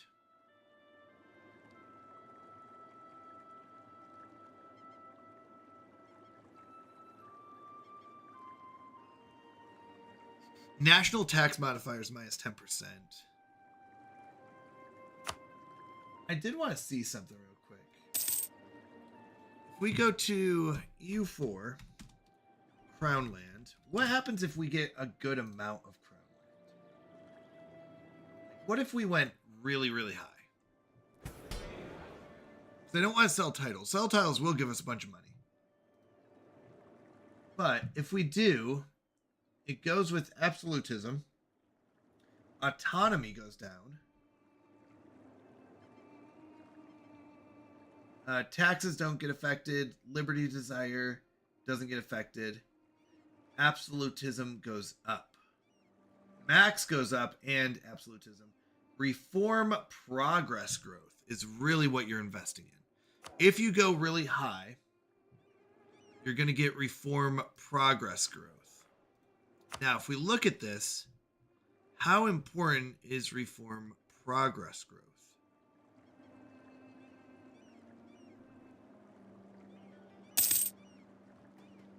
That's not a bad idea. So we currently get 0.74. Local autonomy does go down, which would be really good for things like this, right? They're at 75. Currently, it changes by 0.125, right?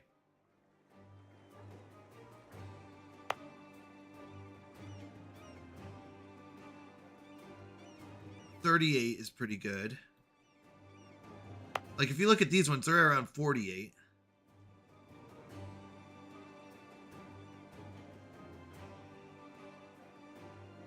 Is this, like, going to keep going down? Does it just take forever?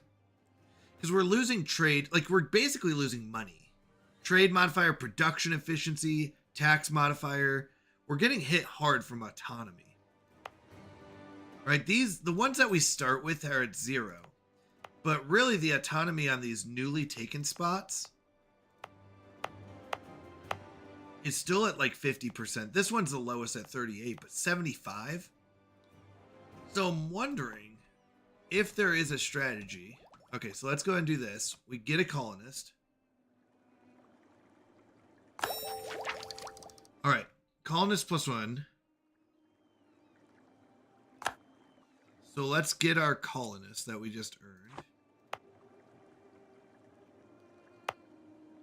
I don't know how that works. Do you just create one? Build a colony ship? Nope, not a colony ship. Okay, so we would... I mean, it wouldn't be an army, would it? Air, military, conquistador, general. Nope.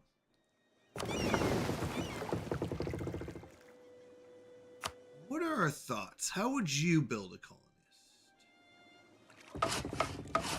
This is not a colonist. No colonist there.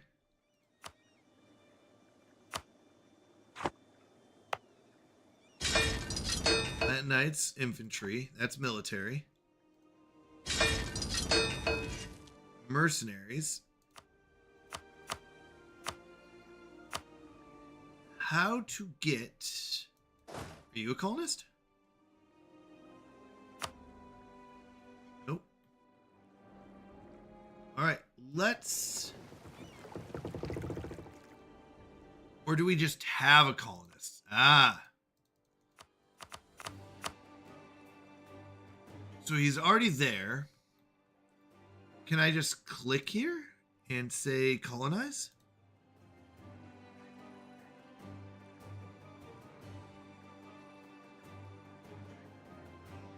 We have 160 range.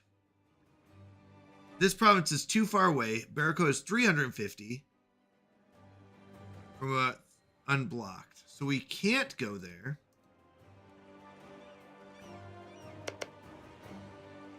$226. So we need something in the middle.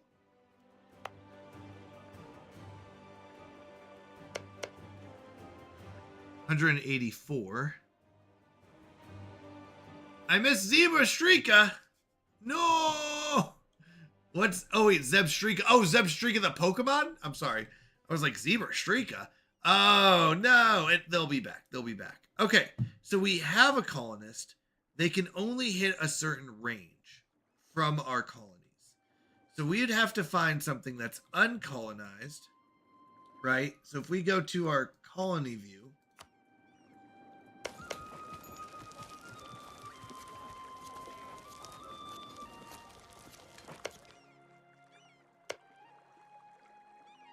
what is this view?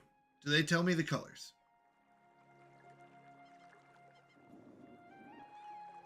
We can colonize this, it's just too far. So how do I get closer?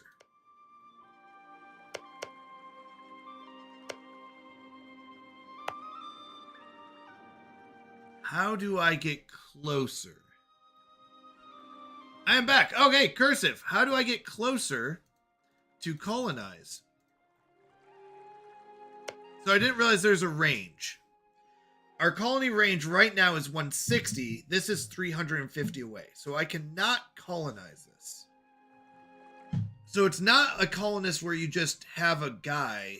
It's a range. Welcome back. So...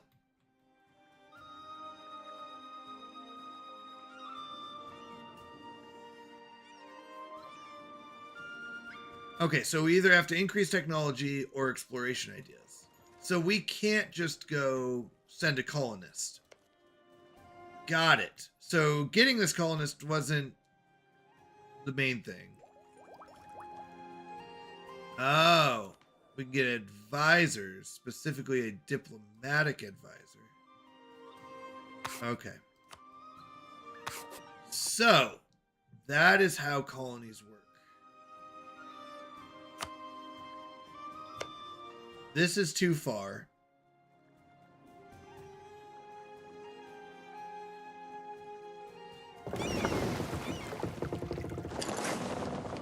I want to see what's here. Is there anything... You can fire unhired advisors by paying them and then just start, or all of luck. How much bonus do they give? Like, are we talking like a 10% bonus? Because if it's 10%, we're definitely not going to make it. Now,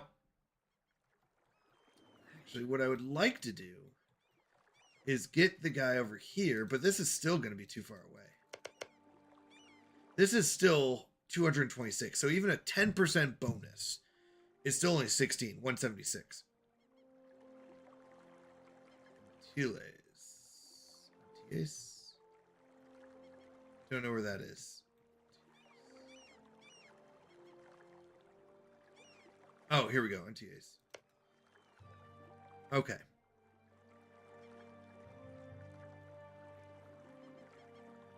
This one down here I think has already been taken. Oh wait, I don't know what this is. So I have to go pick them up. Okay. So let's do this. Here's my transport.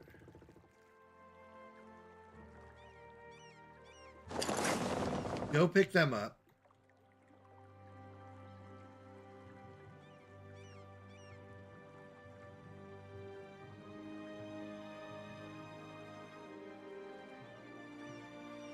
Okay. Wait, can you get Arguin next to island on Africa? Yeah, this one here. Yeah, I got to get my conquistador to explore it. Is that right? So I'm going to go pick him up.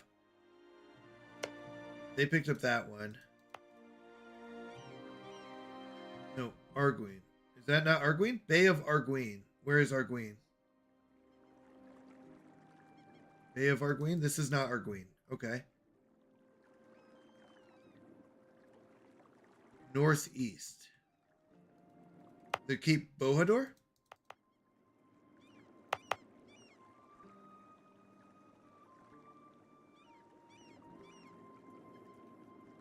Between these two?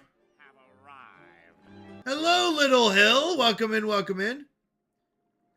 Next to desert. You're not talking about this one. This is Bay of Arguin. Not this. You're saying between these two.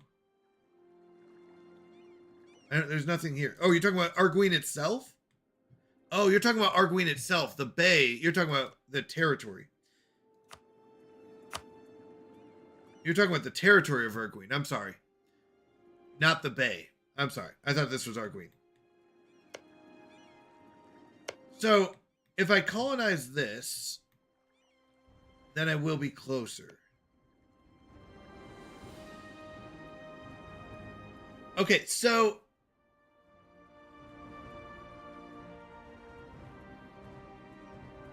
Who owns this? Wait, it says I own this, right? And this one? Brazil is close. Okay, so we might be going for Brazil.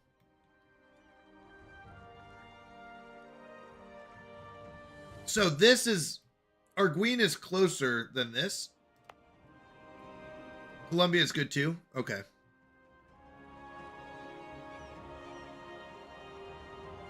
I guess that makes sense. I don't need it. Oh, nice. So if we take Arguin,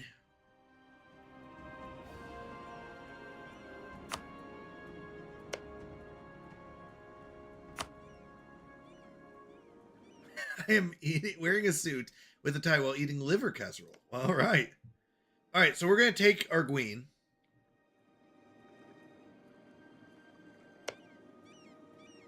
Let's see how it goes.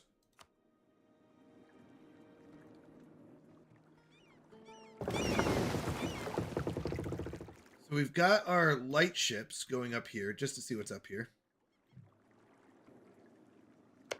Do I have to have like a military ready to take this? Like, is this? It says they're very aggressive and ferocity. Like, I imagine I want a military ready for this, don't I?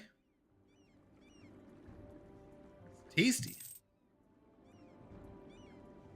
What idea do you have in the stability tab? Or colonists? Idea.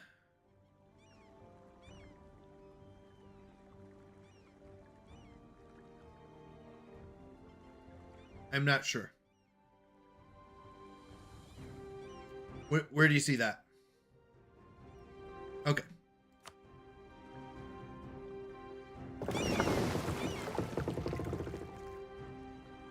Okay, so I should have sent... Shoot. I should have sent... I'm just going to have these 6K go down. But it's going to be too late. We could turn around.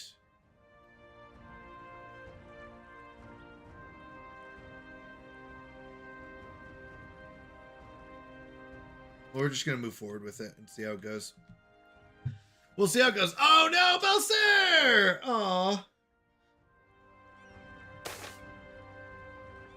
Sickness of King. Enrique IV has fallen ill and cannot handle all the aspects of ruling. That's what it is. More power to the nobility. Delegate more to the provinces. Be honest, it doesn't really matter. Who has the most power right now? 46, so we probably want the burghers. Oh wait, no. Tax modifier or autonomy change. This is just loyalty. Autonomy is nice because it leads to it. I'm actually going to go with the national tax modifier for right now. Yeah, influence doesn't matter. Yeah. Oh, you do not want autonomy. Sorry. The autonomy I thought would help with these places and getting them back on track. To get them, because their local trade, production, all that is kind of terrible right now. And I was thinking of putting more effort into that. Oh, monthly increased autonomy is a horrible thing to have. Okay. Oh, England inherited the throne of Burgundy. Look at that. Okay, so we have to pick up these guys quickly.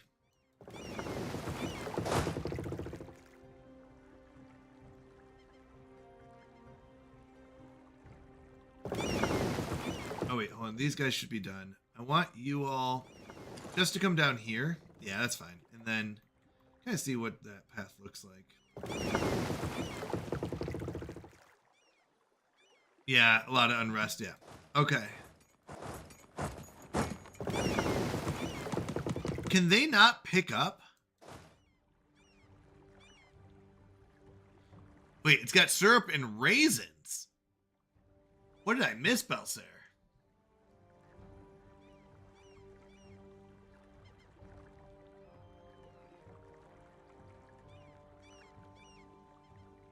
I got the version without the raisins.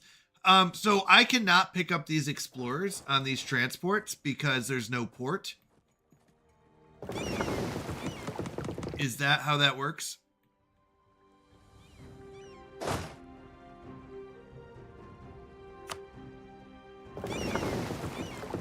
You can. Okay. There's no friendly transport ships. Merge the transports. Okay, merge them.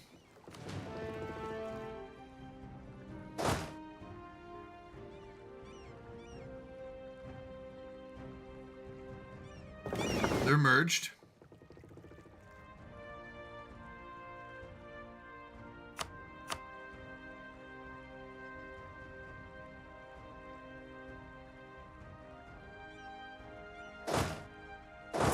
Oh, just have to click on them. Okay. Actually, I do need to raise the morale of army maintenance then so that they can be ready to go.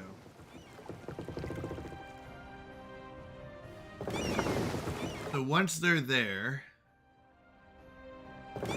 they should be able to make it back. They should be able to make it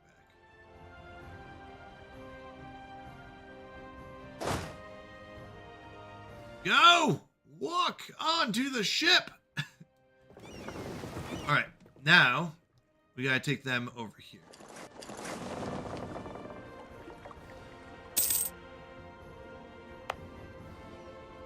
Okay, so this is our colony. Catholic, unknown. They're very aggressive.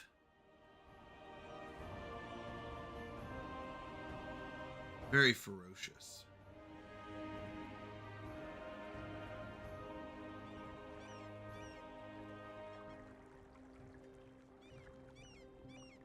All right.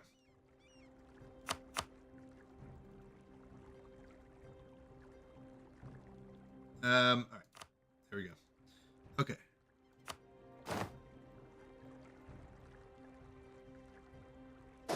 Wait. Why am I? Wait. What?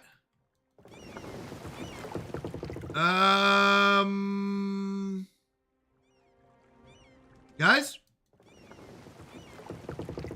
Were they not on the boats? Wait, hold on. Oh, they are on the boats, right? Nope. Where are my boats at? Yeah, where did my transports go?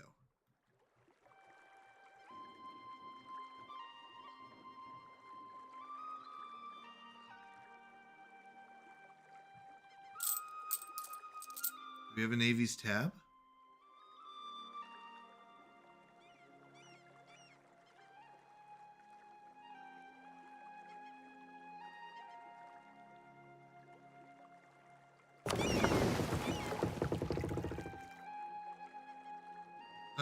Well, I can't stop them now. They kind of have to come back and dock. They didn't pick them up? Didn't we see them walk on? Okay, I guess. Alright, let's get them back. Sent the command too early. Oh, fair enough. Okay. Cool. That's how it goes. Alright.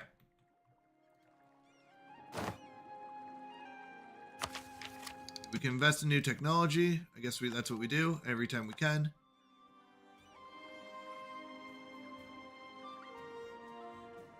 We want two to keep them in place. Well, do I care? I'm not sure I understand if I care about this. Why am I killing the natives here? Because I want a colony, but I still can't reach it. I won't be able to get a colony there for a long, long time. I don't know why I came over here. I came over here because I thought I was going to colonize it. But I won't be able to...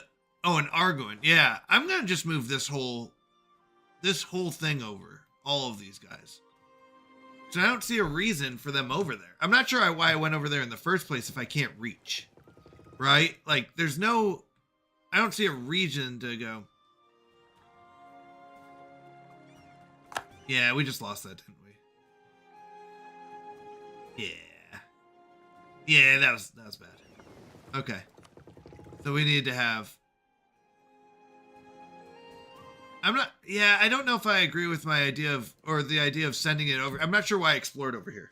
I have arrived. Speed 2 was on a cruise ship. Speed 1 was on a bus. That's actually really funny. Actually, I never watched Speed 2. Maybe I should have. Maybe I'm missing out. Yeah, we're gonna lose this. Okay, so that was useless. I'm not sure what I'm doing over here. I don't know what the point was. Like, we were like, hey, we gotta get across. We gotta get a colony, and we can't. We can't reach. Yeah, there's movies. So I think that was a bad idea. Like, there was no point in coming. The colonies over the idea over here. I'm sure it's like a good idea eventually, but it doesn't make sense. Doesn't, like, that was like, okay, congratulations, you made it over here. Now nothing happens. You're like, okay, great. All right, so we still gotta wait for this, and then we get a second colonist later, I think. Oh no, we get a second colonist with a second idea. That's this one. So yeah, once we have 556. Yeah, I don't know if I'm on board for the travel across the seas, lose your entire navy to land people, explore this, and do nothing with it. I mean, even if England wants to come over and get it, they can. We can't stop them right now. So I'm fine with like the idea of colonizing. I am. But I don't think you head west first, unless you're planning on reaching this. Green Eagle, yo! How are you doing? Let me get you a shout out in chat. Green Eagle's fantastic. How was your stream today? Apologize, I didn't get a chance to stop in. I was watching my kiddo today, and I will be honest, that was 900% of my attention. Was literally just making sure the kiddo stays alive while my wife went out with the other kiddo and went to her niece's place. So, okay, let's try this again. You're going to come over and you're going to pick them up this time. I've been great. Had some chicken patties and mac and cheese for dinner. Now I'm just chilling. Nice. We just went through our sponsorship, which is CookUnity, and set our first order. So, yeah, I'm excited to see when it comes in. It'll be about 10 days. And then we'll get our order, and we're going to do some cooking streams about going through, like, making them and see. I mean, it's already pre-cooked, so there's not much to do with it, but kind of reviewing them and having fun. Stream went great as well. Good to hear. Good to hear. You can get the DLCs for $8 a month, so you don't have to pay hundreds of euros for all of them, or 15 for 3 months. Wait, but I don't get to keep them? Is it like it's a subscription base? You don't get to keep your DLCs?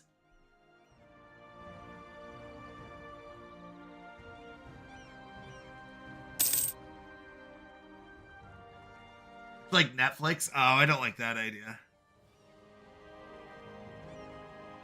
Wait, my king, the rumors are spreading that Portugal is preparing an attack. Yeah, we're fine with that. Portugal, you do your thing.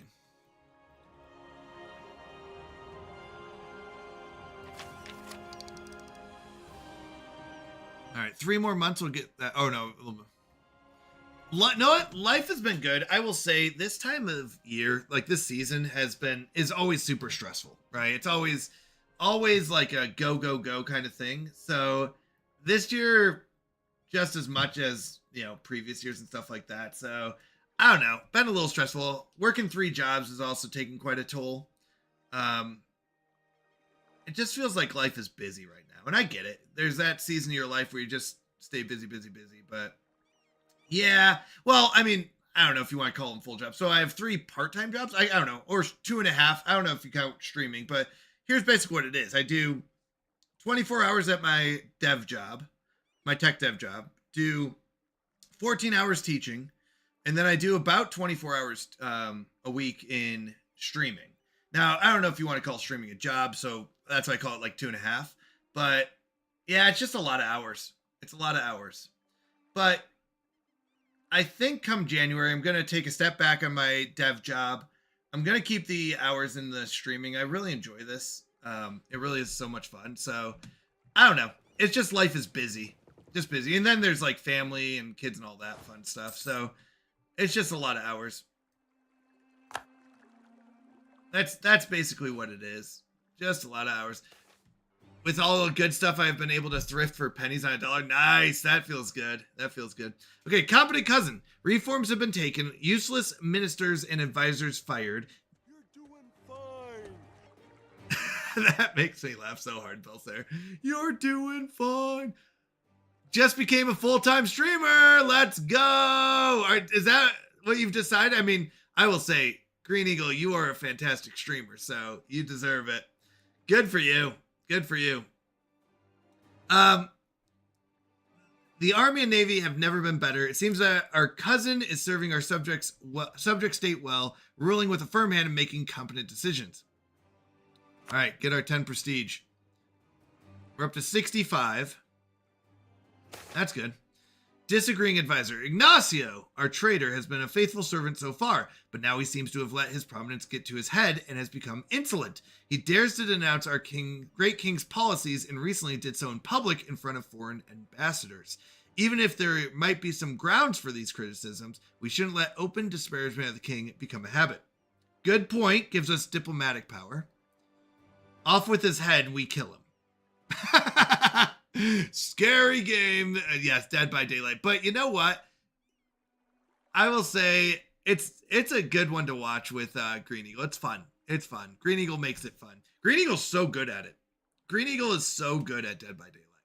Like watching him, like I would be panicking the entire time, and Green Eagle just remains calm, jumps over like a ledge, and then like runs around, throws down a pallet. Yeah, just like completely calm the entire time. Me, I would be freaking out the whole time. Like any moment, killer's gonna pop out and kill me. Gotta run, and like I would like be terrified to stop and do a generator or anything. It's so much fun. It's so much fun. It was a good point. It was a good point that he had. So you know what? We'll take our diplomatic power and run. Really? That's funny. Playing D&D frustrated me playing as killer. Oh, really? Eldorado, Art of War, and Rights of Man. Okay, I'll look into him. All right. Noble Rebels. Yeah, we're fine. Okay, are they on the boat? Do we think they're on the boat? It says they're on the boat. Yo ho, yo ho. All right.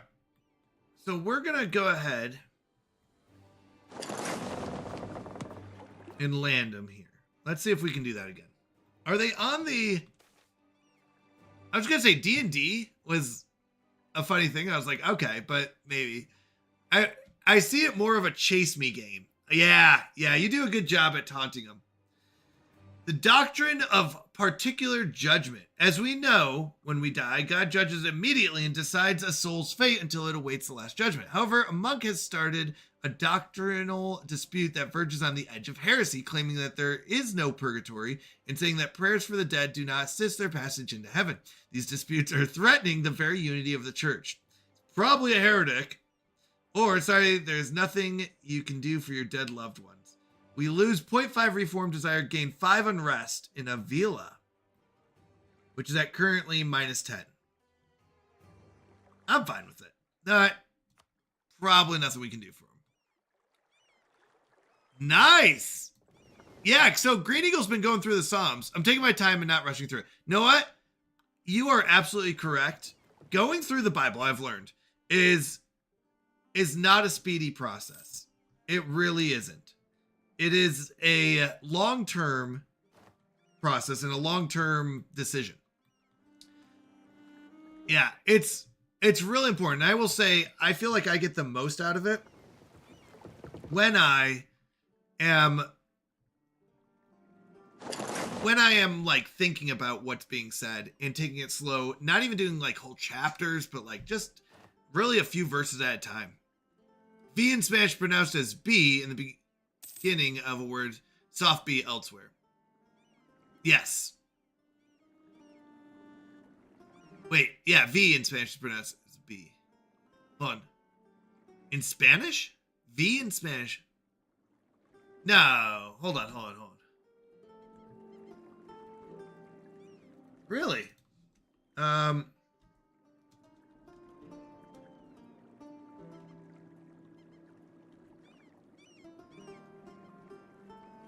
Oh my. Vaya con... See something. Vaya. Yeah, vaya. Vaya con los... Oh, nice. Vaya. Nice.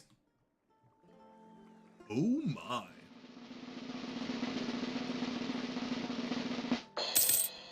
Go Spanish! I don't know what the drum roll was. Drum roll for Spanish. Okay, I lost my fleet again. Where did they go? This isn't them. Oh, they are here. You made it. Good. How do I get them off? Excuse me, madam, but... Oh, great Odin's raven. Let's go, Kender! How are you doing, Kender? How was your stream tonight? Oh yeah, it's Saturday. How was date night? I lost track of my days. Isu Gaming also here. Let's go. How was date night? Did you play with them tonight?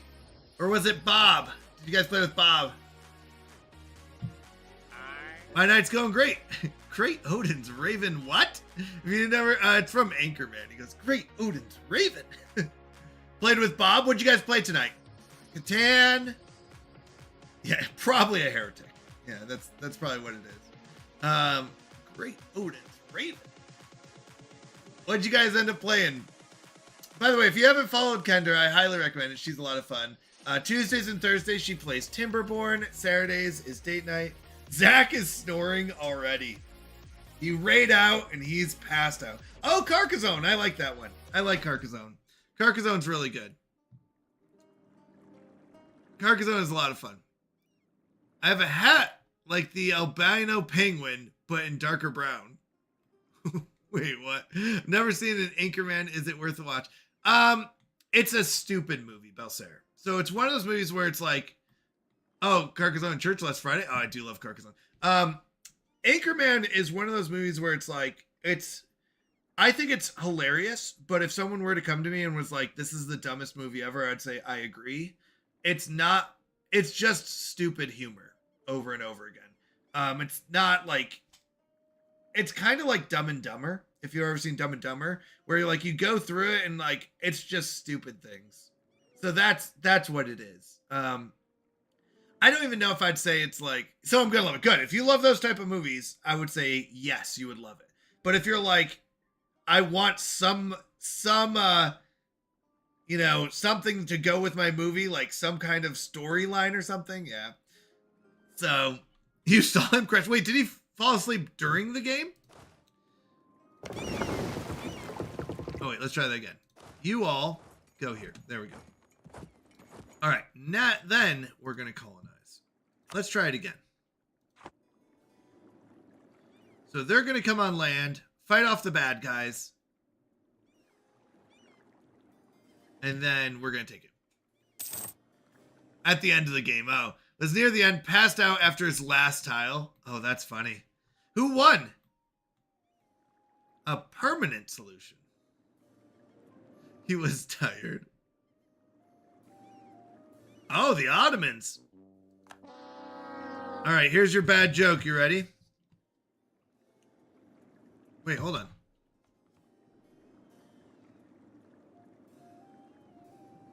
Oh, there it is. All right, here we go. You can tune a piano, but you can't tune a fish. Ha! Tune a fish. Oh, these jokes, they get me. All right, I won the last one. Zach the first. Wait, Bob didn't win? Bob, do you have anything to say for yourself? Bob always wins. Okay, army maintenance is good. Fleet maintenance. Ah! I did.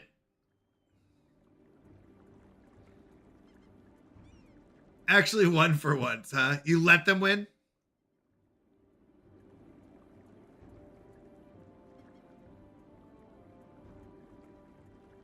Kender Frog actually won for once. There you go. Seize colony.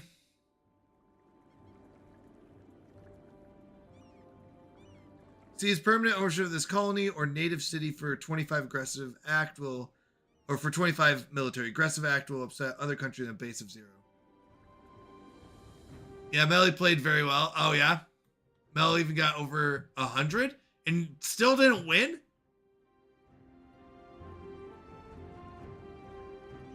Oh, the upper one? Scorch Earth.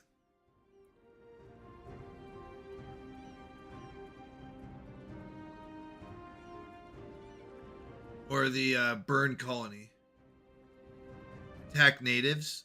Costs 50.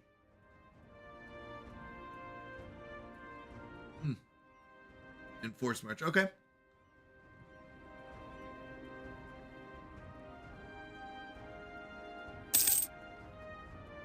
Yeah. Now, I'm wondering, can we just integrate the natives? Can we say, hey, natives, we should be friends? He'll make natives into not natives. Are we winning? Then we're always winning. We've never lost. Ever. We don't lose here. All right, let's get another idea. So I think we want expansion, right? For a second colony. Geneva's suggestion was not invented yet. Yeah, expansion, that's what I thought. Okay. All right. So apparently we're pushing for colonies. We can seize land. If we seize land, we are ready to fight. So we could just seize the land. They'll go down to 21. They'll go down to 39. So they'll be fine. They'll be down to 18. Uh-oh. 18 would be bad. What is losing? Let's do it anyways. So, actually, that's good. We'll go take them out. Our friends will probably take them out. If not, we will. Oh, actually, you know what? Looks like they're coming this way, so we'll let them fight. Yeah, I would have just gotten it. Give me 1 second. Because I didn't want to do it without, because I'm going to lose 10%. So we can get the monthly military power, or I can get the diplomatic power. Now, why don't I want the diplomatic power?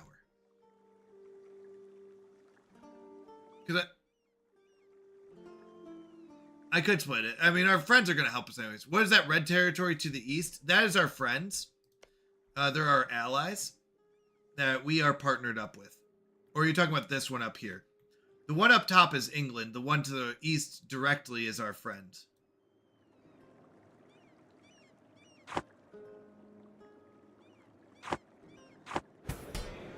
But I thought ideas, doesn't this go off of diplomatic? Wouldn't I want diplomatic over military? So you're saying admin, military, diplomatic. Interesting. Because I thought we wanted diplomatic before military so we could get this. Okay, so we want to go that. They're all good. Okay. Because this one's going to be admin. This one's going to be diplomatic. You never want to be behind military, so that's why you want the military. Okay, that's a good reasoning behind it. I like that. Let's go with that then. We're back down to 24, but we get the military.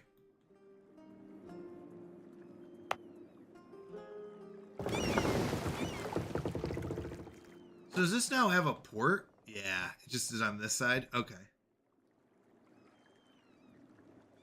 Because they said I can't take them. My friend said no taking Portugal. I said fine. I don't have the Casus Belli. That's the truth. That's the real reason. I can't just go attack them.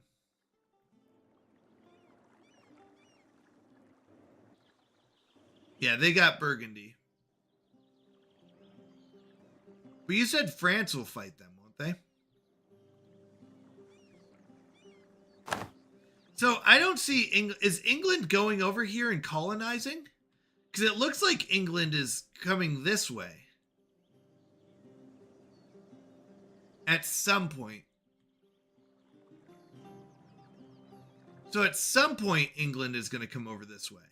But we were rushing colonization to try to get over here first. But England's doing what I wanted to do, which was take land first and then colonize. So we're just trying to beat them at the... You can do two things. Okay, so maybe they are colonizing and I don't see it. You absolutely want the colonies. Okay. Fair enough. All right. Now we got the rebels under control, I think. We're good there.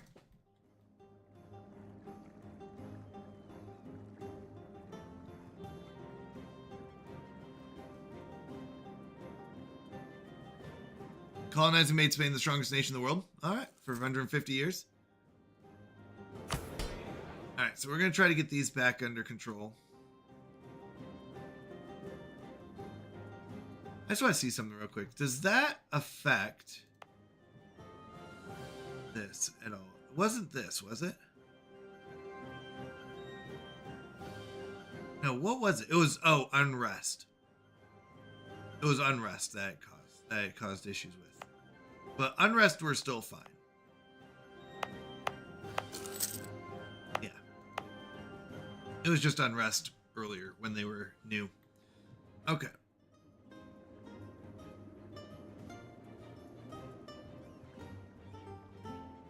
Well, because it's not that gray of a territory. Why is it on sale? You know, it's okay.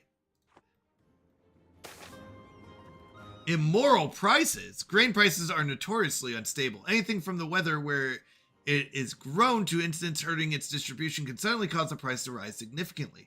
As a result of one such sudden change, there is currently an acute shortage of grain in many of our larger cities. Desperate to feed themselves, the common people are directing their anger at the merchants who they feel are making good use of the situation to overcharge for their wares. The merchants themselves, on the other hand, claim that this is a natural result of the shortage and that there simply isn't enough bread to go around. So we can force them to lower, and the burgers get really mad. We should not meddle in these things. Burgers gain 10 influence, and we get a revolt, but we gain 15 loyalty. Puts them above 35. We must pay for and distribute what bread there is. They gain 15 loyalty, which is good. They gain 10. We just spend 56. That's all it costs? Yeah, let's do that. Nice. They're not rebelling. We've got the clergy, but that's only 7% away. Nice. We're happy. Southern Moroccan provinces. What am I looking at? At the names? Oh, Ifni, Agadir, Sus. That's Sus. Tra, Sara, yeah. Oh, how about this one? Arzazate.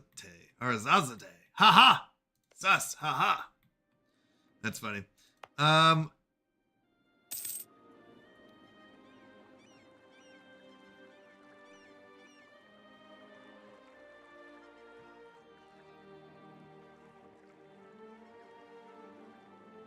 So Portugal, we can't do much. There's not much we can do for the Portugal mission.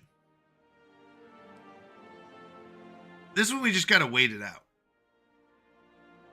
Naval dominance, we've already done. This is all provinces in the North Morocco. Okay, so yeah, we're gonna fight them off. Ooh, they have a 5K army. That's tough. We'll be fine. We'll fight them off. Well, that's what we did, didn't I believe we've married them. We have an alliance.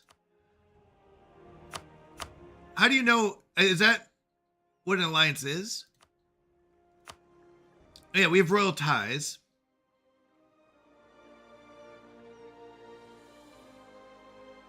Is that what this is? The royal ties, I'm guessing?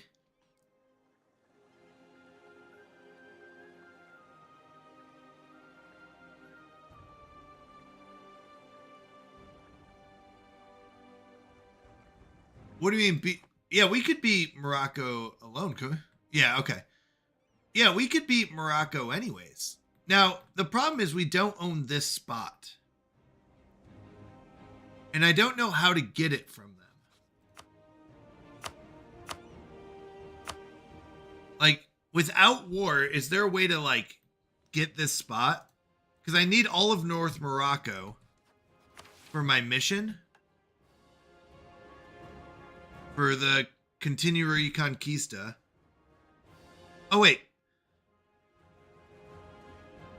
In Iberia, we should establish our presence in a few cities in North Africa to protect it.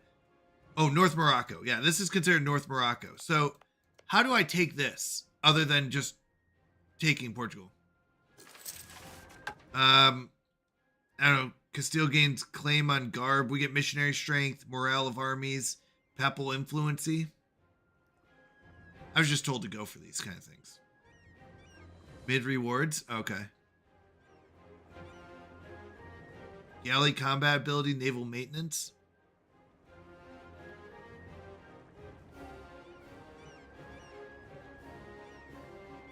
I mean, the high income I was trying to pursue before, I kind of think I could have gotten that by now. But taking the coast from Morocco prevents them from ruining your coast by the raiding.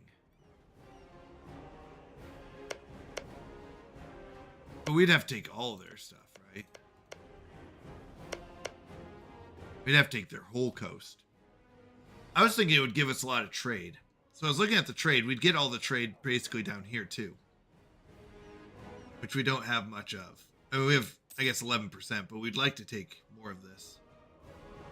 That's why I wanted to come down here. So my original plan, before we went with the colony route, was to end up taking these three next to get the gold. So we were going to take Fez, Figuig, and this one. And then we were going to come down the coast and take these. And eventually take all of this to get the trade. So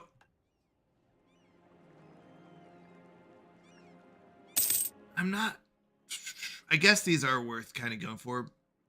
I don't know. Switch to a core since you can unite to Mecca at admin level 10. Okay. Now, admin level 10, we're at 7. We have to get to 10. Okay. You want the left. Yeah, the left ones, I gotta get Bonnie, and I don't know where that is.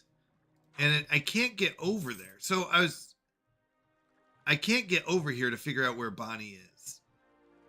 I mean, I guess if you played enough, you kind of know where it is, but...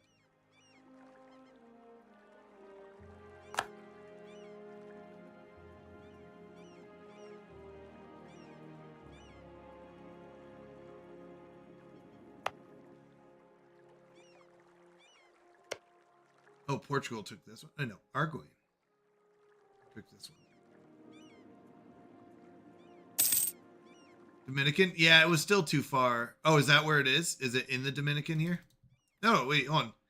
Is this Haiti and Dominican Republic? Is that right? So maybe in here? And I just passed by it without seeing it? Here, let's get our 5 ships. I guess we can just take them and travel, right? Will we be able to see in there? I'm not really sure how this works. Like, because it looks like you don't get to see all the coastal territories. Like, I came down here. I can't see these ones. But I do see a crocodile. So I'm not sure how it decides which ones you can see. Just my conquistador?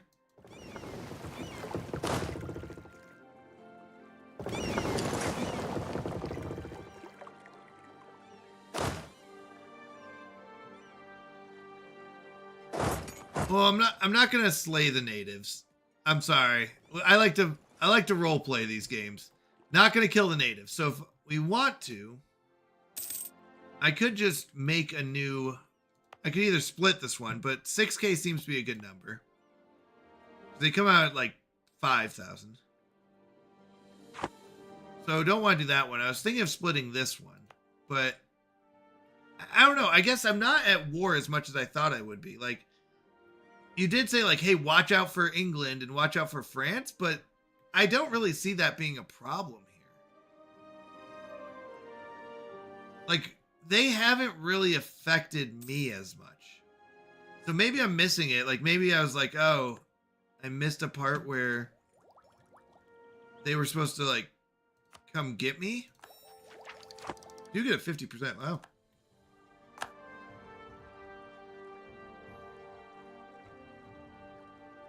Oh, actually, hold on. Can we colonize this now? Just because of range?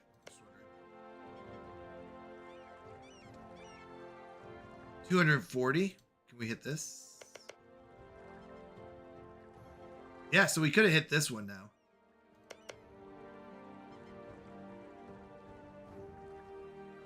If you want peace, prepare for war.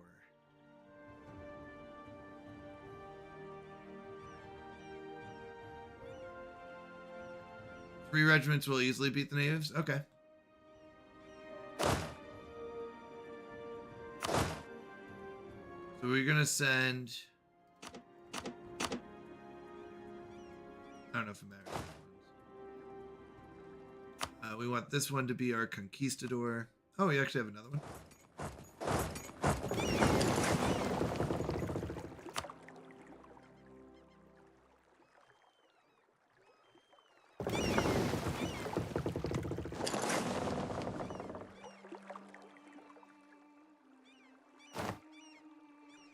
Yeah, I guess we just can't see.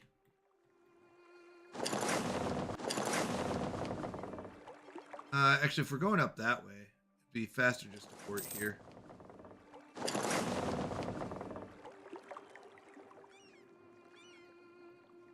They will receive malice?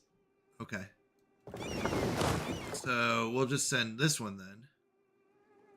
Oh wait. So we need to merge these and split them so I don't have over 50%.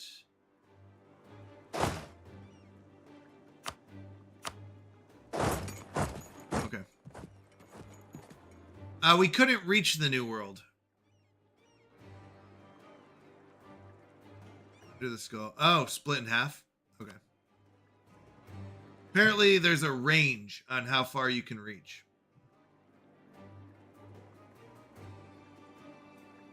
Who knew?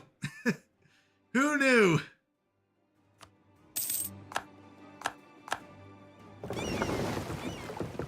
We got the 3 on there.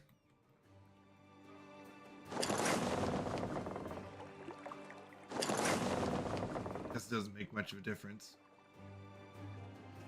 But we can now reach here.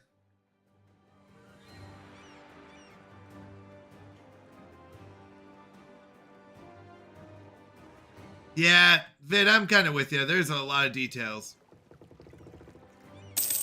I'll be honest, I don't know where Hugui is. Oh, is that this? Higui? Higui! Yeah, there's a lot of little details. Lot of little details.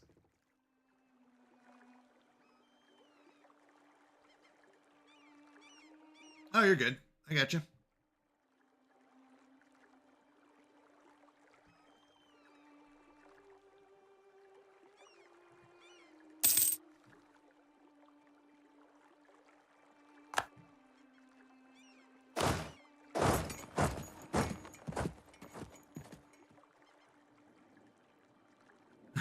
Slightly less engaging. Well, there's a lot of details to learn. It might be a game I just have to play off stream, and then once I get it down more, I can play it on.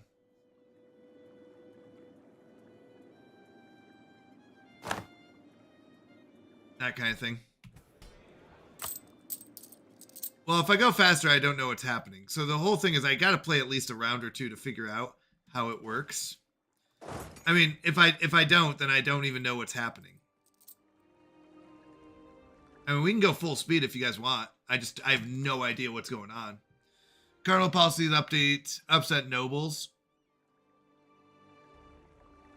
Since we made one of our cardinals a minister in our government, he has gone far beyond providing theological insights and innovated significantly in the administration of Castile. Unfortunately, his suggestions of centralizing power are not possible without removing some authority from the nobles, who have begun to see him as an opportunist. At this point, trying to remove him from office over the dispute would probably mean we lost his loyalty altogether, but the nobles would stand to lose from his plans, consider the sacrifice easily worth making. So, we could have a revolt in Avila, or he'll be removed. Avila is right here. Yeah, we're fine with that. National unrest goes up by 1. Monthly autonomy change goes down. I think this is fine. 14k. We have the 20k and we're ready to fight. Sure. You wanted to talk about, I haven't seen anything in this. No, I don't have time. Once again, Vid, that won't happen until New Year's. I would love to talk to you. It has to wait till New Year's. I don't have the, Oh, there's Bonnie, I guess. Found Bonnie. Yeah, I don't have the time right now, to be honest. Is what it is. Alright. Province in the colonial Caribbean colonial region. Colonial Caribbean colonial region? Is that like this area? No, uncolonized.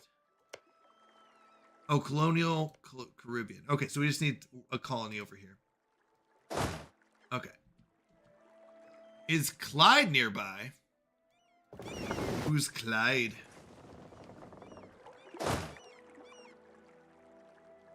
Is Clyde the AI? Is that AI Clyde?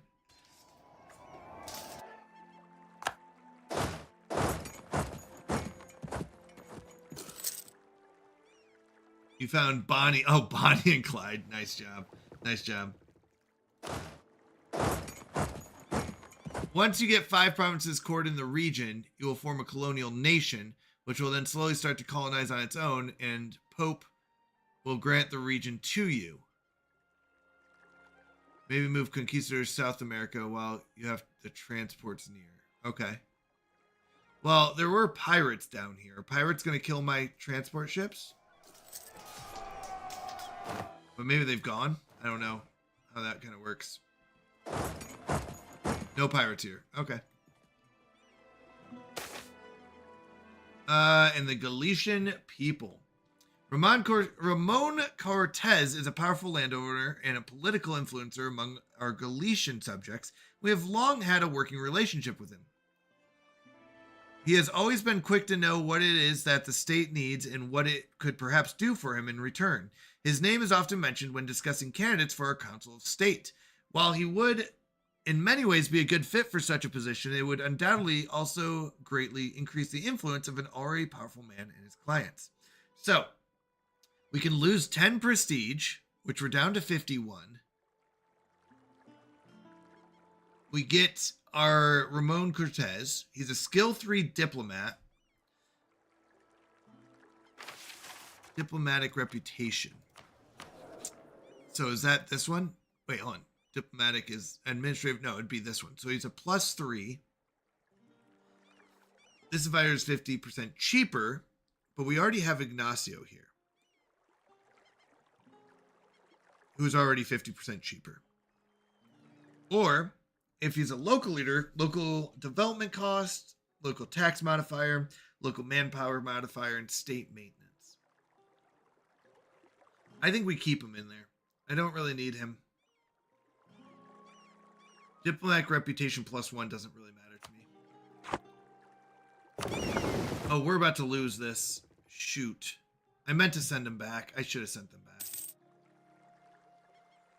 Oh, wait, I can't go. Oh, I can. I can go to South America. Okay, we'll send them to South America and they'll die here. Hang him in the courtyard square. Vid, I would love to watch your decisions in this game. It would be hilarious to watch. So are we going to lose these? Yeah, we're going to lose these. This attrition is terrible. I don't really like going over this way, I'll be honest. Okay, what's our next mission? Oh, we have to get a Caribbean colony. We have to get a second colonist. In order to get a second colonist, we have to make our way through this one. Yeah, we're going to lose all of our vessels. Wait, where's our... There we go. Yeah, they're going to come off the land, into the land. I would never play this. Yeah. It's a little detailed, I think. We're going to lose all of them. The attrition is a weird concept to me. All right. You can enact a government reform. So we've got lands for the church. Permanently, let's see. Okay, permanently increase the opinion of the papal state by 25. Don't really care about that. Curia treasury contribution. I don't know if that's Curia powers cost. Papal influence from cardinals. Okay, so that's how much we get. We've got 60. Clergy loyalty equilibrium goes up. Clergy influence goes up. Or seizing lands from the clergy does not trigger religion's rebels. That's actually pretty good. Religious unity, administrative technology costs. That sounds really good. This is probably really, really strong to me in my eyes. Temples and cathedrals give province plus 33% local tax modifier and -2 local unrest. Now, that one's not really worth it. Diplomats +1, all states loyalty equilibrium +5. Not bad, but I'm going to go with this one. I don't know what this is. Oh, hold on. Disables clergy estate. May your hammer be mighty. Thank you for the encouragement, Enoch. Idea cost -2.5%. This is not bad. But the problem is we have not completed innovative ideas or humanists, so that's fine. I was just trying to see what it was. All right, we're going to go with this one. So what that does means that our administrative tech costs are -10%. Okay. And I guess, what is this? We discovered an agent. Oh, France. That's fine. Yeah, we're going to lose all this. How you doing, Enoch? Good to have you here. What have you been up to? Anything new and exciting? Where's my other... Oh, here. Are they healing? They're done healing. Is there anything else I can kind of explore? I guess we can come down here now.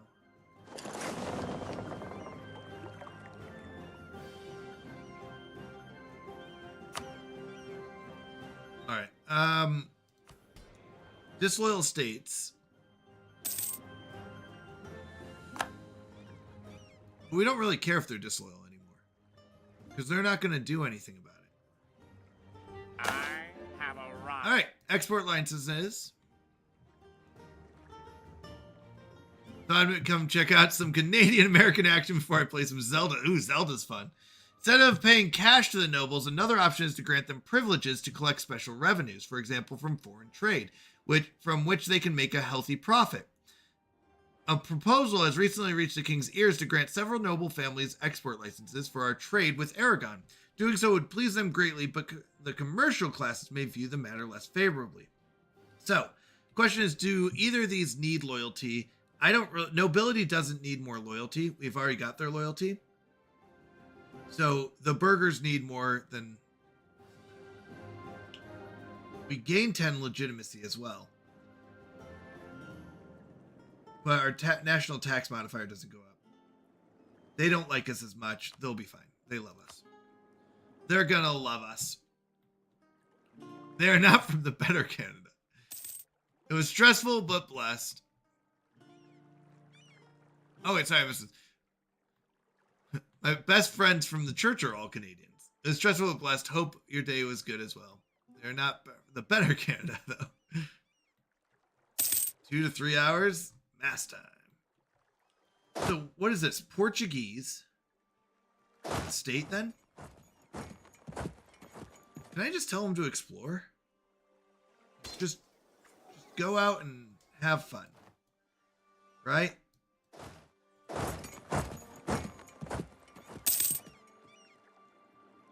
I've played... Oh, yeah. Yeah, this game is pretty crazy. Pretty crazy. All right, let's see. So this is going to take a long time. We have 153 settlers. We need 1,000. We get 25 per year? No. 25 per year?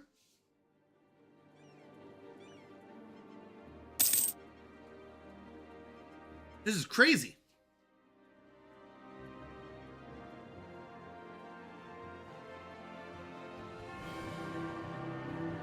Well,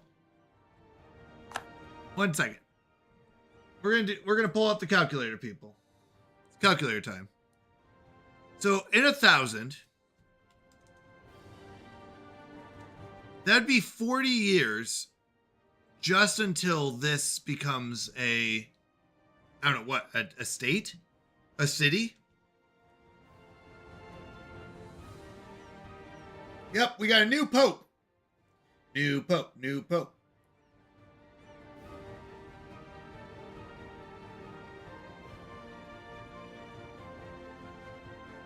If 1 was a bus and 2 was a ship, speed 3 probably an airplane. They just keep getting higher than a rocket ship. Speed 4 is a rocket ship. That'd be awesome. Is it not easier just to conquer a colony after someone else does it? Than alien aircraft.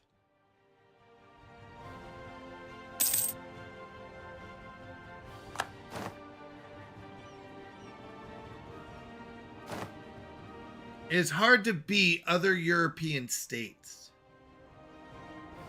Ah.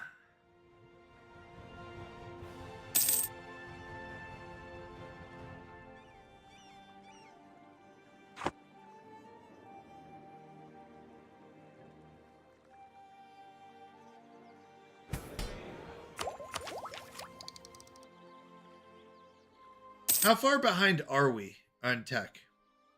I mean, it says we're behind, so I don't know what that means. All right, a strange fever has claimed the life of your beloved heir, Enrique. No! Enrique!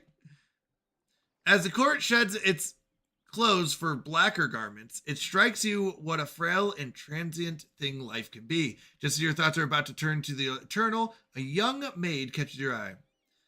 All right, gain church in... Current heir Enrique dies. I imagine either way. Gain church in Pontevedra. Or, in the arms of the maid, I find solace. A noble of the Transtamara family with a weak claim becomes heir. So we can get an heir. No, it's not the useless one. Sadly.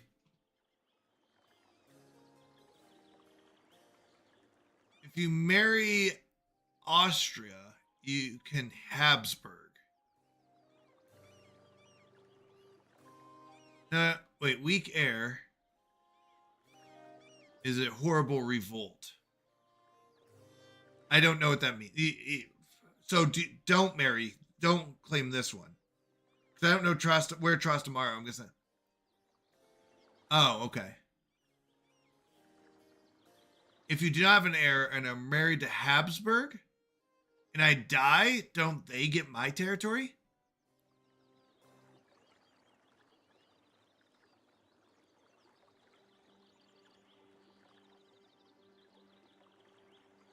If I don't have an heir,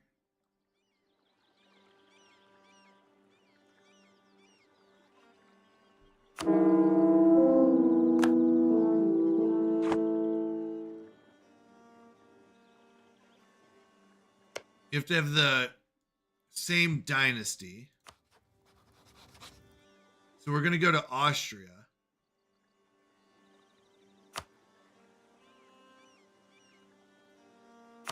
Okay.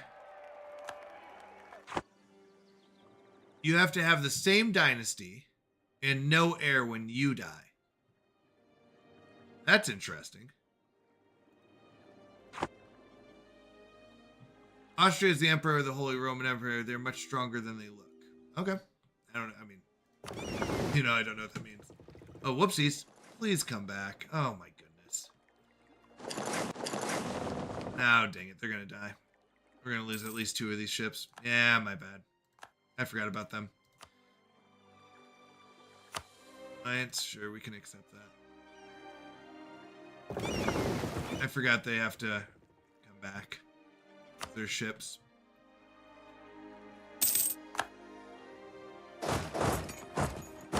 Alright, low crown land.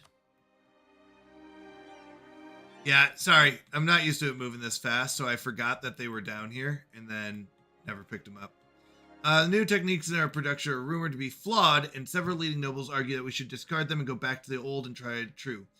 Lose 50 or lose 10 prestige. We're going to ignore them. We're fine.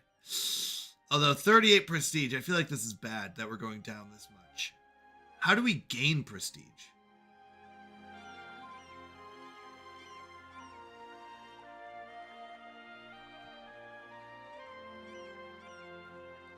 Prestige just mainly events? Okay. So these guys don't get attrition. But ships do. Okay. Let's go, Enoch! Thank you so much for the $5 donation to Samaritan's Purse. I appreciate it. That is our charity of the month. So thank you. That means a lot. Unless you're losing like 100, it does not matter. Reformers have put forward a new confession of faith that has some minor, but still serious differences with Catholic teachings. The church claims its borders on the heretical, while there are those who suggest it would bring the church and its administrative apparatus under tighter control. So, Catholicism gain 0.5 reform desire, gain 25 administrative power, or Catholicism gains 0.2 reform desire, and gain 5 papal influence. We're going to go with administrative. As a colonizer, you do not want Protestantism, since the Pope will grant the lands. Got it. Alright, so now we can get our colonist. Alright, so now we use that colonist to claim... We can't claim here. But we can claim here. And if I claim here, can I jump to there? I had that once, but the doctor gave me some antibiotics, cleared it right up. That's funny. Can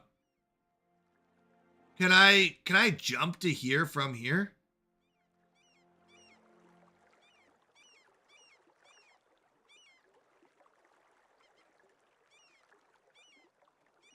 Okay, once I've cored it, yes. Okay. So, oh, but hold on. Let's go! Thank you, Enoch. I appreciate it. Thank you for the sub. Let me mark it down. You get a spin of... Oh, wait, end. All right. Thank you. Honestly, I do appreciate that, Enoch. It means a lot to me. Thank you. One spin at the end of the month for our Chaos stream. Yeah. It goes with every two, because he donated some bits. And bits will, Oh, you know what? Shoot, I need to get some transports, don't I?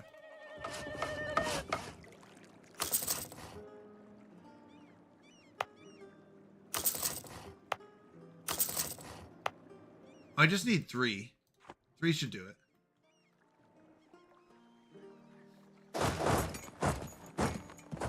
I'm not sure what I'm doing down here. I'm not looking for anything. All right, guaranteed win. Guaranteed we don't die out by the end of the night. Land force limit 4 defense reinforcement speed. Okay. Oh.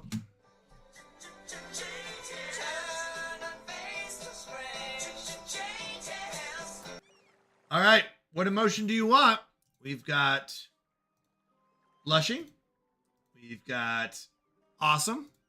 We've got scared. We've got sad.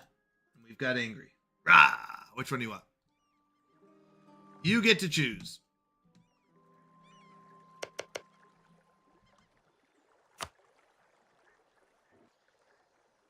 Angry it is. Well, that worked out nicely. Angry. Makes me level out my bits. Well, thank you for the 46 bits. I appreciate it. Means a lot. OCD makes me level out my bits. That's hilarious. What's that? 85? Let's see. 40 would be 79, and then well, I mean, was it? Sorry, 46. So 85. It is. I don't know. That did work out nicely. There you go. That's so funny.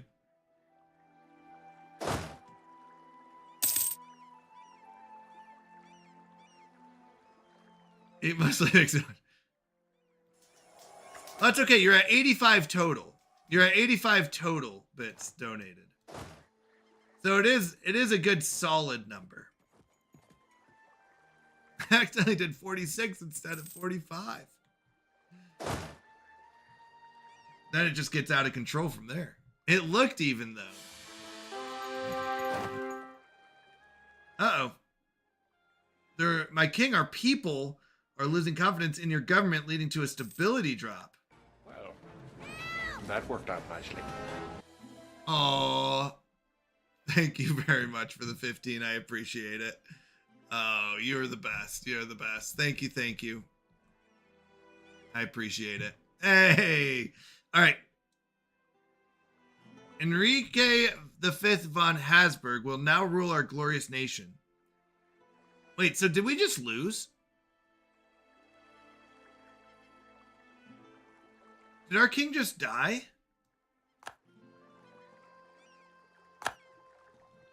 Wait, didn't our king just die? Alabama Universalis. Uh-oh. Wait. This isn't us. This is the Habsburgs. Did we just lose?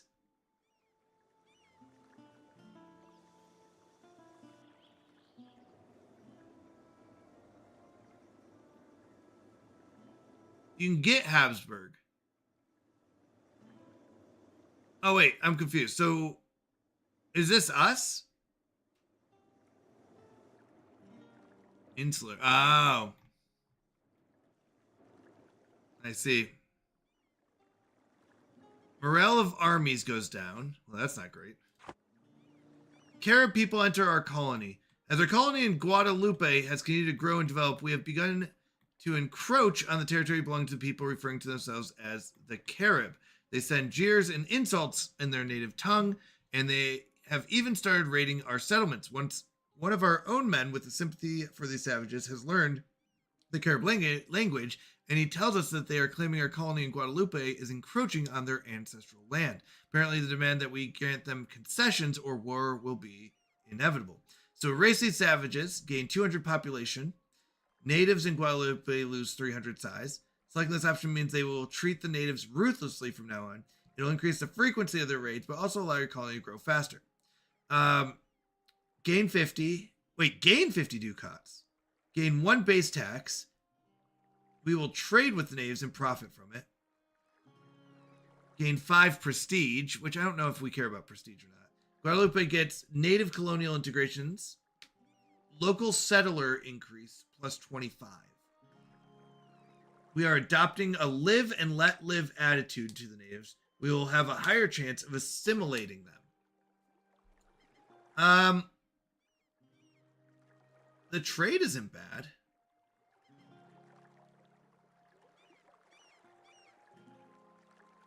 And we can assimilate them. That doesn't sound bad. 1508, so 10 years.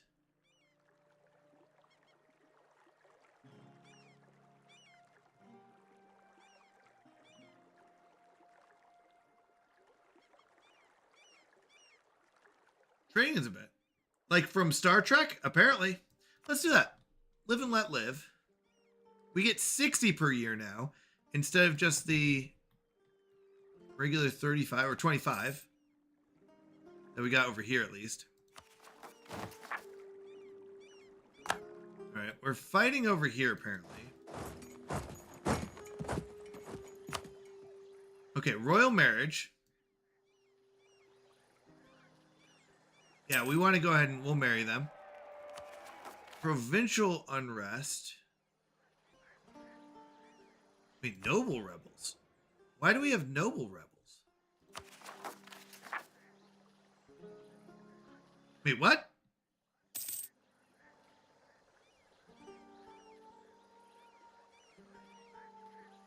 %13 chance to get 10 in 6 years. Wait, why? Why don't you? Notice when we go back to the old ways where mounted cavalry ruled estates and subservient peasants. And if I say no, you rebel. Fair enough. All right. Our free trade policies are forcing our merchants to become more innovative. One of particular looks like he could become a great man. All right. Fair enough. Why?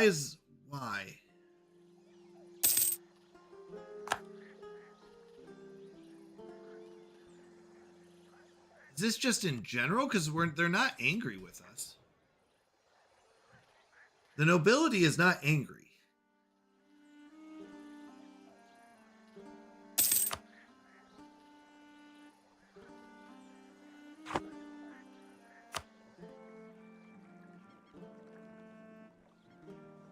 They have a tight-knit family, possibly too tight-knit.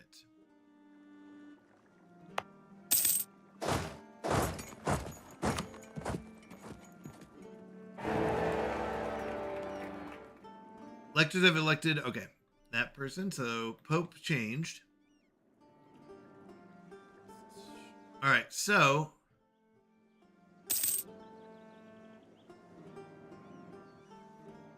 I don't either, Enoch, I'll be honest. But I hope you turn the world towards Christ. That was the original goal. I'll be honest, we're going so fast, I have no idea what's happening anymore.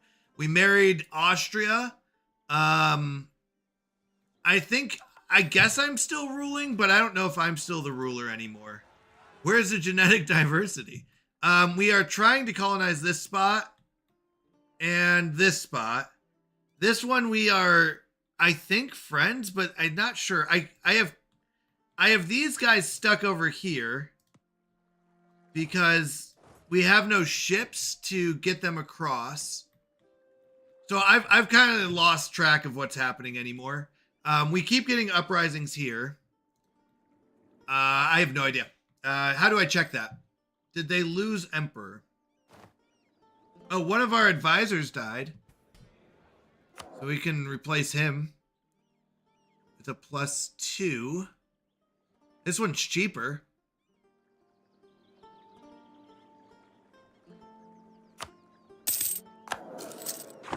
Next Pope symbol. Next to Pope symbol. Pope symbol. Pope symbol. Pope symbol. Where's the Pope symbol?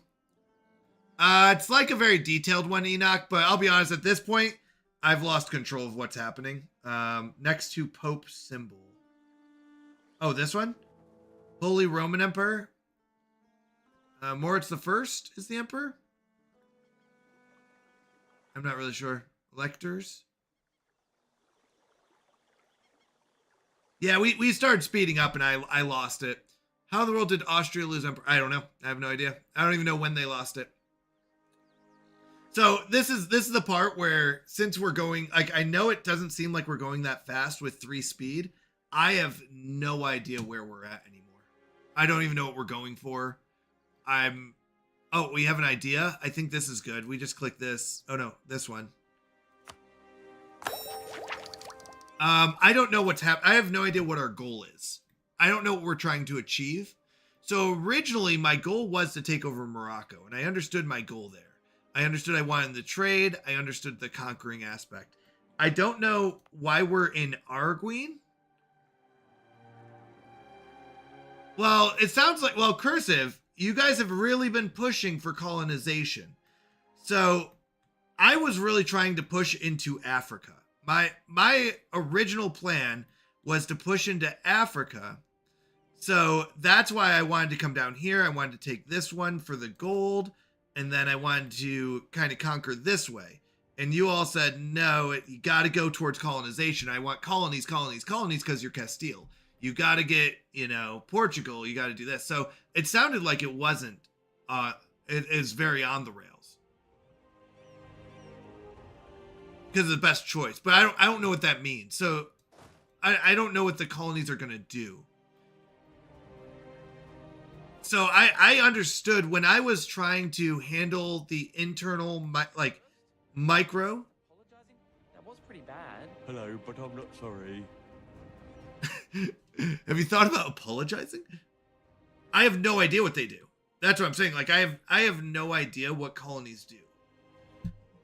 That's where I started getting lost. And then we sped up and I have no idea why am I looking around South America right now? That's why I'm also lost. So I have these 3,000 units or 3,000 units coming down here. Same thing in real life. I'll be honest, I don't know what the point of, like, the point of colonizing in real life was to get more land. I wouldn't say everything's the same. The point of colonizing was to get more land, but the thing is, there's so much more land right here that's easier to get. The problem was they needed to get more land because it was overcrowded and they didn't want to fight each other. But I don't see a reason why we wouldn't want to take Morocco out. And what I've done is I've kind of stopped conquering to kind of go off, and I don't know. They were not overcrowded? Okay, then I don't know. Yeah, I don't know why they decided to go. They wanted a quicker trade route to the Indies. That was the original plan. And then they came over and they conquered and they got gold and stuff. Yeah, but so you kind of hit it there where it was easy to take. I feel like this isn't easy to take. This land is not easy to take compared to this land. I kind of want to go down my path. Like if I were to restart, because you have to spend so much energy on these ideas. So all of these resources, I haven't been using them for anything other than getting these ideas, right? Which is all about getting new colonies, which takes like 40 years, right? We said it takes 40 years for this colony to actually get growth. So I am spending all these resources trying to get colonies for 40 years later.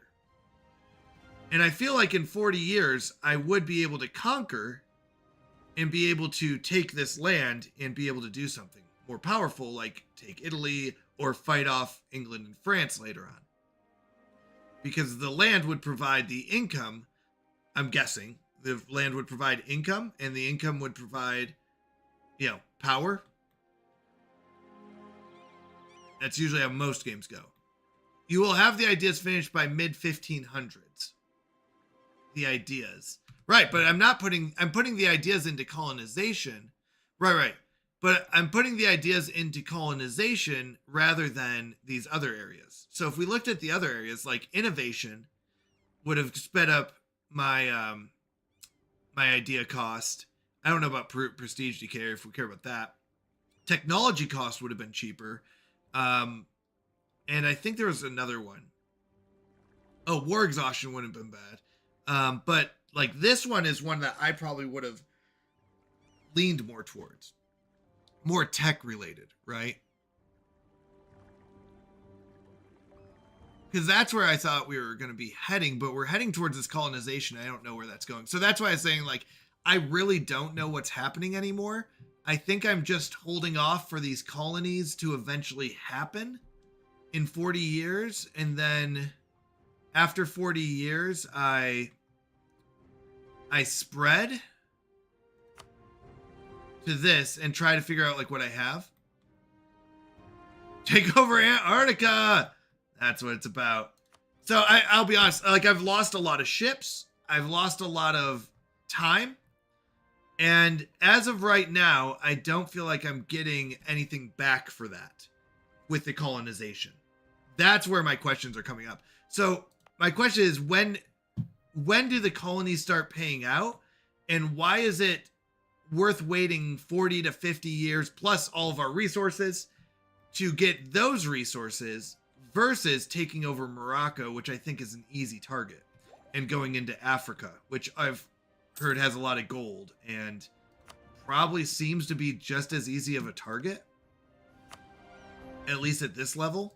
I don't know how strong Mali is, but I imagine we're stronger than this. It will get faster and faster. It is very cumulative. So in 50 years, I will start getting faster and faster. Whereas conquering is not cumulative then. Because I was thinking if I conquer, well, if I fight Morocco right now. I could, I guess. I don't have the navy for it. They're gonna crush my navy.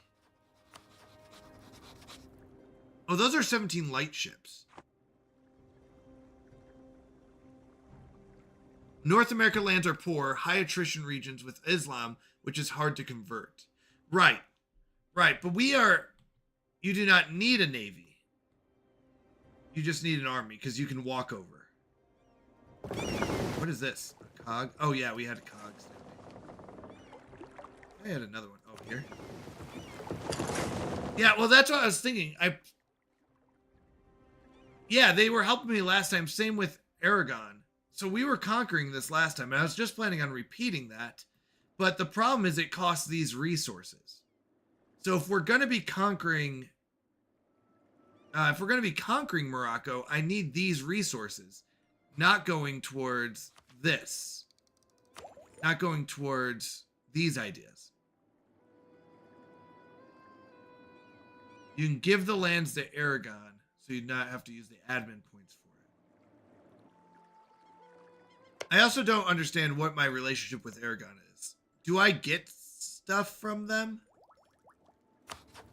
Diplomacy. So Aragon, we're partners, but I'm the senior partner. And they give me stuff.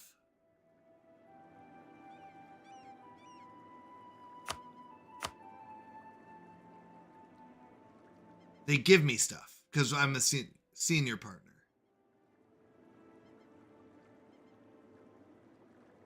I'm not sure where I see that. From not tariffs.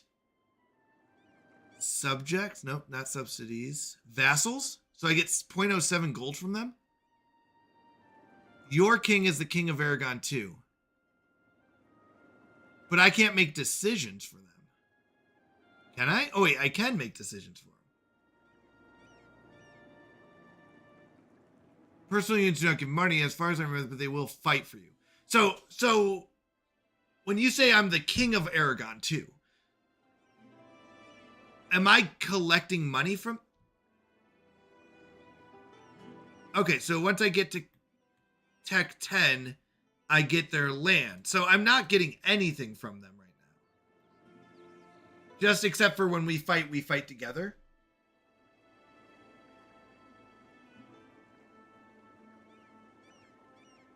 Okay. So this is not, they're not vassals. So most of my knowledge does come from Stellaris, which now I really, really want to play Stellaris. I might jump over to Stellaris. Because in Stellaris, you can have vassals. I don't know what this partnership is. It's a weird, like, I'm kind of king over them, but they're separate.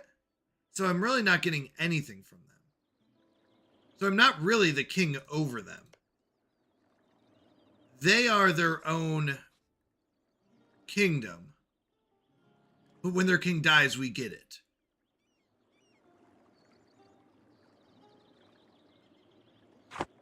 You are playing Castile not as the king himself. Right. Which...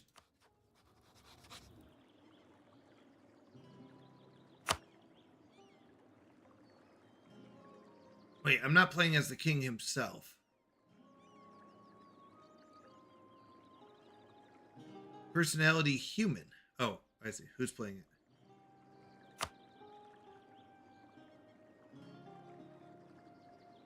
Yeah, I might have to play this on my own. I think I'm gonna jump over to Stellaris. I really just got excited about Stellaris, so we'll save this.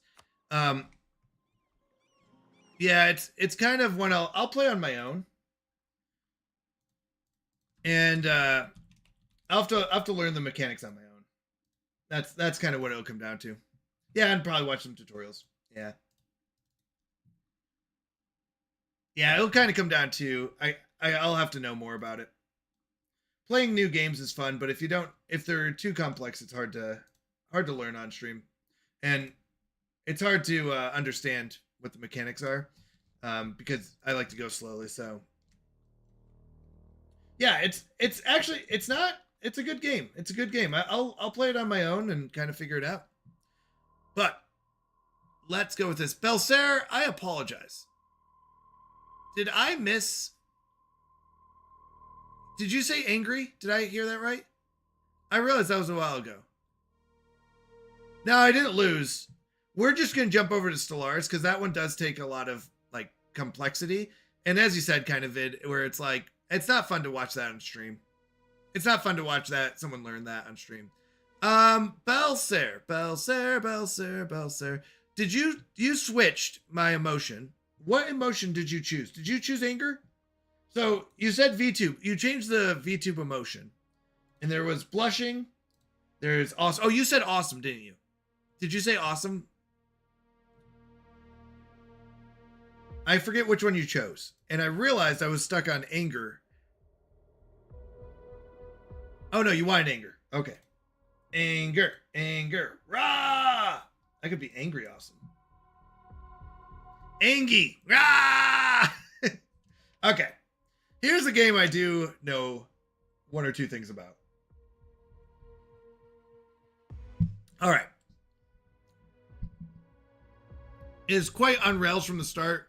For the first 100 years, you have to manage several things at once or not do anything for a long time. Fair enough. All right. They did come out with a new one. I don't have the latest. Oh, 1 second. I don't have the latest, but I should have most of the DLCs. I think I'm missing... Yeah, just... Oh, I guess I'm missing 2 now. But this one's just a species pack. It's not even a...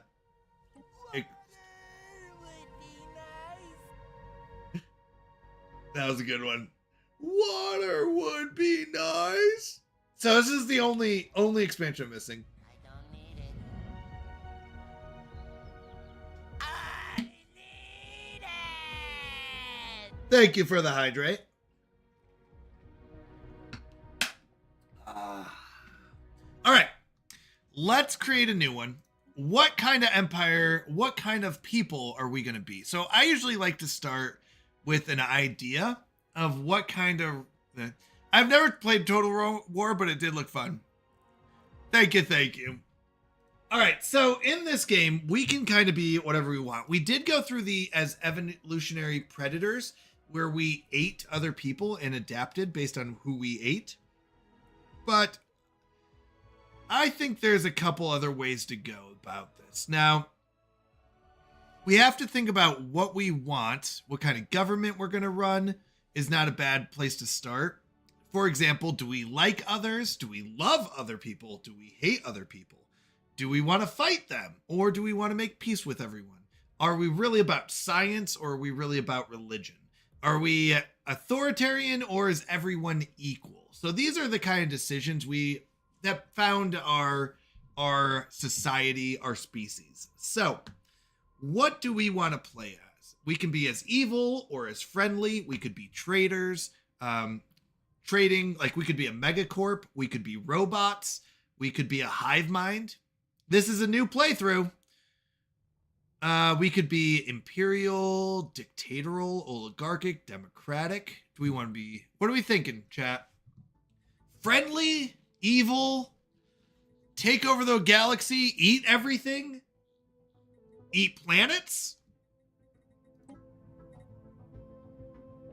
Vassalize everyone and just control that way? Play as Canada? Okay, so we're gonna be Canada. There we go. Let's go Canadians. Fair enough. So Canadians, I'll be honest, we could go humanoid. Are we gonna be human Canadians? We shouldn't be evil looking. We could be the dwarf race. Orcs. We should probably be very hairy nation. Canada! Okay, so we could be these guys. Right? This looks very Canadian. Like a good lumberjack right there. Ooh, look at the new species. We're not bats. I think... Sorry, this one made me crack up. I'm so sorry. Just the long nose. I'm liking... Oh, wait, we could be a llama nation. Should we be a llama nation? French Canada in space. This is French Canadians. Don't play as the French. Every time 3 or more peeps with firearms walk in the general direction of France, they surrender. Oh, Vid. These guys seem very friendly. I think these are the most Canadian looking so far. With this pure Canadian friends. Hey guys. These guys seem nice, but not enough hair. We need a lot of fur. I see somebody snoozed during history class. Oh, don't get Vid started. Vid is ridiculous sometimes. This would be an Antarctica nation. Probably not arthropoid or molluscoid. Fungoid? They look a little Canadian. For some reason, that reminds me of Canada a little bit.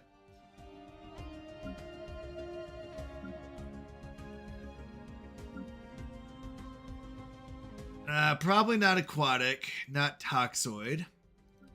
All right, let's go with our friends here, our hairy friends here. All right, where did Canadians come from? That's the question. So, actually, let's start at the bottom and make our way up. Oh, that would be awesome. I don't think there's any fungoids in the shape of a maple leaf. No. Plantoids?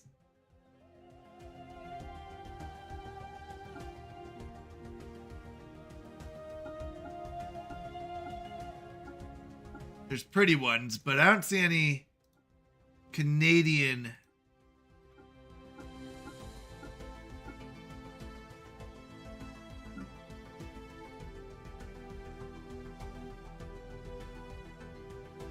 Did get a 17 out of 100. He didn't pass. Let's just put it that way. All right, we could be a lost colony. Was Canada a lost colony? Just drifting around in space and then lost and forgotten about?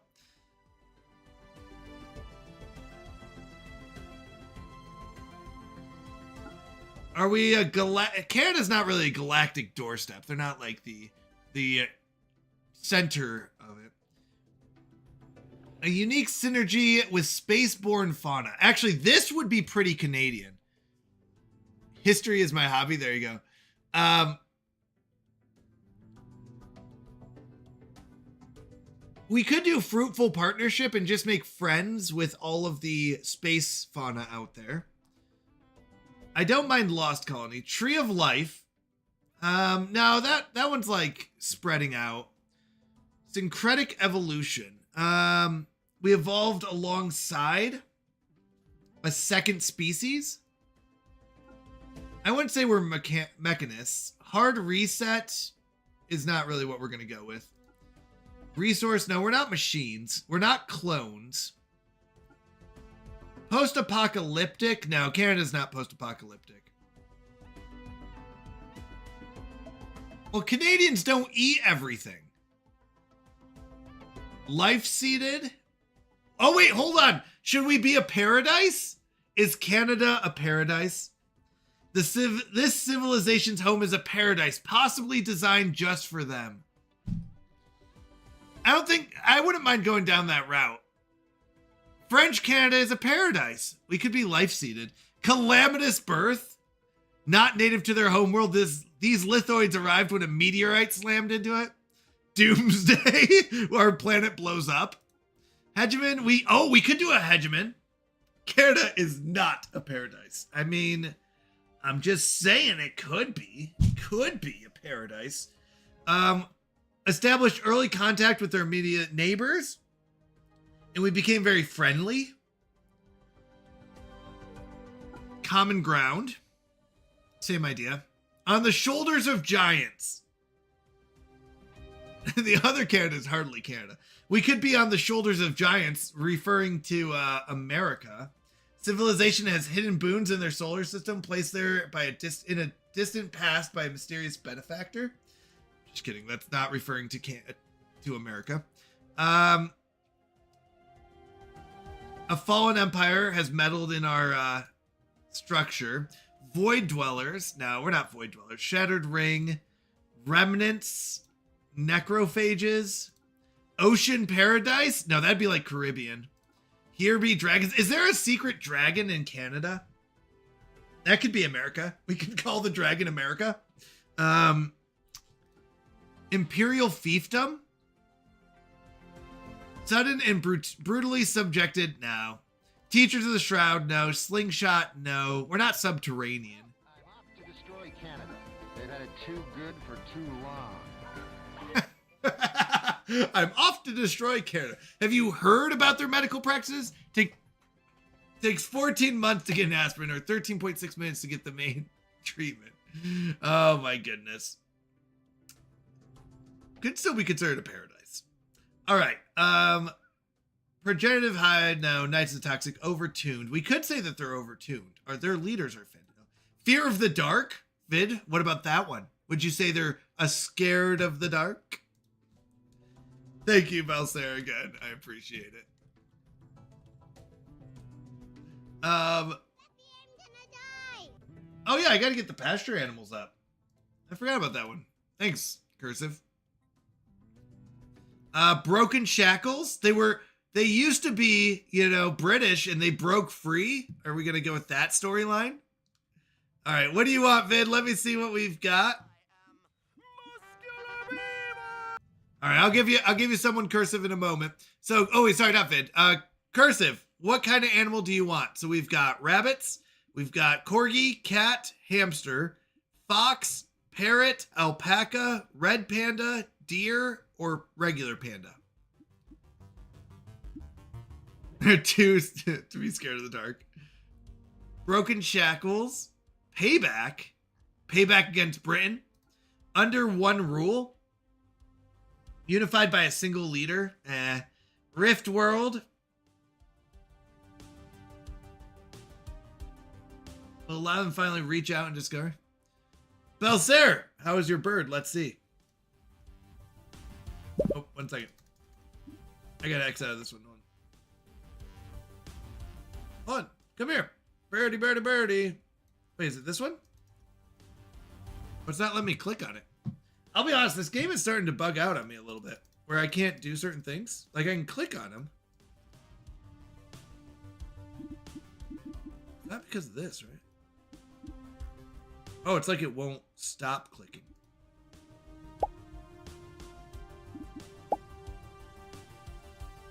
Yeah, it's starting to bug out more and more, but what would you like, Cursive? I have a rabbit for Ushanka coming to the mail, so I'm going to go with the rabbit. Rabbit it is. Oh, current pasture slots are full. Give me a second. Oh my goodness. Yeah, this game is starting to bug out. I might have to take out that redeem. It's not letting me click as much. Give me a second. Let me save it. Try it again. Go here. There we go.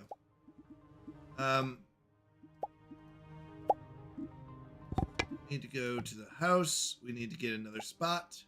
All right, let's get you a rabbit. One rabbit. All right, here it comes in. You've got yourself a brown baby rabbit here. Wait, is this you?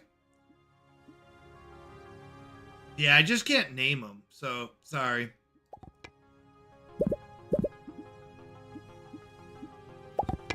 Yeah, it's kind of weird.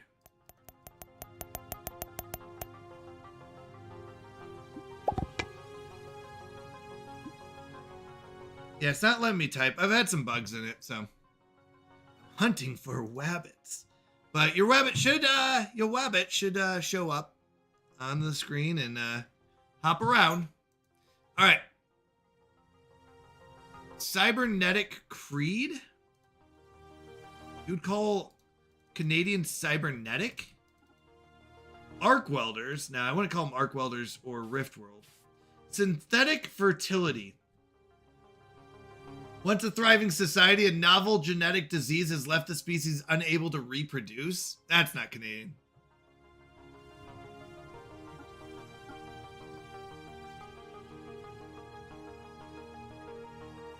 How'd you know I was gonna ask?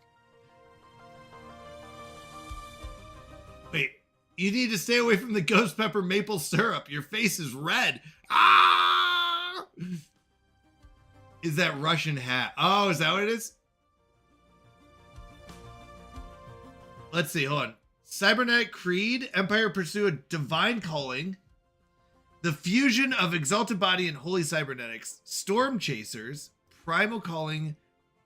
Wilderness. We could go wilderness again. Wilderness we've done before. Wilderness would kind of go. This entity is nothing less than a sapient ecosphere, a multitude of diverse life forms which long since coalesced to form a gestalt consciousness on a planetary scale. We could do wilderness. Starlit Citadel Evolutionary Project now. So we could do wilderness, or we could go with, which we did do. I like fruitful partnership. This sounds like Canada. All right, chat, we're going to do a vote. New poll.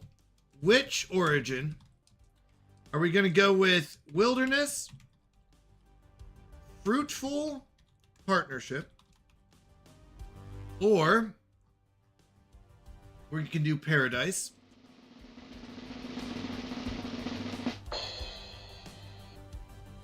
Would you call Canada a paradise?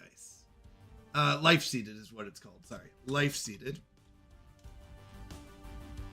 AKA paradise.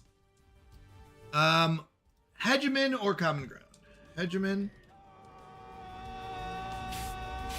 All right, 2 minutes, chat. Get your votes in.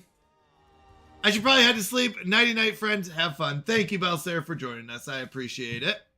Always nice seeing you. What are we going to go with? What is it going to be today? We got to vote for common ground.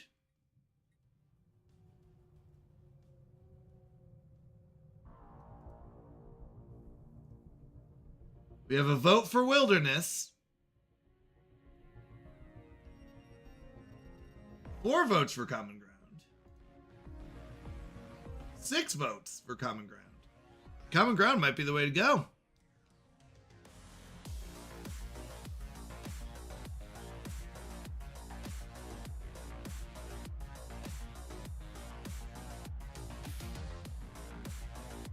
All right, let's see.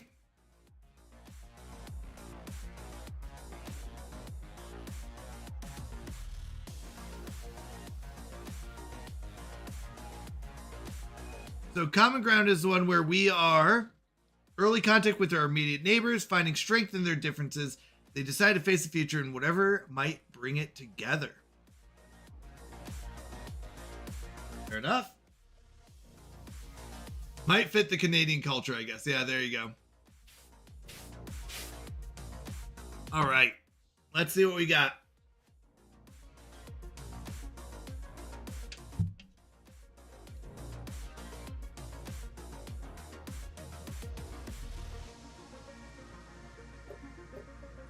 All right.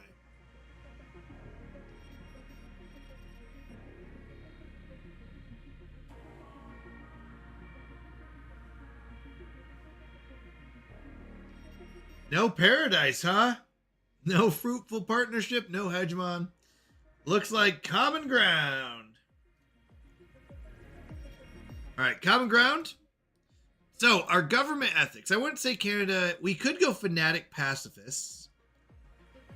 I wouldn't say they're materialists. Probably egalitarian in nature. They're definitely not xenophobic. Probably xenophile. Not authoritarian. Probably egalitarian. I wouldn't say they're like super science or spiritualists. We could go either. We should go fanatic xenophile. They're known for being friendly. The question is, do we want egalitarian or peace? Pacifist or probably pacifist. They're probably more known for being pacifist. Yeah, we're going to be super friendly. Super friendly. They are a Democrat nation.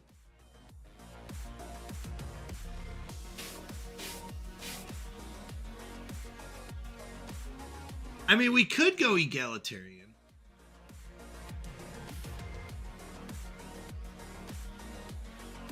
No gullible option, Vid, unfortunately. Would you say they're more pacifist or egalitarian? equality among its members or do not engage in warring? See, I would say pacifist usually, but the problem is like they did enter World War II. They did like they've kind of entered a lot of fights. They don't usually start fights, but they do usually enter a fight.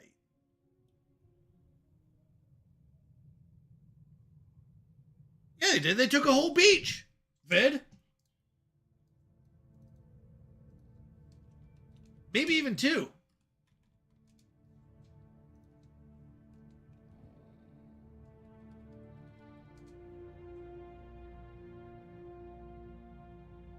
Juno Beach, Italy.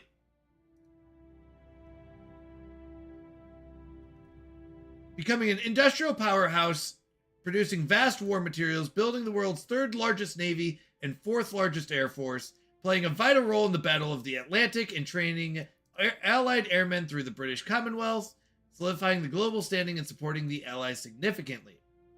D-Day and Western Front, Canada forces landed on Juno Beach, liberated France, and fought through the Low Countries into Germany, playing a crucial role in breaking German war effort. Having a Canadian background already has the gullible background. What do you mean it had 0 Germans? Propaganda? What propaganda? Italian campaign. Canadian troops fought in Sicily and Italy, tying down German divisions and contributing to the Allied victory there. Battle of the Atlantic. The Royal Canadian Navy grew exponentially, successfully escorting vital convoys and fighting U-boats, a key factor in keeping Britain supplied. Air power. The Royal Canadian Air Force grew to become the world's 4th largest air force, with squadrons involved in bombing and fighter roles, while the British Commonwealth Air Training Plan trained 130,000 air Allied pilots. Mass production. Became a massive producer of weapons, manufacturing 16,400 aircraft, 850,000 vehicles, like CMP trucks for Monty's army, and vast amounts of artillery shells and small arms.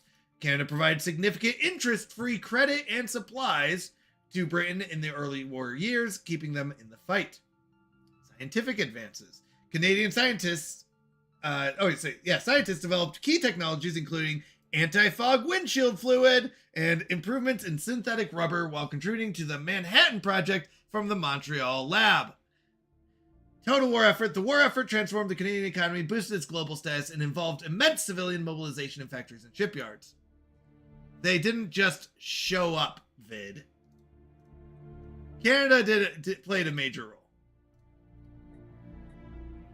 Canada became truly independent in stages, with 1982 marking the final steps when the Constitution Act 1982 repatriated Canada's constitution from Britain, ending Parliament's ability to legislate for Canada. I'm not sure what you're saying. Are you saying they weren't in World War II because they hadn't done the final step with the Constitution Act? Is that what you're saying?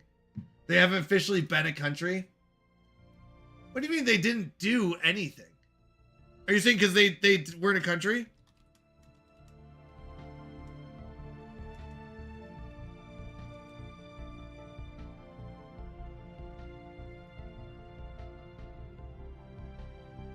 I would say 1867 is when they became a country.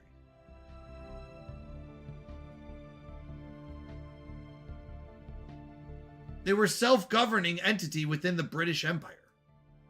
Are you saying they in 1982 when they officially patriated its constitution, ending its reliance on British Parliament?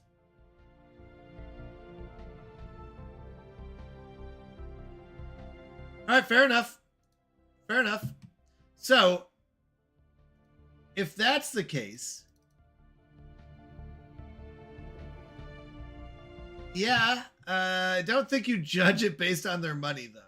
They also have a loonie, and that doesn't mean anything. Yeah, it doesn't matter who's on your money. That doesn't decide who rules. You're not ruled by whoever's on your money. Washington's been dead for a long time, Vid. But guess who's on our money? Actually, all of our money is dead people. was a terrible argument.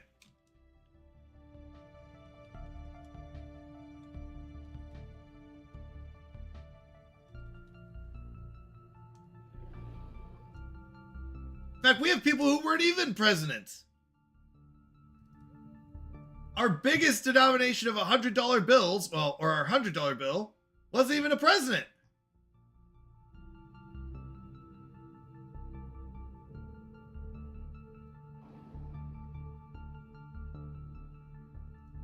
Not sure I understand the argument. Okay, we'll go with pacifist or egalitarian. Let's see. Let's go egalitarian. Equality among its members.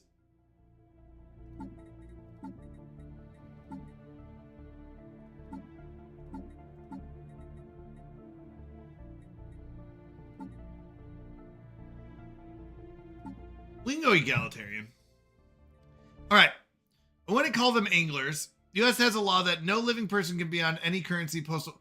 That's fine.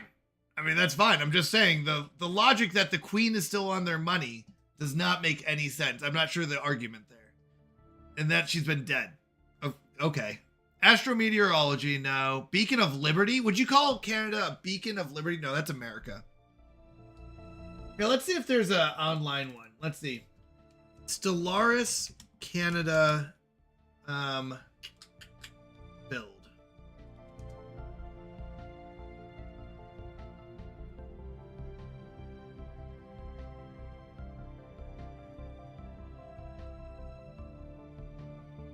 Would you say you're loyal to Benjamin Franklin? I don't know if that means no. I don't know if I'd agree with that. I would not say I'm loyal to Benjamin Franklin or even George Washington.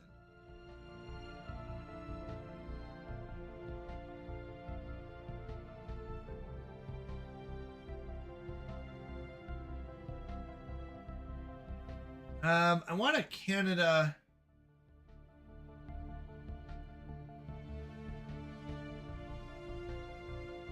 I want to do it like playing Canada. Or how to build a Canada. Canada species. You may not be aware of this, but I possess one or two controversial opinions. Maybe one. I don't know about two, Vid. That sounds like a stretch. I'm just kidding. There isn't a specific one, but the query likely refers to real-world species found in Canada that share names with scientific terms. No. I just want... to know what it should be. We could do authoritarian if the queen still ruled, but that's not the case.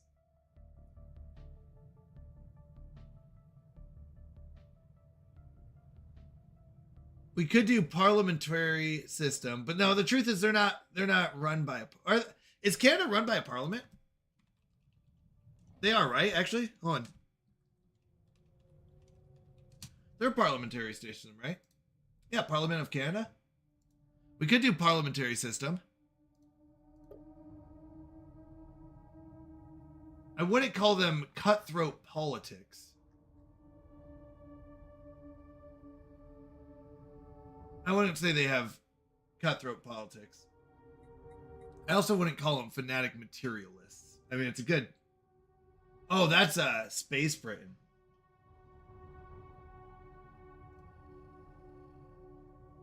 Okay, so they do have that. I just want to know like what we could give this. There's no one that's like posted anything like here's how to build a fun like Stellaris build. Okay. We would say they're democratic though. Diplomatic corps, probably.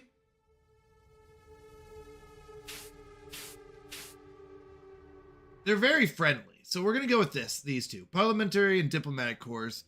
Democratic. Egalitarian. They're pretty for equal rights, right?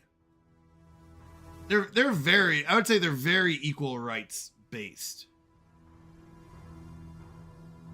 I would say that follows. No? No what? Which part?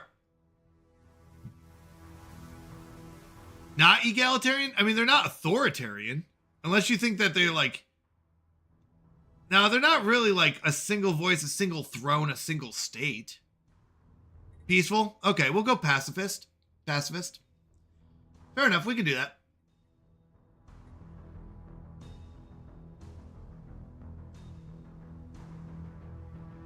Yeah, this will work. It's gonna be an interesting one. Interesting build. Okay.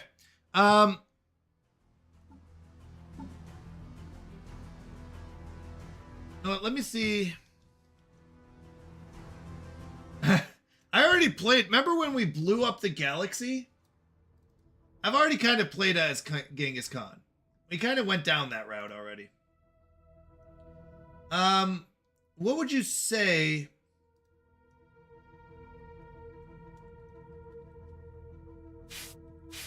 What would you say Canadians are? They're not like, I don't know if they. I was trying to look up what people might recommend. Diplomatic, Federation-friendly ethics, egalitarian, and xenophile is what they recommend. So they say egalitarian and xenophile. We'll go pacifist. A humanoid or mammalian with traits like communal. Okay, so communal, rapid breeders, or adaptable. Pick a peaceful origin like Doomsday / Prosperous Rearm and lean into trade / unity research using diplomatic cores and mastery of nature. That's what I see. Let's see. Communal, rapid breed, adaptable, natural engineers for tech savvy resources. They're not repugnant or decadent. Okay. Natural sociologists. Okay.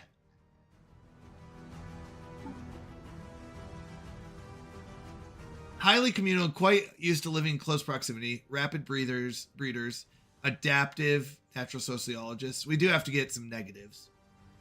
I mean, I know there's no real negatives for Canadians, but I wouldn't call them deviants. Not quarrelsome, sedentary. They might be considered sedentary. They don't go, I mean, they're not exactly sedentary. They're not quarrelsome. Slow learners, wasteful, weak. It's just what they recommended. Maybe not rapid breeders then. It's just what they kind of said. Maybe kind of goes along with them.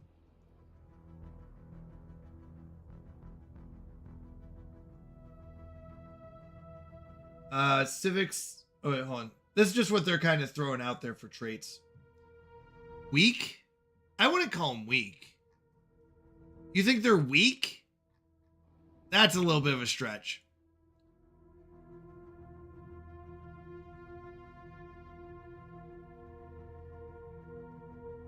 I don't know if I'd agree with weak. That one I don't know if I'll go with. Canadians are not known for being weak. Like, they're like lumberjacks. Lumberjacks are not the weak thing. Wasteful? Maybe. Pretend to be nice to people. Ferric, that was so good. That was so good, Ferric. But see, that's the thing. Like, it's a good joke vid, but it's not really Canadian.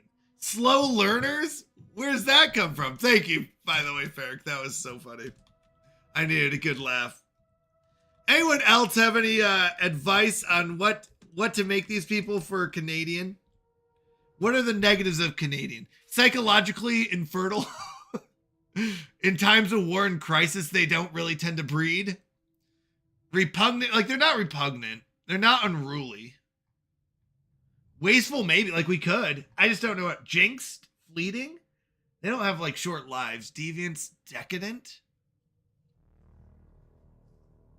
No, they're not known for being these things, though. I could maybe go with sedentary. I don't know. I wouldn't say they're unruly or repugnant. We could just take out one of these. Like, we could say they're adaptive because it's freezing cold up there. Why do you think natural sociologists? Because they're all into Earth and biology and stuff.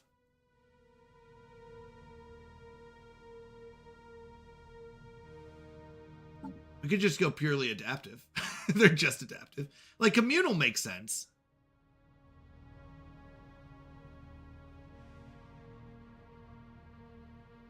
They stick their noses where they don't. What does that mean? What does that even mean? That was just a mean statement. I don't even know what that means. What is... It was innocent. My sandwich. It was innocent. Oh my goodness. What is that from? I don't know that one. Abridged. Okay. I don't know that one. That was really funny though. My sandwich. It was innocent. I don't know about that one, Vid. Haha! What shenanigans! 4 people died in that fire. The children will use them as shields. Oh my goodness. Oh my goodness. Oh, does anyone have anything else about Canadians that we can go with? I mean, I understand the communal. Adaptive because they're like in such cold weather. Add your screams to my gosh darn Spotify. I don't think we're going that route, Ferric. Are we? Are we going to start adding... Is this going to be an evil Canadian empire? No, we'll start off as adaptive and we'll go from there. Okay, name list. This works. Fontoros. Oh, wait. No, hold on. Species name, Canadian. Plural is Canadians. Canadian. Oh, I guess I would say species name is Canadia. No, it'd be Canadian. All right. Random gender is fine. Oh, wait. Empire name. Wait. So our species are Canadians. Empire name is Canadia. It's very confusing. Canada is Canadian. So Canadia is the empire. Yeah, it works. Evil Canadian Empire or Beaver Mafia. Wait, do they have a beaver? Oh, I just thought of it. Yeah, good call. Hold on, do they have a beaver? Beavers are mammals, right?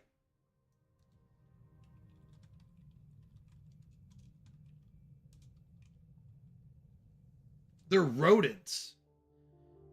Which is also a mammal. Okay, so we are going mammals. I don't see a beaver. I didn't even think of that. That's a good one.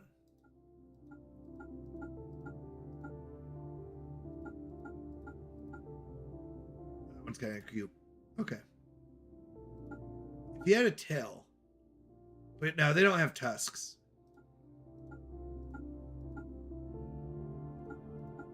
Whoopsies. Not bats.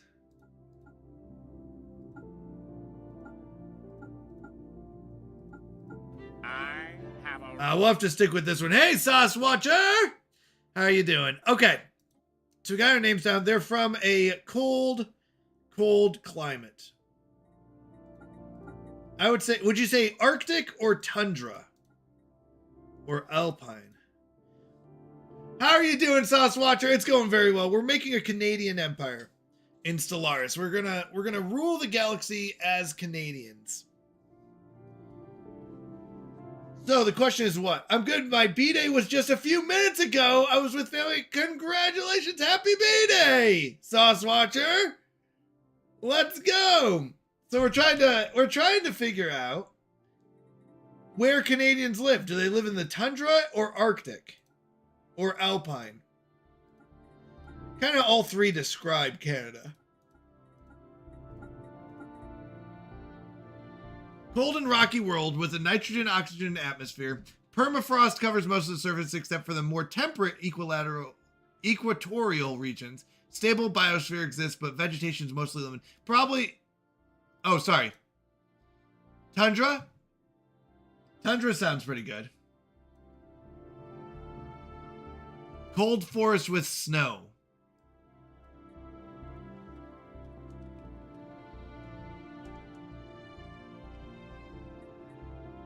Arctic? Okay.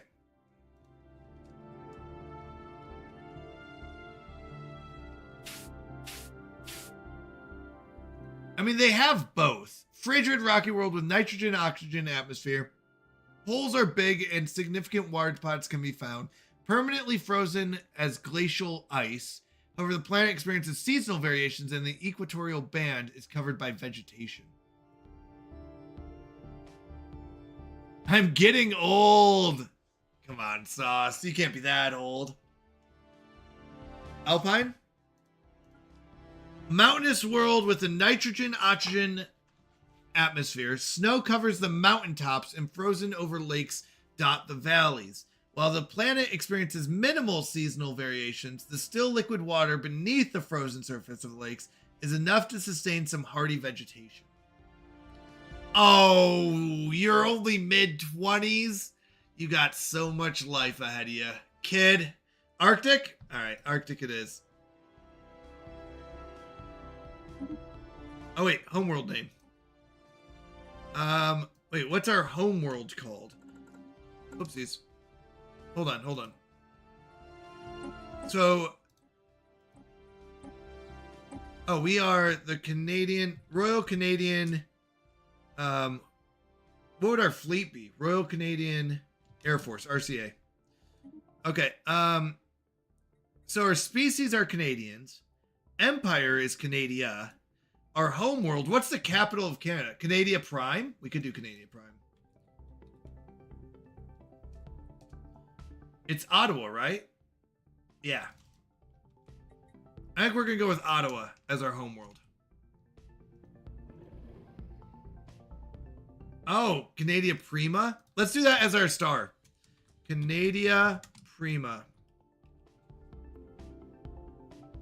We'll do random solar system. That's fine. All right. Humanoid, plantoid, mammal, mammalian, reptilian. I don't think any of these like look Canadian. Like this is too scary to be Canadian. That one kind of actually looks more like Canadian. Not toxoid. Solar punk. Cybernetic machine. Like we're not like wilderness. Whoopsies.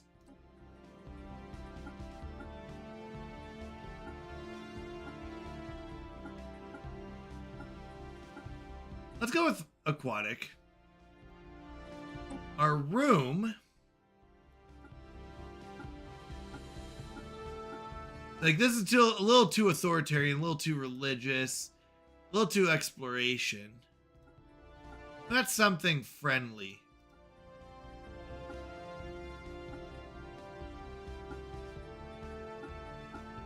I think that's a little too much. Nah, it's a little too old.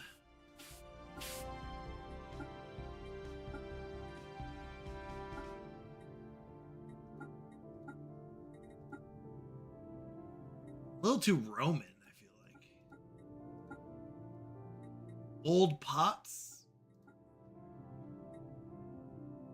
Maybe something like this, just kind of plainish. This one's not bad.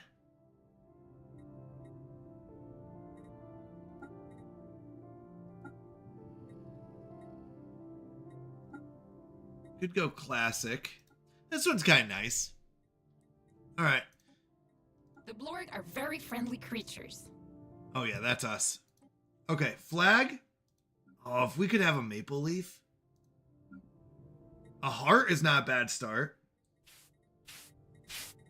See if there's anything a little bit friendlier, but heart is a good one. We're not really domination, are we?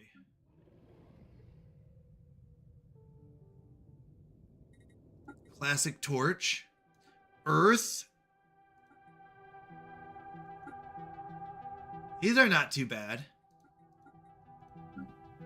Not really blocky or imperial. Infernal. Legion? No. Not really lithoid or necroid, probably. Ornate. That's a pretty flower. We could do flower. What do you think? Flower, heart. This one's pretty peaceful. Looks friendly. I think ornate is closer to what we're looking for. Not a spade.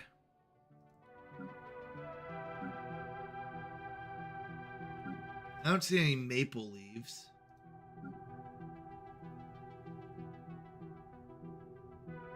I think we're looking at something like flower or peaceful like this way. Let's go flower. I haven't done flower. Okay, we are definitely primary would be red. We are the other way around. Secondary would be white. Oh no, let's do it the other way. It looks better. Red, white. Oh wait, do they have the split down the middle?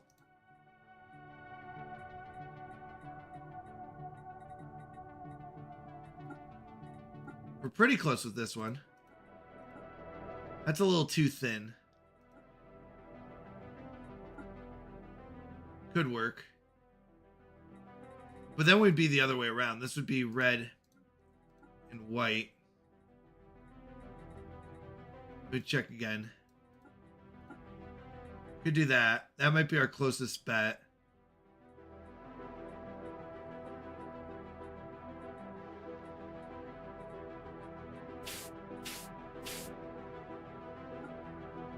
You think the one, this one? Yeah, it's probably our closest. It's a little bit wider in the middle.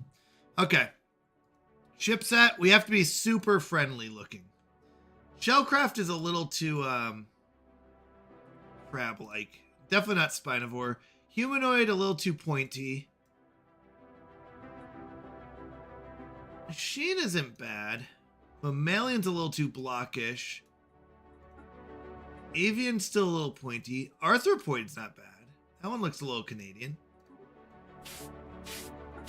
Molluscoid. No. Fungoid. Hold on, there is one. Hold on. Plantoid's not bad.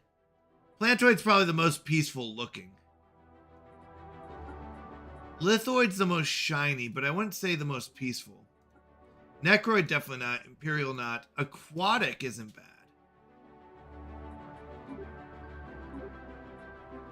But it's more shiny than peaceful looking. So I think we go Plantoid. The most round. If this is like your scary ship, it's not as bad. Battleship. That's like the mega titan. Yeah, I think we go with this. This is kind of our ultimate friendly one. Second to last one. Toxoid. That one's shiny. You think this one? Looks droid-like. Oh, not the ship, the flag, sorry.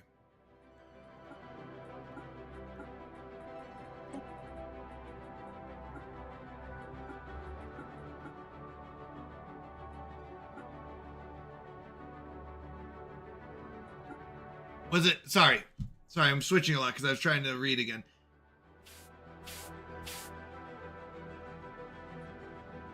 Oh, second to last icon. This one? The snowflake? Oh, good call. Good call. The snowflake, definitely. Yeah. Or I don't know if it's a snowflake, but it looks like a snowflake. Good call. The icon. Yep. Good call. Cyberpunk is by far my favorite ship set. Love the retro. Yeah. They have some really good ones. I don't think I have that unlocked yet. Oh, no, I do. Cybernetic. Is that what you're talking about? Because I don't have the late. I'm missing two. Well, the latest DLC, really. This one's just the species pack, Infernals. But, no, I would say this. We're making Canada. Welcome in, by the way, Steel Airship. Sorry. Welcome in. Good to have you here. Welcome to Canadian Mountie Channel. We are playing as a Canadian species. So we're looking for the most peaceful looking, friendly looking. Because you're right, Cybernetic is so pretty. Just their Corvettes alone.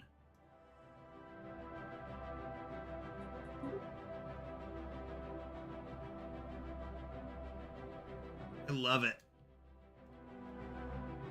I always liked Necroids for scary. But Cybernetic's pretty. I used to love Aquatic too. Aquatic was so good for shiny and beautiful. But even the new ones are fun. The new Shellcraft and Spinivore.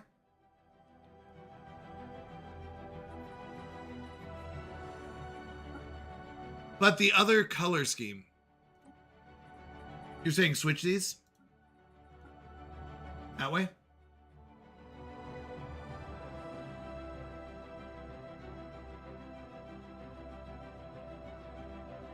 Is that what you're saying, Vid?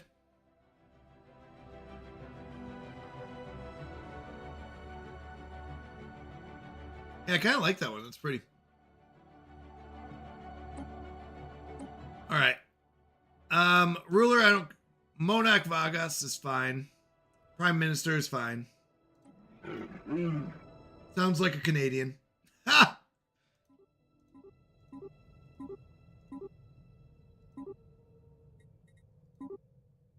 Ooh, that's pretty.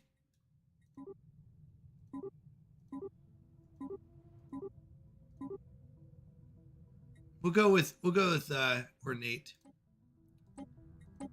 And then from here, we just principled gives us gives us what? Stability. Because at this point, it doesn't really make much of a difference. I mean, ideally, we'd go scientist. I'm still a fan of science in these games. All right.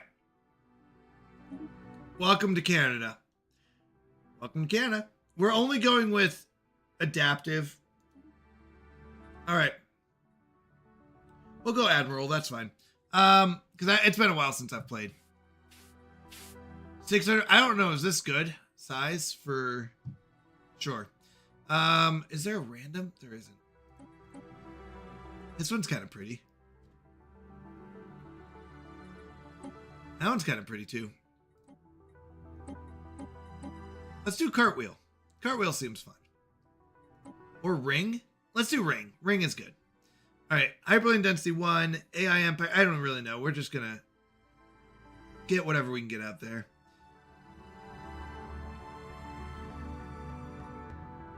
I don't really mind. We're just going to play just for fun and see how long we can survive. I'll be honest. We're just kind of having fun. We got about an hour and a half left in today's stream, and we'll see, how long that lasts afterwards. Make the size huge. Yeah. The size huge could have worked. We could have done that. I just think sometimes it's too big and then you have no action happening. I've definitely had the games where I got blocked in or like I didn't really meet people and it wasn't as fun. So you kind of want some density to it. All right. Decades ago, when our first crude sublight probes visited the star systems near our own, we discovered the presence of two distinct alien civilizations. Despite the radical differences in our physiology, it quickly became apparent that we had more things in common than not. Like us, they were also on the cusp of unlocking practical interstellar travel. A bond was formed between our three civilizations, which eventually led to the birth of a federation. We would combine our efforts, and when we were ready to spread out into the cosmos, whatever was out there would be faced by us standing together. Let's make some friends! All right. We got a few things. I like to just kind of go down from top to bottom. We're peaceful, parliamentary system, diplomatic corps. Every 10 years we have an election. Common ground is our two friends here. Yeah, well, wait, where are they at? Are they right there? That's weird. Okay. So, we have a couple ways we can go about this. We'll figure out who they are. We're all down here together. Fair enough. I do need to break out, though. I need a way to get out of here. I would want my start to be, we found our nearest neighbor and ate them. That would be the adaptive evolution, I believe. I usually just play on Medium Galaxy because I like more action-packed games and for better performance. Yeah, that's true. Although, did they end up fixing the performance issue, Steel Airship? If it's okay, I'm going to call you Steel if that's okay. Let me know if that's a problem. There was a major problem, so they changed up the way population works because every time it would calculate and it would just run so many calculations. So they changed how population works to hopefully fix that. I haven't heard of any issues since they've done it, but maybe they did. Maybe they do run into issues still. All right, moral democracy. All right, contacts. We have 2 friends that we're really good friends with. We've got Federation builders. They are xenophile, pacifist, materialists. Okay, a little bit of everything, much like us. And we've got xenophile, fanatic pacifists. We are 3 of the most pacifistic nations you'll ever meet. Not bad. They overlap with us, which is good. That means we'll get along more. Now, we are in a federation, and we'll get to that in a moment. Situation log. I don't think there's anything we have to do here. Our empire focus of development is fine. We could focus on exploration. Thank you for the lurk. I appreciate it. Always nice having you here, Ferric. I appreciate it. All right. I don't know if this really matters. I'll be honest. This is just kind of a fun thing, but the development progression, I think, was for new people. And, you know, for tech and stuff like that. And the truth is, I don't think it matters to us that much. Okay. I haven't found it super useful unless they changed it. All right, let's look at our government. Head of research. Everyone say hi to Vimas. Hi, Vimas Mikon. He is our, he gives us a council agenda speed of 10%. Not bad. Not the best thing. Our Prime Minister, Monak Vagas, very close to his last name, is a scientist, so he gives us research speed. We've got Tupra Vagas and Fadra Cap. Now, they don't really have traits yet, so they'll be building those. Right? Each level they get boosts, so we're kind of good here. This will go. Heard that 4.0 pop changes did not significantly improve performance, though they are now working on improving performance from ships. Oh, that's good to know. All right, we don't have any factions yet. Let's look at our policies. We are expansionist right now. I think that's fine. And then later on, we'll turn into cooperative. Expansionist, I don't think will be a problem early. What it does is gives us outpost build cost. And what we'd like to do, ideally, and this is going to be kind of crazy and mean, but we want to block in our 2 friends. So really we want to go here and immediately jump to here. And then if we can block them in here, but there's a good chance that they burst out before then. So the question is, which one's more important? I'm going to start with this one and hopefully I can get to this one. Now, if they go here first, or yeah, we're going to have to swing around. I don't know if we'll be able to stop them. But those are our 2 primary places to block them in. I think it's, I don't know. That's kind of how it goes. So we're going to start off as expansionists and quickly move to cooperative. War philosophy, we are defensive wars only. We are not even liberating. We are very pacifist. We are benevolent vassals, very selective in our orbital bombardments. We do allow surrendering. Pops can be forcibly resettled. I'm going to say no. We wouldn't forcibly resettle populations as Canadians, would we? I guess it has happened in their history. But not since 1982 when they formed. Yes. Wait, yes what? Yes, it's allowed. We do allow it. To forcibly resettle people. I don't know if Canadians were, well, they did have the history, but once again, Vid, according to you, they're not even a nation until 1982. Forcibly resettle or eat them. I don't know what's up with you and the eating lately.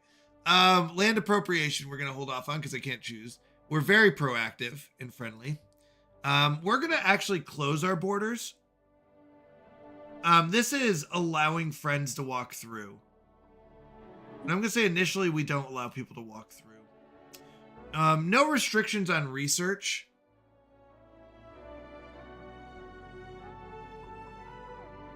I don't actually understand this one. Dangerous technology should be avoided at all costs. There are laws of the universe we should never break. What's the idea behind this? I never really fully understood this. I guess there's certain texts that you won't be able to find. I wonder what a dangerous tech is considered in Stellaris, right? Stellaris, what is a dangerous tech?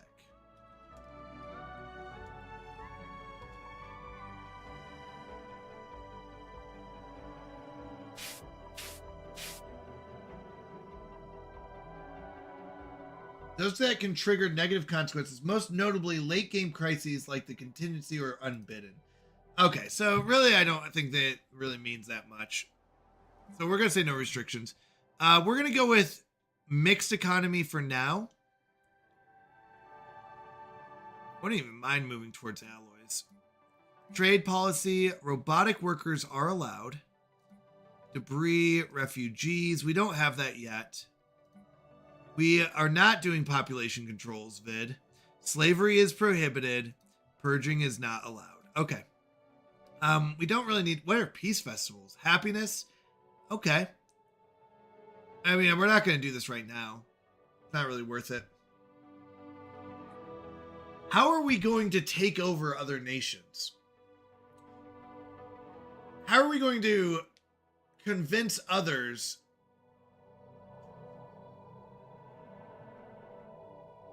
that we should be their leader?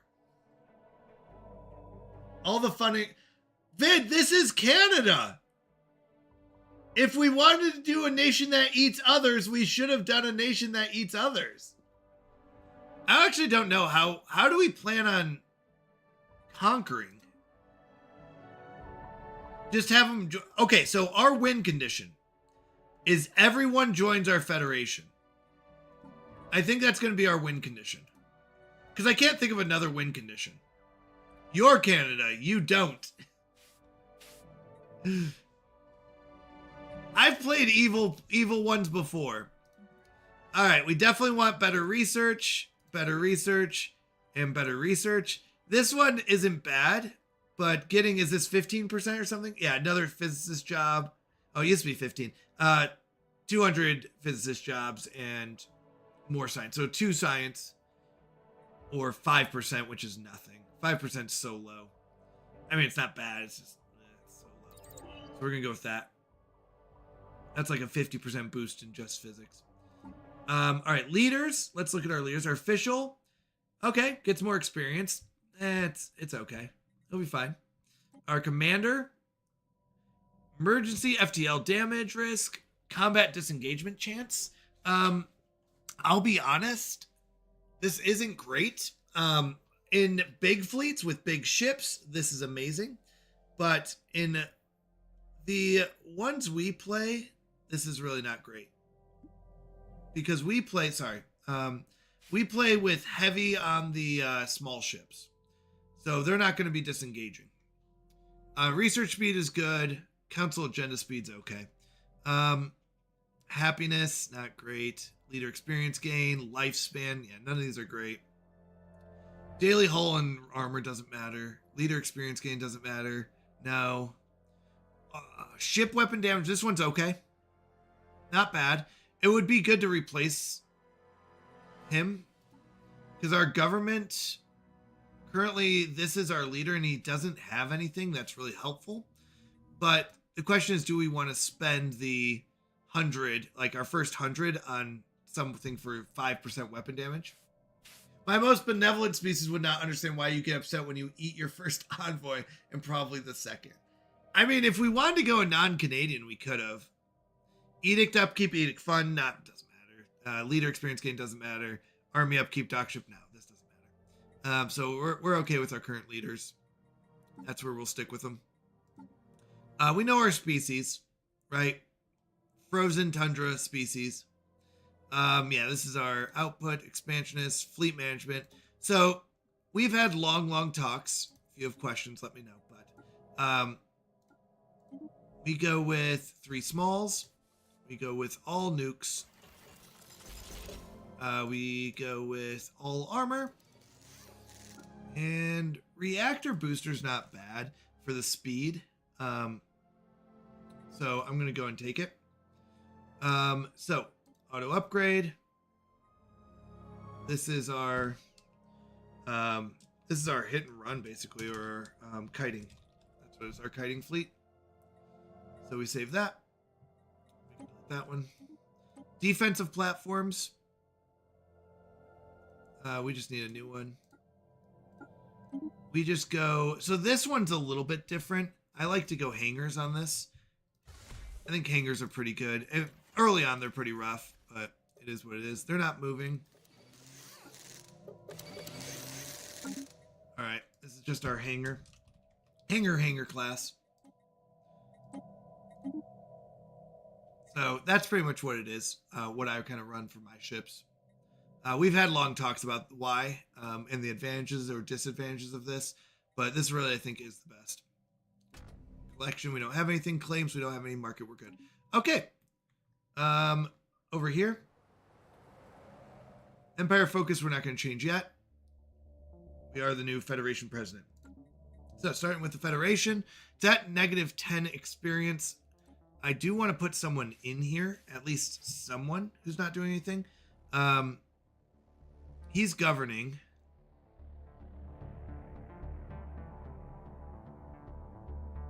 No, because this doesn't help us. Experience gain might be the best thing, because this guy's not ruling. I don't want my governor in there. We're going to have to wait. If we get an extra, we'll do that. Welcome to Canada. Diverse ethics impose a 50% smaller penalty. That's fine. Later on, we'll have a navy.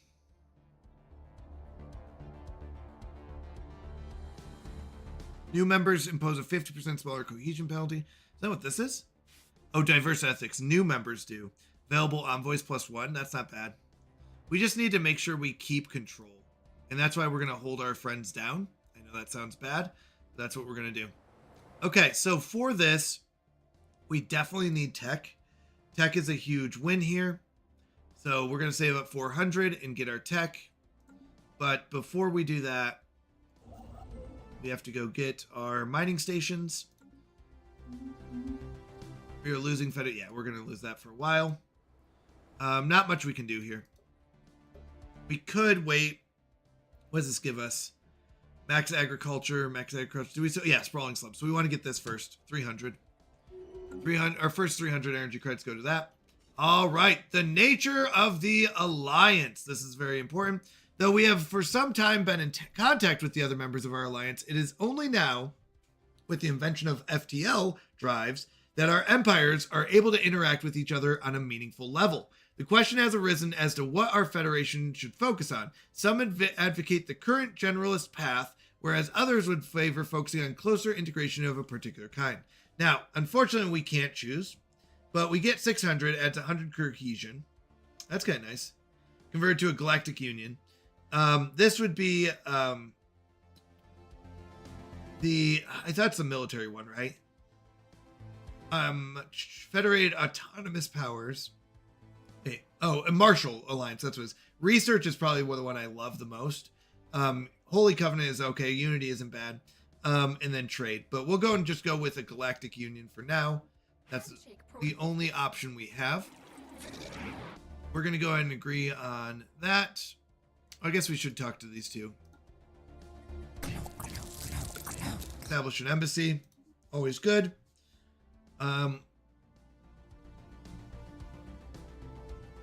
Oh, we have to get an embassy. Why do you boo me? Okay. I want to see where they go, but we're going to try to go here first. If we look, that's not good. So their scientist is going here. Or is theirs going down? Because they're about to block me in if they're not. Okay, they're going up. Do we race their scientist? How soon can we get this? 13 months? In 13 months, we can speed up our research. This is a risk. We are trying to race their person. I think we can do it. Handshake protocols activated. Yeah, we do want a research agreement with both of our people. As we research, we want that. Migration treaty might not be bad. To get more people. What are their traits? If we look at their traits, it's not these. I want to look at their species. Hold on. There is a way, right? I thought there is a way. Because these guys, I also want to look at their traits of their species.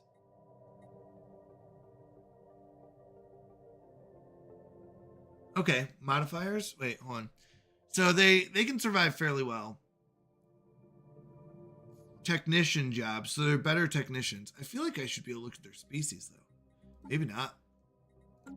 Maybe it's all through contacts.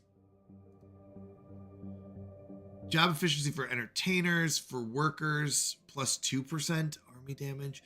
Doesn't look like they're great, but it doesn't look bad. Habitability plus 10%. Army damage minus, job efficiency down. That's not good. Leader experience gain, it doesn't help us. But biologists, so they can help us with the science. So you know what? Let's do it. It will cost us in them, but I think that's okay.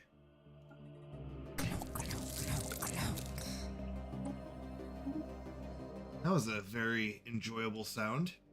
Okay. They did get a jump on us, but I think if I place this right, I block them in. New prosperity faction already. National Wealth Board. So we have 2 factions. We want to please them because they'll give us more unity. So what do they not like? New contact. Well, we can't make new contact yet. And they want represented on the council. Well, I can't do that because... Wait, what do they want represented on the council? With their ethic. Peaceful egalitarian. Oh no, pacifist egalitarian. Wait, pacifist? Guiding ethic is pacifist. Do we not have pacifists on our council? Oh no, they're all xenophile. Okay, fair enough. So if I look at my leader, no, I don't want to hire a leader, but is there any, okay, so we could get him or something like that, but they're really not great options. Yeah, this one is what? Happiness plus 3? Sure, I guess.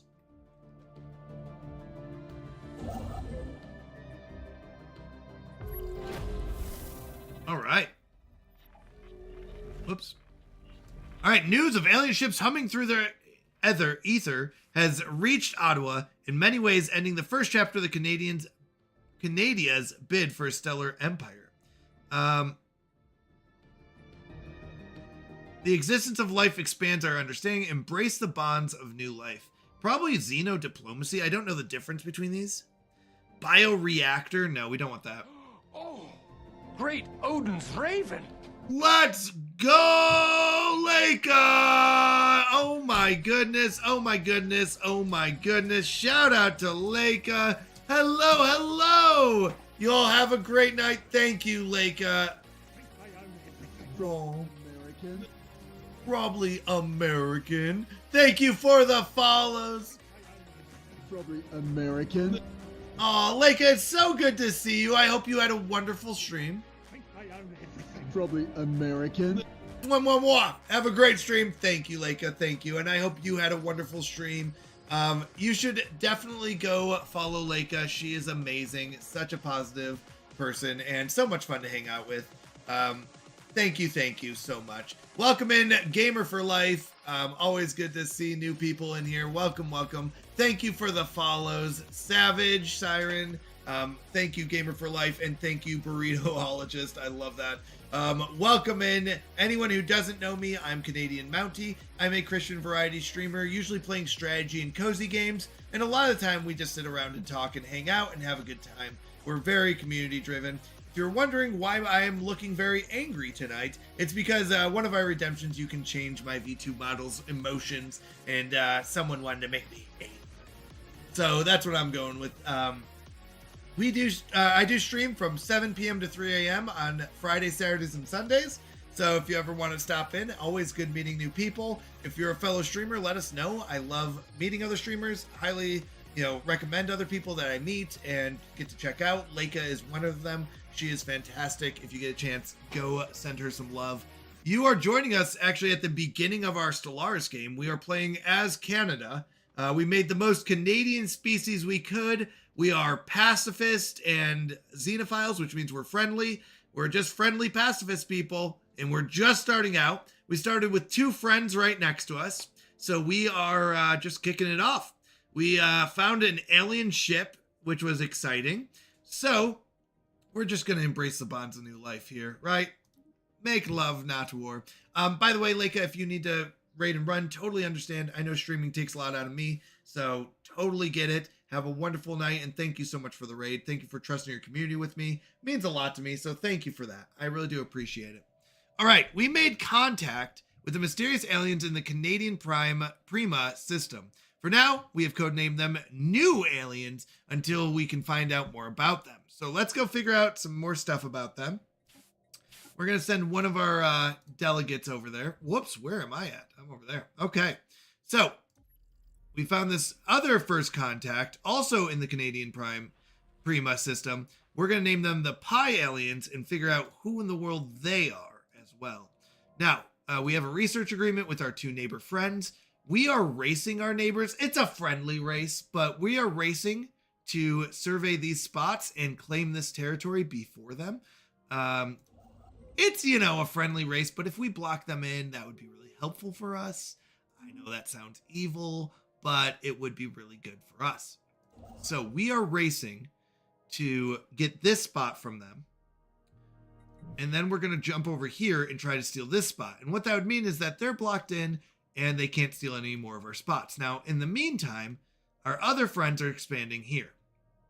So we aren't going to be able to block in the purple people, but we can block in the green ones.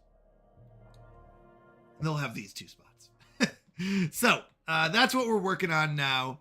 We need, in 4 months, we'll be able to even survey faster. I believe it's survey faster. That's what we're looking for. Construction complete. All right, so he finished building that. We're going to have him build one more station. Oh, we have to go back to our capital. And we're going to get these sprawling slums will give us some population. So we just kind of upgraded that. We're waiting on the minerals till we can get some more technology. Technology is always good. And we're going to keep it moving. All right. So we get our first tradition. There's a lot here. If you ever have questions, feel free to ask. But we've gone through it before. Discovery is really good for us. It will help us, specifically right here, this survey speed will help us survey planets faster. Therefore, we can get more territory. The other option to kind of start with for us is expansion. It's not a bad one. This would help us colonize new places faster.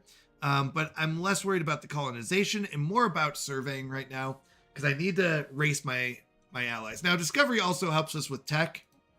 So we're going to go down that route. So in 11 months, we're going to go for faster survey speed. Might seem like a long time, but it goes fairly quickly. All right.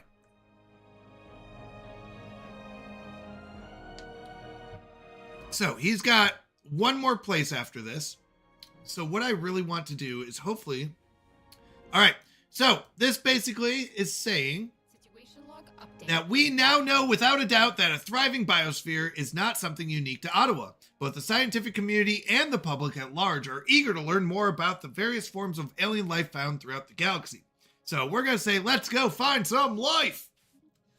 Now, he is 64% done. I need him here as soon as this guy's done. So, could you hurry up? Could you go a little bit faster? Do you think that's possible? Construction complete. All right, he's going to move here. And as soon as he finishes, we're going to claim this spot.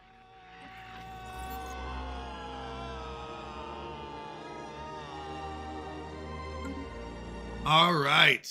Freedom! Hey, Mr. Sir Josh, how was your stream earlier? Good to see you. Welcome back, welcome back. How did your stream go earlier? I didn't get a chance to check in. I was watching my kiddo all day, so that kept my hands full, so I apologize. But how was your stream? All right, we picked up some readings of unknown nature. Signal seems to follow some kind of repeating syntax, which could indicate sapient origin.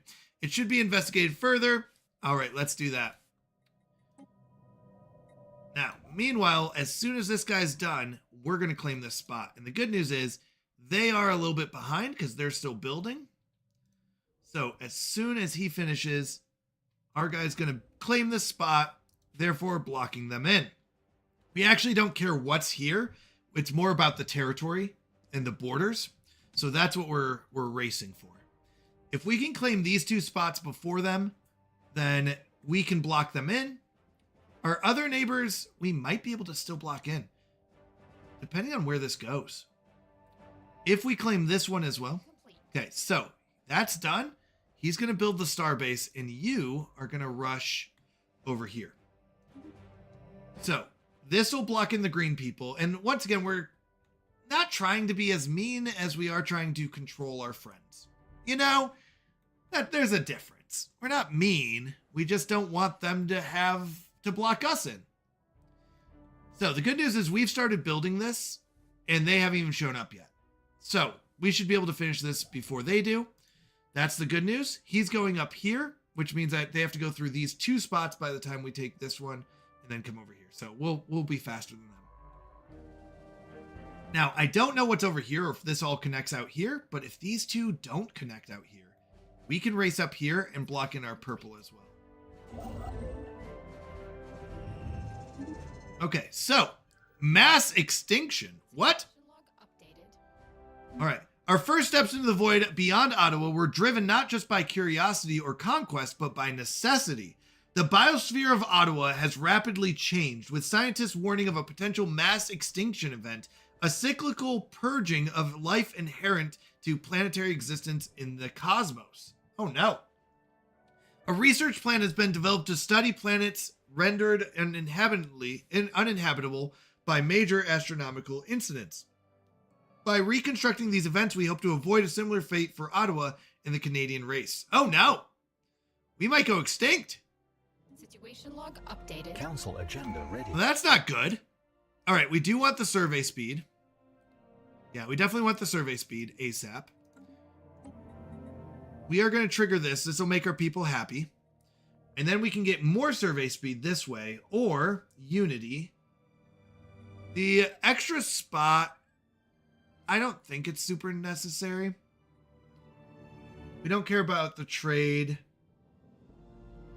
Trust cap. This would be fine if we had like angry neighbors or something, but no. We're looking at the survey speed first, then we will go with Unity, and then maybe the expand the council. But let's go with survey speed. We need to beat our neighbors in getting territory. Okay, what is this? We have to find a broken, a burned, a chilly, a desolate, and a noxious planet. Noxious planet to stop them from taking over us. What are you doing here? Yeah, he's leaving. Yeah, you better walk away. Oh, nobody caught the megacarp. All right, how many spots here? 8? Okay, so we'll be able to get this. And then we're going to run up here. Now, there is an alpine world. We live best on an Arctic world. But alpine's pretty close, I feel like. Maybe I'm wrong. I can't remember. Maybe not. The Gruner. The RCA Ersk Hanat crew are eager to report that they've uncovered the remains of an ancient spacefaring species on Arus 5, who appear to have inhabited the planet some 7 million years ago. Well, it's unclear why the species who call themselves the Gruner. Hey, sorry, I didn't see you. Hello, CEO. How are you doing? Good to have you here. How's life? What have you been up to? Welcome in, welcome in. I know I've seen you in Leica's chat before, but how have you been? All right, we've kind of found this planet. We kind of found the leftovers of this Gruner species. We don't know why they left, though. Our scientists have isolated a promising archaeological dig site on their planet. Perhaps further study will yield more clues. Okay, so we got to kind of study them and figure out what happened to them. Fair enough. Good, brother. Good to hear. Good to hear. Good to hear. All right, so we can go figure out who the Gruner is. Gruner. And go from there. Meanwhile, we have two friendly neighbors that we're trying to block in here. We need influence. The truth is we need a lot more influence. Uh-oh. They tasted like cinnamon and chocolate. That's why they're no longer here. Well, that's a problem. If your species tastes like cinnamon and chocolate, you're probably not going to be around very long. All right. Let's see. He's still going. Yeah, we'll have to excavate those later. Okay, so you're done with that. So I'm going to move you over here.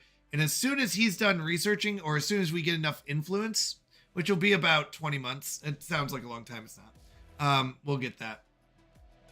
All right. Here we go. Wow, that's a long link. I just realized in chat. All right. The new aliens that we've been just trying to talk to. We found them and we're trying to figure out how to communicate with them. We've picked up readings of unknown nature. The signals seem to follow a kind of repeating syntax, which could indicate sapient origin. So we're still trying to figure out who these people are, but we did find them, and we're trying to communicate with them. All right. He's going around. He's actually almost done. We won't have enough influence by the time he finishes, but that's okay. We'll be ready when they are. Okay. Next up, it's actually pretty good to get these research alternatives. What this does is allows us to research things we want. So it's basically when you research, you get options.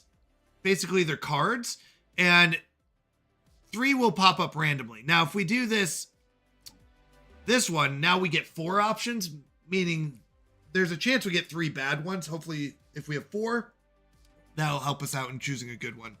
Also gives us scientist and a scientist starting skill level, which isn't too bad. We do want to get to the point where we can recruit more and stuff. I would ask if you heard about Ewok burgers, but you are too oblivious to pop culture to get the reference. I have no idea. You're right. Ewok from Star Wars? Ewok burgers? Hold on. Ewok burgers. Ewok like Star Wars? Ewok jerky? Was a dish made using a meat of Ewoks, a sentient species named to the forest moon. Is that the same Ewok jerky? Oh my goodness, that's funny. That's funny. All right.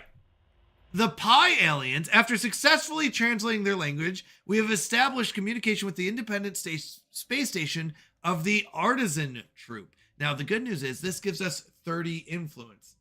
It is such a thing. That's funny. That is funny. So, this is an artisan troop. They're just a random group of artists. A visitor. This is a joyous occasion indeed. Oh, forgive my manners. I believe introductions are in order. We are the Artisan Troop. Our members have dedicated their lives to the pursuit of art, music, culture, and all the other things which make existence bearable to a sapient being. Please, if you would like to share in the wonder of our creation, do not hesitate to contact us. Now, we will talk to them in a minute, but the good news is we now can build a starbase outpost there. I need it! Thank you for the hydrate, gamer. I appreciate it. Always nice. Nice little reminder. Thank you, thank you. All right. So, if we want to go talk to them, here's the Artisan Troop. We can kind of commission an art piece, become a patron, and they might give us stuff. I can't remember how much it is. All right. That would be very helpful, allowing us to try new ideas and take more risks in our creation process. We have a 10-year program with a one-time upfront cost. So we pay $1,000. They give us a 10% monthly Unity gain. That's actually huge. Unity is very important. So we definitely will pay the 1,000 one time for 10 years, and then we'll have to re-up it after 10 years, but that's really good. All right. One of our leaders leveled up. This is our scientist. This is our ruling scientist. Oh, no. Yeah, this is one of our scientists. So we can make him a roamer, which means his survey speed is faster, or an archaeologist, which will make him get these archaeology sites faster. Now, currently, we need him as a roamer because we need to rush this surveying as fast as possible. Once again, we're trying to block in our neighbors. They're nice people, but we really need them to not start blocking us in. Now, it does look like this goes out this way. As you can kind of see, this one connects here and this one connects here because here's the artists. So our purple group is not going to be blocked in time. Unless there is a way. There is. Hold on. We're going to go this way. We're going to try to beat them to this spot. It's very risky. I don't think we'll get there. But depending on what path they take, like if they go out here or here, there is a chance that we beat them here and then swing back and beat them here. It's risky. I don't love it, I'll be honest, but it's the best we got. We definitely need to claim this spot. We want to go here and we want to go here. Now we do survey very quickly, so that's the good news. Meaning our science ship will be able to get that. Hold on a second. No. Hold on. Hold on. You there. We do want to close borders. We can't?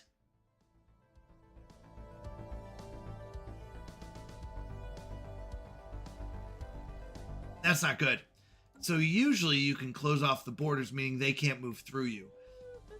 Look who knows so much, huh? Well, it just so happens that your friend here is only mostly dead.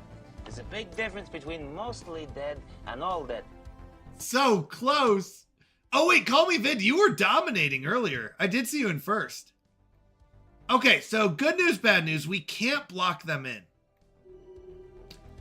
That does make it a lot harder. Okay, so this is our Minister of State. He's currently governing Ottawa. We can get more food or make Councillor agenda speed faster. At this point, he is on the government, is on the council. So we're going to go with, I don't care about the food. The pop growth speed's not bad. The 5% pop growth speed would be what we go for. The food is not a problem. It's the council agenda speed that's not bad either, though. Pop growth speed's really good. Pop growth speed's really good. We like pop growth speed. We also like council agenda speed. That will make these go faster, kicking them off and getting new ones. It'd be plus 20%. It's pretty good. The food is not the boost here. It's the pop growth speed. Faster growth of pops means you can work jobs. You can't close a border because we're in an alliance together. And you can't close it off to alliance members.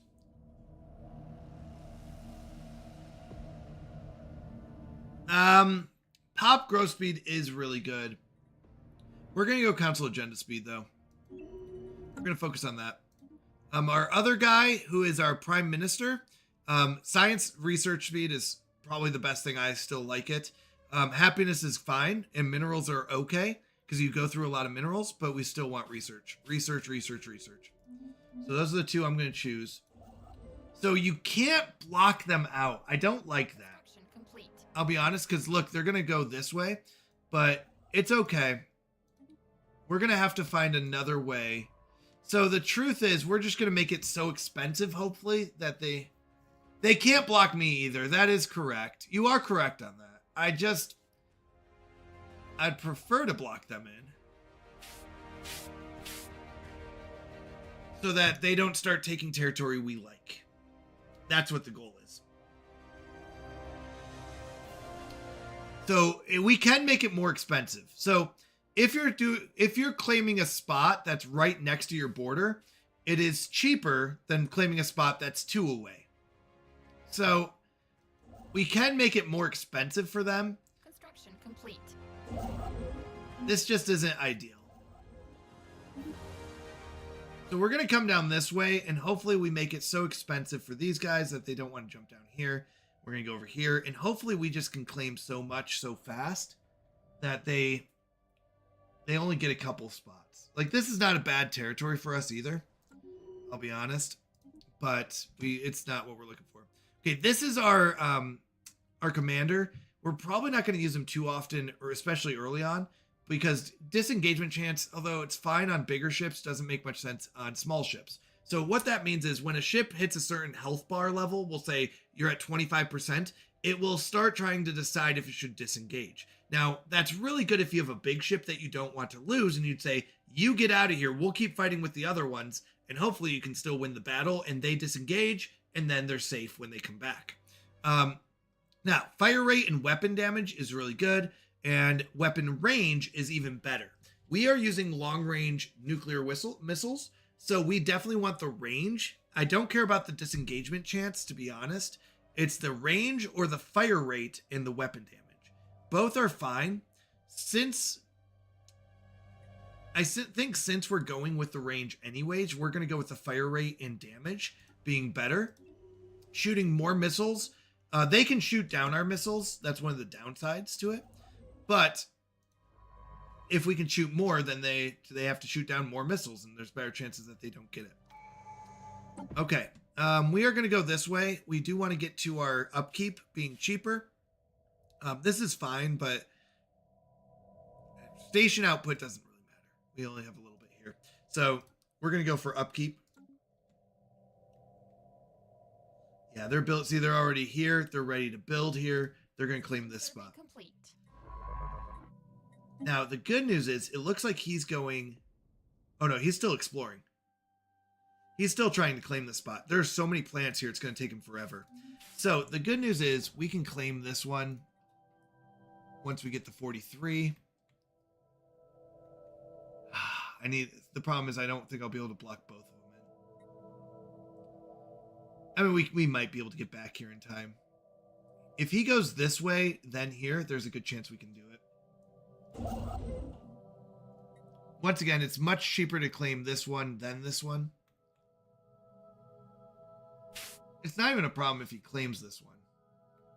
I'd rather have this one, but it's cheaper. So this will be 175 compared to 75 and 70. Wait, 150. This would be 150 compared to 75 and 75. So it's same if you were to go one at a time, or if you skip one. Oh, wait, who's this?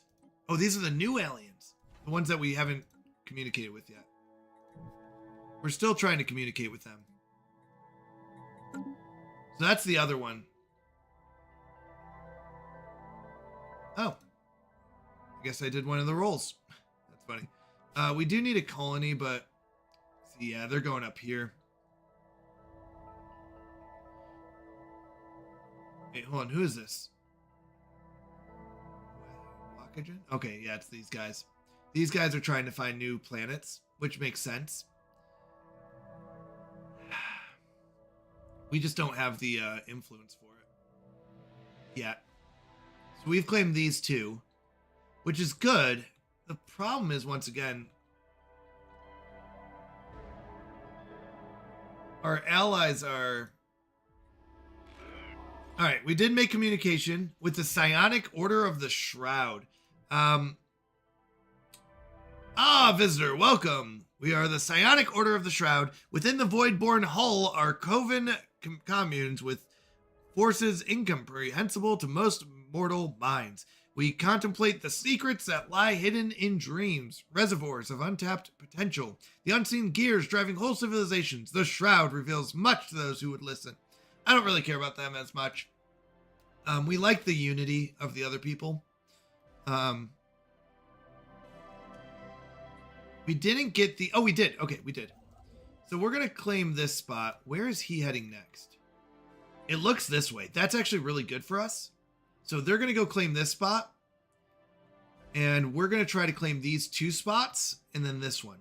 Making it more expensive on them so we'll get more territory this way. It's just... It's not great. It's not great. I'll be honest. Not great. Okay, we have 885. I forgot to do this. So we definitely want research labs. Research labs are how we get science, obviously. That would be research. That is going to be our primary focus early on. We have to out-science our friends. We do have a research agreement with them, which is good. So that's complete. a good start.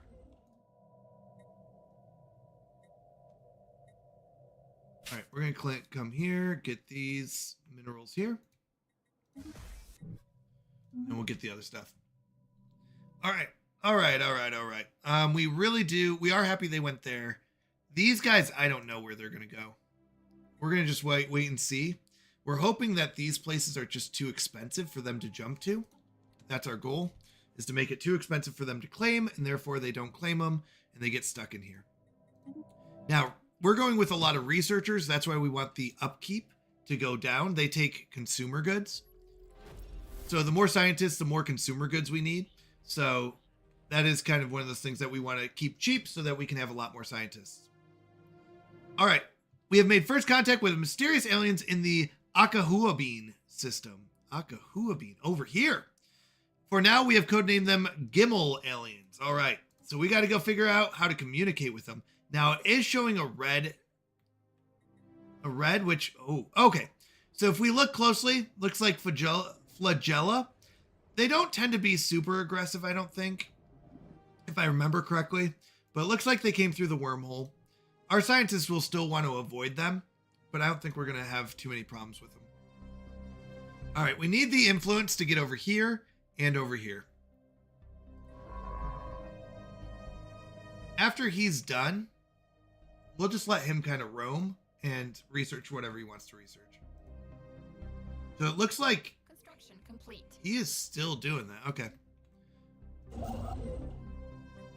Let's go get one of these science these spots here. Mass extinction, a broken planet. Our astronomers are confident that the asteroid belt in this system was once a habitable planet, torn asunder by an unknown force. By unknown forces. A special project has been issued to study one of the major asteroids in this belt. Ooh. Situation log updated. All right. Well, we'll come back to that.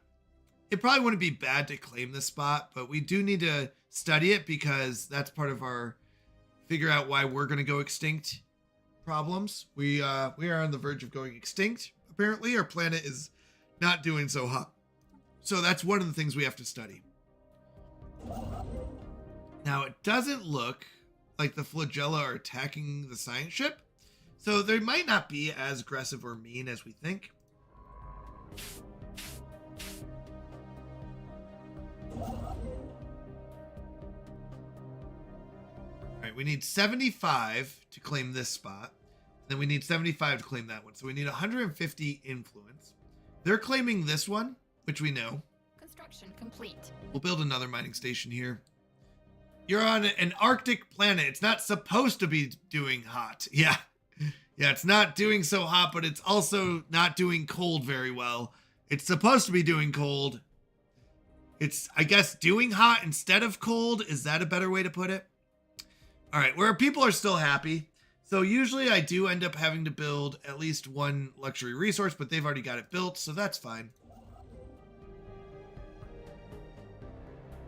That is pretty funny, though. Not supposed to be doing hot. All right, they haven't moved their builder, so I don't know if they have enough to get it. We're gonna move here though. Get ready to take this spot, and then we're gonna race up here.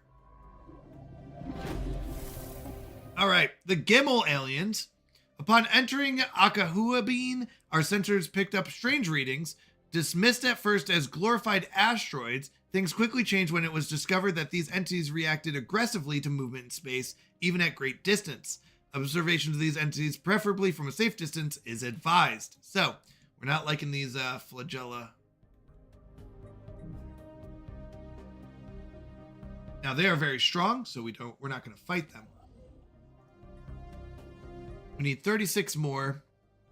There's not an easy way to get influence, to be honest.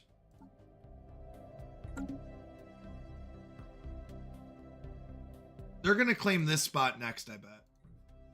Which is fine. We would rather we want this spot. But I don't think we'll get it in time. Alliance of Pyrrhic Systems, PLR. Oh, Alliance of Pyrrhic. Yeah, so these are actually both of them, so they could come this way. Or this way. They do have choose scientists. Now, that should put us ahead in Unity. Okay.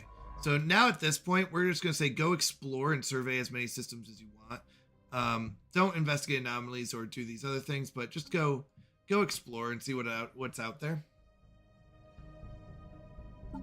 In 3 months, we'll finish up this chain and get our first Ascension perk, which is kind of like a big boost, basically.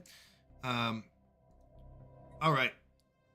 So this is really good. We can buy 50 influence, right? Here follows the latest newsletter for all our patrons. Sadly, nothing much has been produced in Enclave. Most of the artists have fallen into a deep melancholy from where no inspiration can be drawn. The mood is dire but hopeful. Creation takes time, after all. Any donations that might help the group rekindle their interest in the material plane would be of tremendous help. Now, if we donate, we get 50 influence. We definitely want that, because that is about to make us claim this spot. Once again, that's kind of how we're trading our energy credits for that. I do want one more research lab. We're doing fine on our other resources. I don't do great at all max minning and being like, oh, we'll sell this many of this resource. I'll be honest, I don't do as well at that. So I just like to keep them all positive. That's my goal. All right, we got this one, which also gives us an Ascension perk. Now, these are not one-time bursts, but basically we only have, I think, 7 of them. Now, there's a ton out there. We don't have to learn all of them, but Lord of War, we don't care about. This one would help our star bases be cheaper. Not a bad idea for right now, because we're trying to quickly pick up places. Technology Ascension is not bad for research. I like this one, but not what I'm going for right now. One Vision is great for Unity. Unity gets us more traditions and more Ascension perks, but right now I'm thinking I'm liking this Interstellar one. I usually don't go with this, I'll be honest, but it's going to be helpful here. Clear blockers we don't care about. Empire size from planets don't care about. Edict Fund don't care about. Leader experience gain, and available envoys is fun, but we don't need it right now. So this is our immediate need. We're going to go with this one, right? Yeah. Starbase influence cost minus 20%. So what we're going to do is say, hey, stop what you're doing and go rebuild that for 60 instead of 75. This means that I should be able to hopefully grab this one as well. Oh no, they're going over here already. But they still have to, they still have to grab the one in the middle. So it looks like he's moving here. Okay, never mind. We're not worried about it yet. Oh. Okay. So these are the flagella. The entities encountered by our fleet some time ago are new wondrous forms of spaceborne life.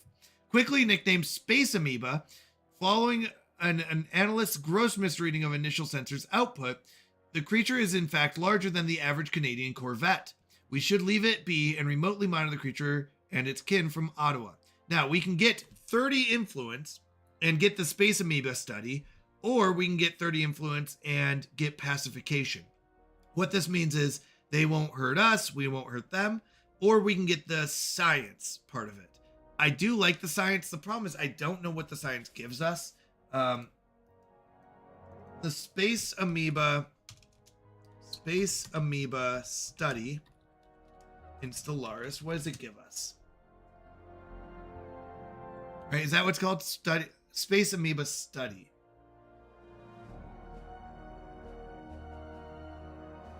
So let's see what that gives us, because it might be completely useless and something we don't use. For example, if it's let's see, growth stage. Now we want to know about the study. What does the study give us? All tissue or evasion? Actually, evasion is really good. We definitely want evasion. Evasion is the ability to dodge someone's attack, which is huge. Huge. We definitely want that. And this also got us enough that we're going to claim this spot. once again, we're just trying to make it so expensive that nobody wants or is able to get past us, right? They can't, I don't think they'll be able to claim this spot. And then we can branch out from there. Okay, so this one has an 80% habitability. It's actually really good. We do want to get there if we can before them, but we might not. Okay, we made first contact with mysterious aliens in the EFROV system. We're going to call them Delta aliens. Okay, so EFROV is over here. So we found someone over here. Let's see what they look like. Oh, so this is another actual like colony type ship with a tundra world. Vid, you got to be getting up there. So we're going to try to claim this spot and this one, and then make our way this way. Okay. Now, this is where we can decide if we want another scientist. A scientist would allow us to fly around. So this one's got great survey speed. This one's got great survey speed of 35%, but energy credit upkeep is 10. So he's going to be more expensive. Don't like that. Survey speed 20. Not bad. We want the younger of the two. So this one, we don't care about the leader experience gain. I'll be honest. So this is the one that we're going to buy. And we're going to go to our shipyard and we're going to build a science ship. This will allow us to go around exploring and go find more spots that we can go claim. Now, this one probably would not be a bad one to claim because you'll notice it's a good choke point between pretty much everything over here. The downside is it doesn't look like this goes anywhere. It could go here, but it looks like most of the stuff goes this way. This might go this way, but just doesn't seem like it would. So we're okay with this. If they claim this one, it would be even better for us, honestly. Because then purple would have to jump beyond 2 of these and through an enemy.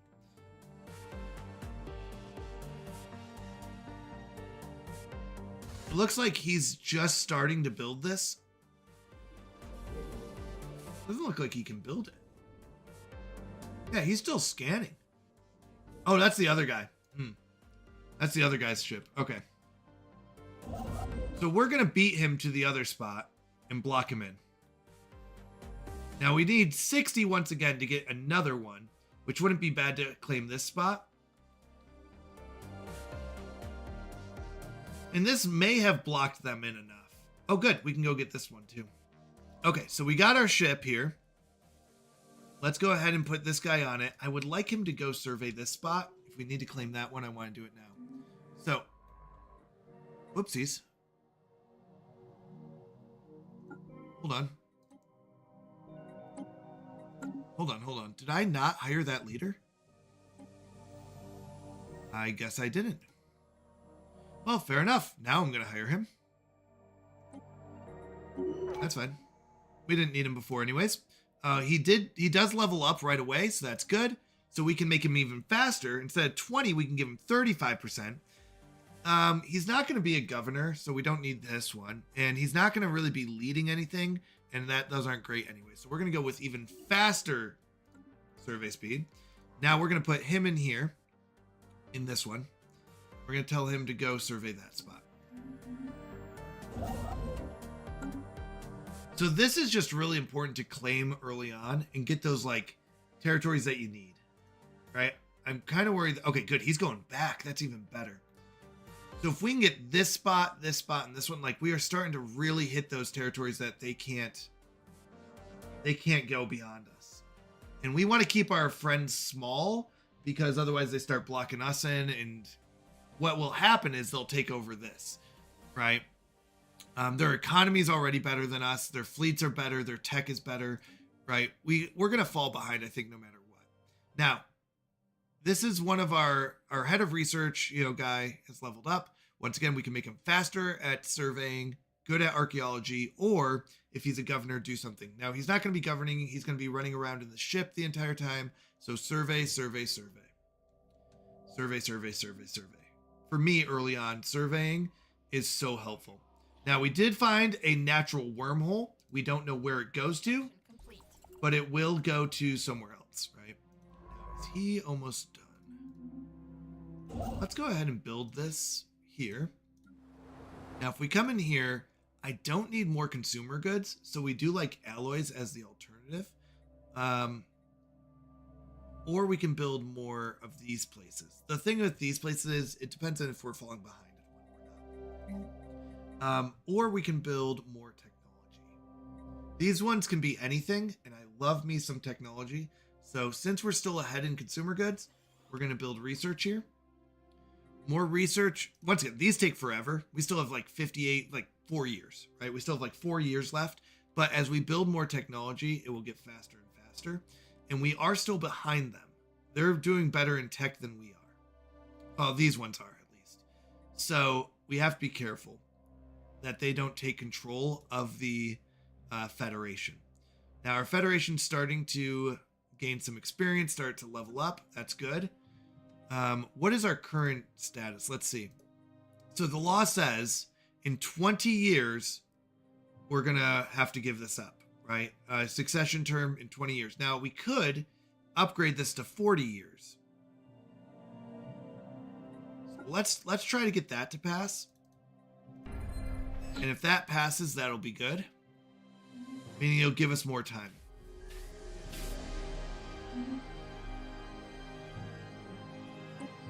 If we, yeah, okay, so that passed. Subjects can join. I have no problem with that. But that'll be later on. And then these are all locked because we're not, pretty much our unity or our federation isn't strong enough to get these things under control. They're going out here.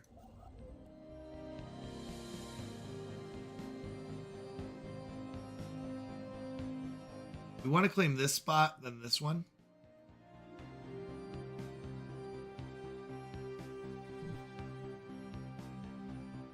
We just got to watch out. Now, he's got 15 more planets. This is huge. There's a ton of planets here. That'll take us forever to get. So hopefully they don't move that way. This one looks like he's gotten quite most of them done. I don't know how many left, though. Looks like 5 more after that. So he's still got a ways to go on that one.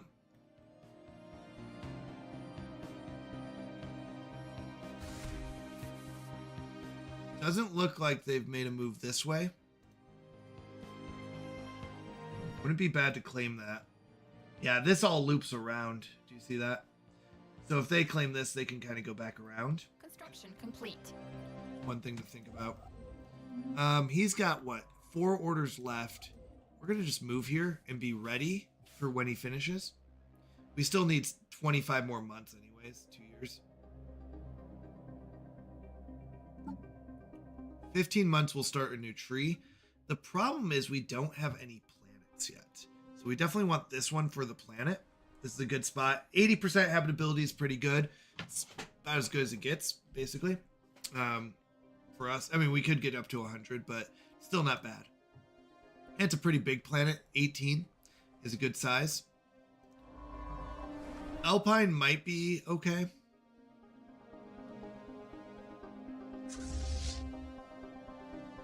All right, where are we at in points? We got a lot of points flying around. Let's see. Vid is in first by 4,000. Let's go. Calvin, top 10. Top 10. Survey complete. Still counts right now. All right, so we can't claim this spot yet. We need 19 more. So we're going to say you go crazy, go explore, figure out what's out there. Meanwhile, he's doing this spot. As soon as we can, we want to claim this one. Then we claim this one. So once again, 80%, pretty good. These will be our 2 closest planets that we can claim.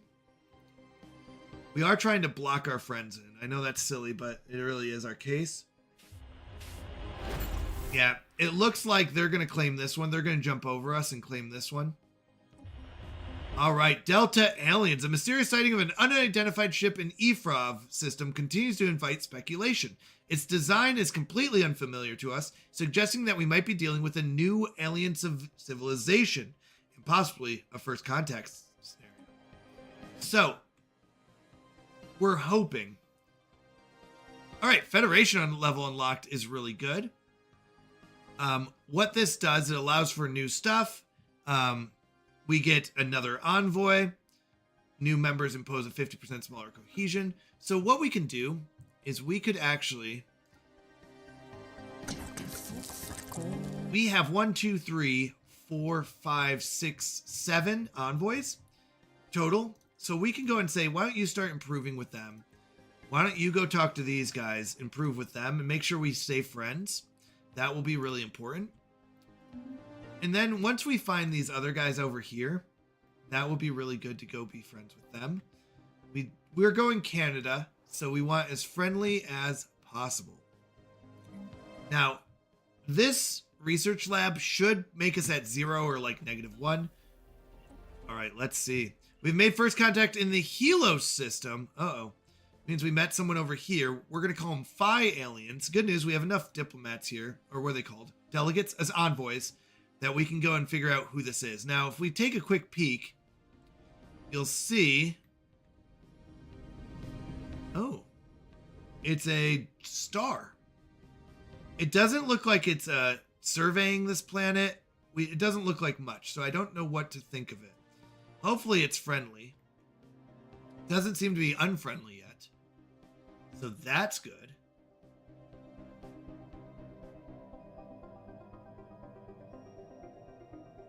Yeah, so they're claiming this spot. They jumped over us. What we're hoping... There's another one here. Ocean World. We're hoping that the people that with these guys are over here. Now, it does look like there's some bad guys here. Yeah, looks like some robots possibly, mining robots. 9.4K though. So they'll be able to claim these spots, but I don't think they'll get much further than that. And that's okay. All right. They want to... Low Federation. Yeah, we want this. We definitely want that. That was a good one. So, fleet contribution being low. Nobody wants that. Succession type is currently at rotation. Now, challenge could be our next option. Or random, or strongest. Challenge is is closer to random, I guess. I think what happens is they fight each other and there's a chance they die. So we don't really want that, I'll be honest, and nobody else does either. Random is just risky. Strongest is the best thing, but the problem is we're not strongest in anything yet. Not even tech, and we're pushing tech. So that's just one of the things of AI is going to be stronger based on our difficulty. And we're going to try to catch up or keep up. Now, this is our minister of state, so he's a governor, but he's also one of our governing our capital. So we could say crime is lower. The problem is crime isn't really happening on our capital anyways. It's at 0%. So I don't want that one. The trade from jobs isn't really great either. It's just a little bit of money, but you know what? It's going to be our best bet. It's better than crime because we don't have crime. Now, it would keep crime down, but who cares? Another Ocean World 24. Big world, but ocean doesn't really help us. We'd need to freeze the ocean in order to make it helpful. All right. We're 7 months away, and then we can claim this spot. That's a pretty good spot with the 31 minerals. Is huge. That's a lot of minerals. All right. We got a new spot. Now, adaptability. This is where I do need to do some exploration. Expansion isn't bad. Helps us go faster. Helps us, build a new world faster, colonize faster. Starbase influence cost goes down. That's a good one as well later on. Empire size from systems and planets. It keeps our empire size down, which is helpful. Starbase upkeep doesn't matter. Colony development speed is good. Pop growth speed. So it's not bad. If we're going to go fully, we're going to probably go diplomacy. Archivism is a possibility, but we definitely want diplomacy, possibly expansion. We get 1, 2, 3, 4, 5, 6. We get 6 more. So adaptability, I don't like to go. It's basically an all-around boost in a little bit of everything, but I don't really care for it. Aptitude is for our leaders. I'm not going for a leader build. Archivism is about archaeology. It's not bad, but not really what I'm looking for. Oh wait, in our increase of production. That's actually not a bad thing. So this is diplomatic weight per specimen. So this is about capturing specimens and putting them in our I can't remember what it's called. VAT, I think it's called, or what is it? Let's see. Yeah, what is it called? We put them in a giant tub. I don't know what it is. I can't remember. There's a special thing that you get. You can put them in there. Specimens go into the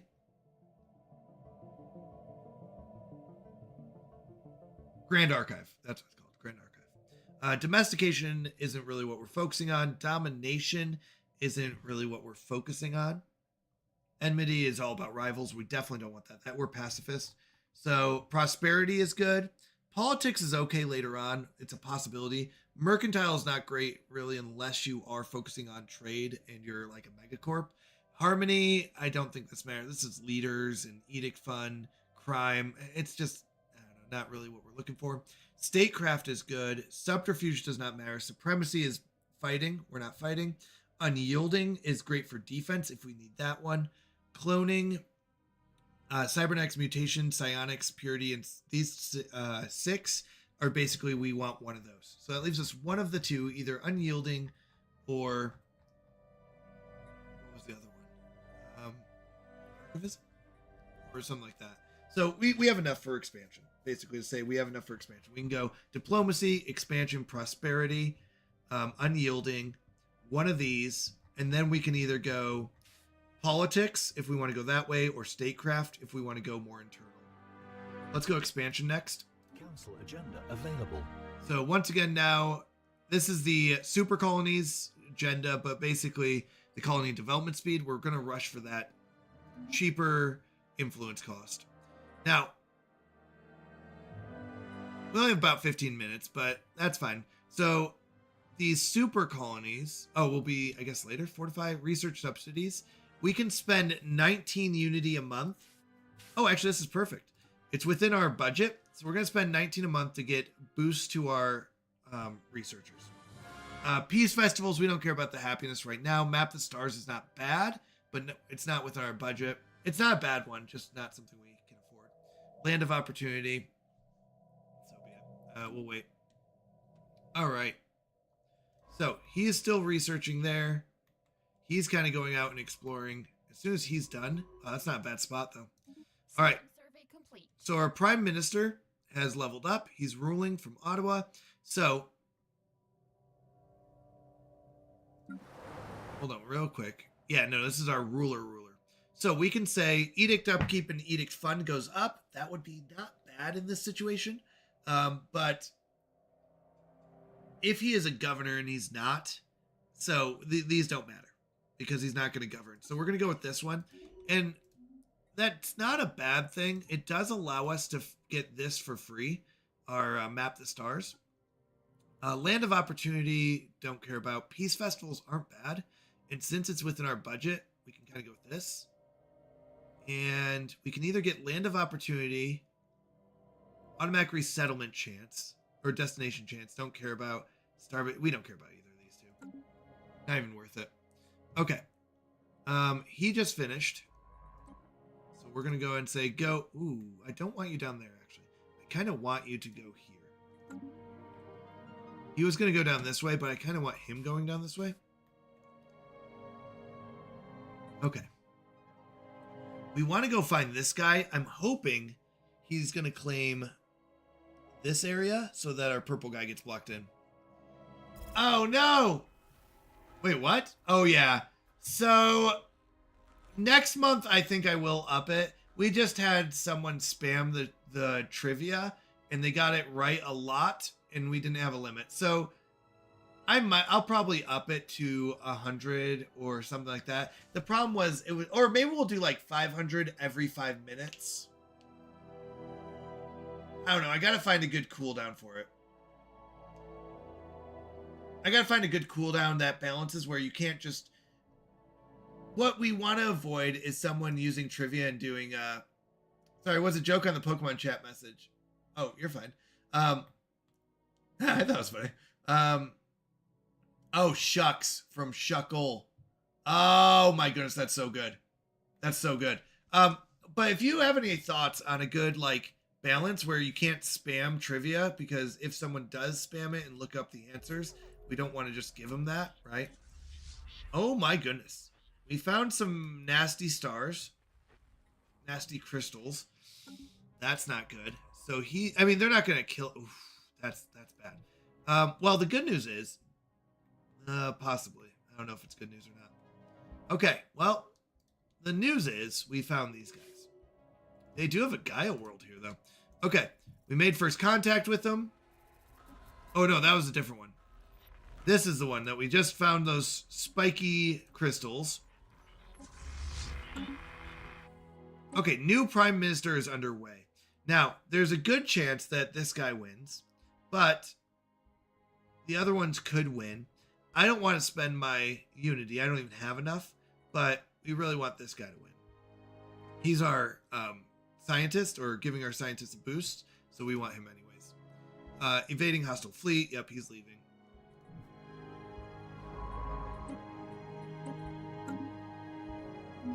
All right. 1 second. Yeah, calm down, Kyle. Just wait a second. Just kidding. Okay, we got 2 months left. I'm sorry, is he cloaking already? Unshrouded. I don't know what that means. Should not be cloaking. All right, we need one more influence after this. Oh. Anomaly found. We'll just leave the anomalies. We'll get them later. Anomalies are like, hey, there might be something here or not. So they're going this way. Doesn't look like anyone's over here. I'm wondering where this guy came from. So this is definitely another species because he's, looking at these spots. So he either came from over here. Doesn't look like there's much over here. Or he came from this way. Oh, he definitely came from here. Oh, this is good. This is so good. So he came from here. So purple's blocked in, forcing to go this way. Wait, what strategic resource? Ooh, 0. 0's good. 0 and moats. Actually, that's really good for them. They got some good spots. But they're blocked in this side. Ooh, he's gonna have to run. No. No way. He can go through them? We're not gonna kill him? Council agenda. Yeah, they are. Oh, jeez, he just got smoked. Oh, that's so sad. I mean, sorry, but that's so sad. Okay, Unity, counselor spot, automatic resettlement chance doesn't matter. Trade doesn't matter. Reselection or colony development speed. We don't need colony development speed yet. Unity or the counselor spot's not bad. Now, the counselor spot is based off of your traits. So let's go to this. That's what it is. Our traits. If we have a counselor here, it would increase the counselor agenda speed. And if we have one here, it's our trust cap. Now, we don't really need either of those right now. I mean, this is not bad, but it's not a need as much as we'd rather have the monthly. Okay, so we know that they can't go this way. They're going to be forced this way. And if this doesn't connect for them, System survey. they're in trouble. Okay, so this is the same ruler that we had before. That's great. Okay, so he finished. He's going back this way. That's fine. We have 65. Oops, I was a little late on that. All right, so we've actually successfully blocked in our friends. They can go over here, which this isn't bad for them, and get these spots. But that's about it. They can't go this way. I don't know if they'll be able to get past this. Plague Dwarf, welcome in. Just do exclamation point my points, and it should tell you how many you have. How you doing, Plague Dwarf? Good to see you. All right, so they're gonna. Complete. All right, we finally researched something. So Fleet Command is our military. Off-world trading isn't great. Naval capacity is good later, but grants a small amount of influence, allows renowned leaders. This is pretty good. Diplomatic weight plus 10%. This is good later, especially. Embassy complex gives us another envoy. That politicians turn consumer goods into unity and amenities. That's not bad. It's actually a pretty good one, but we really want this. 61 months for this is pretty cheap as well. First contact speed goes better. Yeah, this is definitely a good one. For 1 month of chaos, we should see if we can enable exclamation point gifts so the viewers can give their points to other viewers. So it's like a true ruler system. Is that what you're saying? A more like a democratic ruler system? How dare you suggest that this is a democracy here? How dare you? This is a dictatorship. No, I'm just kidding. This is a kingdom. We have a king. I'm just kidding. Actually, that's a good idea. Next month. Here, let me write it down. I have a list of ideas.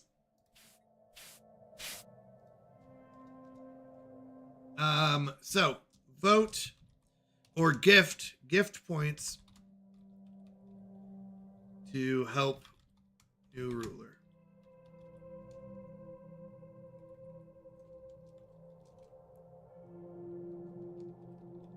Okay. It's in the list of possibilities. All right. Frigates, I actually don't care for. Torpedoes are really only good against big ships. And there are no big ships yet. So I'm not too worried about that. Coil guns, we don't use coil guns. Corvette build cost and speed are good, and so are basic strike craft. These both are totally fine. If we're going to be attacking someone, we're going to be using Corvettes a lot. So we probably want the Corvettes first and then the hangars. Both are fine, though. And then, for the Twitch channel points, have one where viewers can make a campaign promise. All right, give me an example of a campaign promise. If you were standing up there, I kind of like this. Then we could decide if Barry really is the president, right? Is Barry the true president? Or is he just a pretend president? Construction complete. Let's get all these mining stations. This is going to be a lot of minerals. All right, got that. Blue lasers, we don't care about lasers. Survey speed, I love. Actually, this isn't bad. Energy credits or fusion reactor, both are fine. I'm going to go with survey speed because I want to see what's out there. The faster we figure out where we need to get to, like this one. Spaceborne life form encountered. A 70% isn't bad. It's not great. This one is an arid world. This is a Gaia world, but it looks like there's bad guys there, so we're not going to be able to get that yet. This one's an ocean world. If you give me your CMP points as ruler, I promise not catch rebels for the first 2 hours of each stream. Ooh, that's not bad. Wow, you are good at this.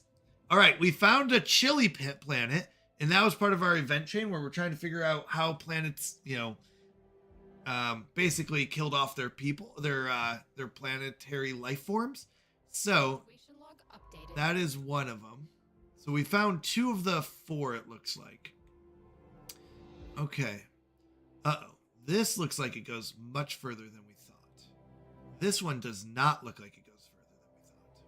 So we're going to want to come this way. Claiming these spots so our neighbors don't. Once again, purple's going this way. These might be connected. Gaia world. Hold on. Level 30 Gaia world. Hold on. No, that means that someone bad has to be watching over that. A level 30 Gaia world?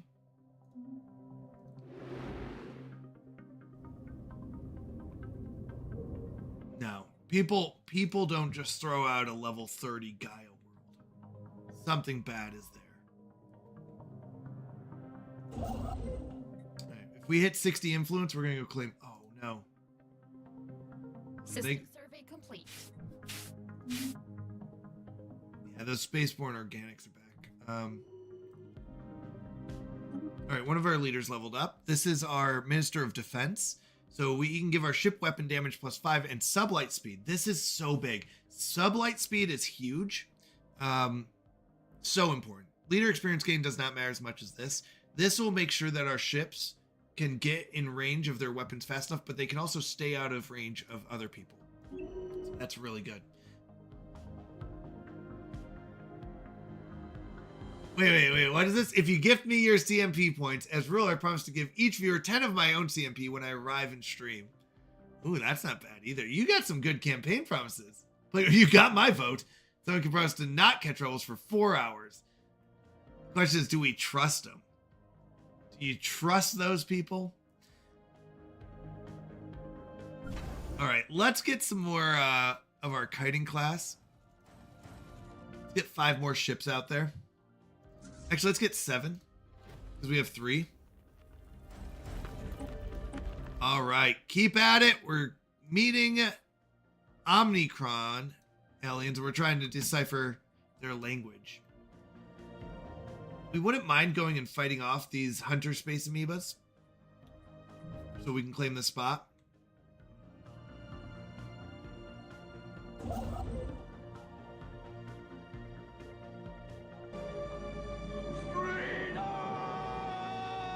Okay.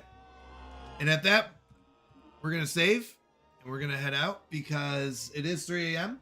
I love that we get to hang out. I really do. So give me one moment and we're going to figure out who we're going to raid. You know, Homer, this is the part of the job I hate the most, the ending. Up until then, being the bad guy is the best job in the world. That's right. I love being the bad guy. I love it. There are 2 messages in chat, and I've got a few announcements, but then we'll head out. The first message is if you are a... Oh, that's weird. They switched it. The please put your hands up is if you are not a sub yet. You can use that one because the emotes will work for you. If you are a sub, you can do the second message. We're here for your maple syrup and Tim Hortons coffee. That's if you are a sub. Those emotes will work for you. Now, a few announcements before we head out. Number 1, I do want to say thank you for all your support and all your love that you've sent to this channel. It means so much to me. This stream is stepped up in ways I never thought possible. It's really grown significantly, and I thank you for that. It means a lot to me. So thank you. Thanks for being there when I've had rough days, when I've had stressful days. I love that I get to stream, and that's thanks to you all. So thank you for that. I can't say that enough. I really do mean it. Second announcement. Every Friday we play a game. Oh my goodness. Actually, speaking of that, I have to post a message in our sub polls channel. So in our sub polls channel, you get to vote if you are a sub or if you've been gifted a sub to this channel. You can vote on what game we play every Friday. So I apologize. I will get that created right after stream here. I am getting it. Okay. Ready there.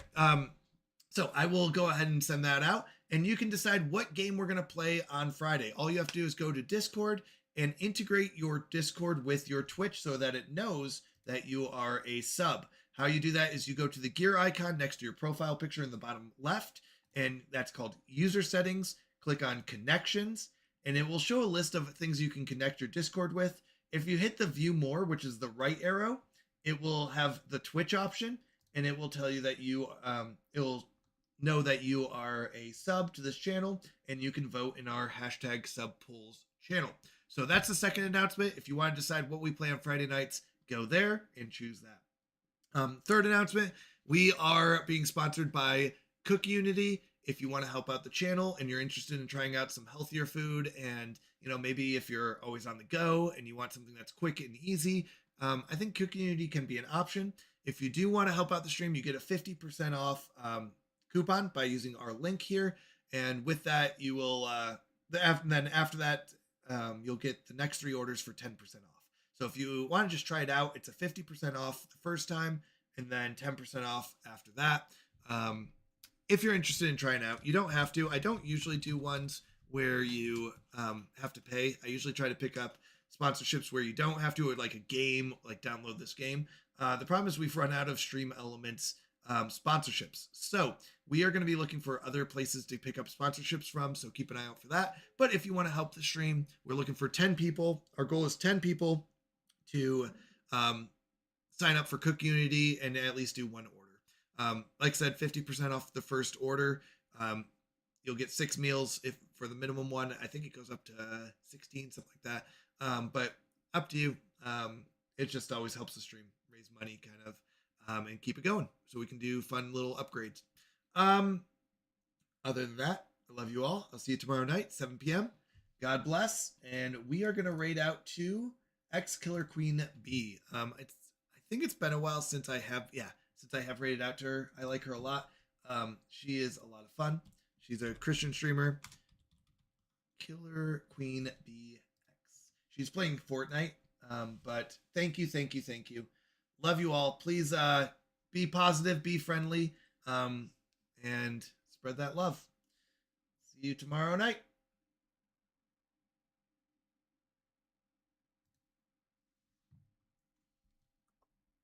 Okay, wait. Dane and Steve, are you guys 100% ready right now?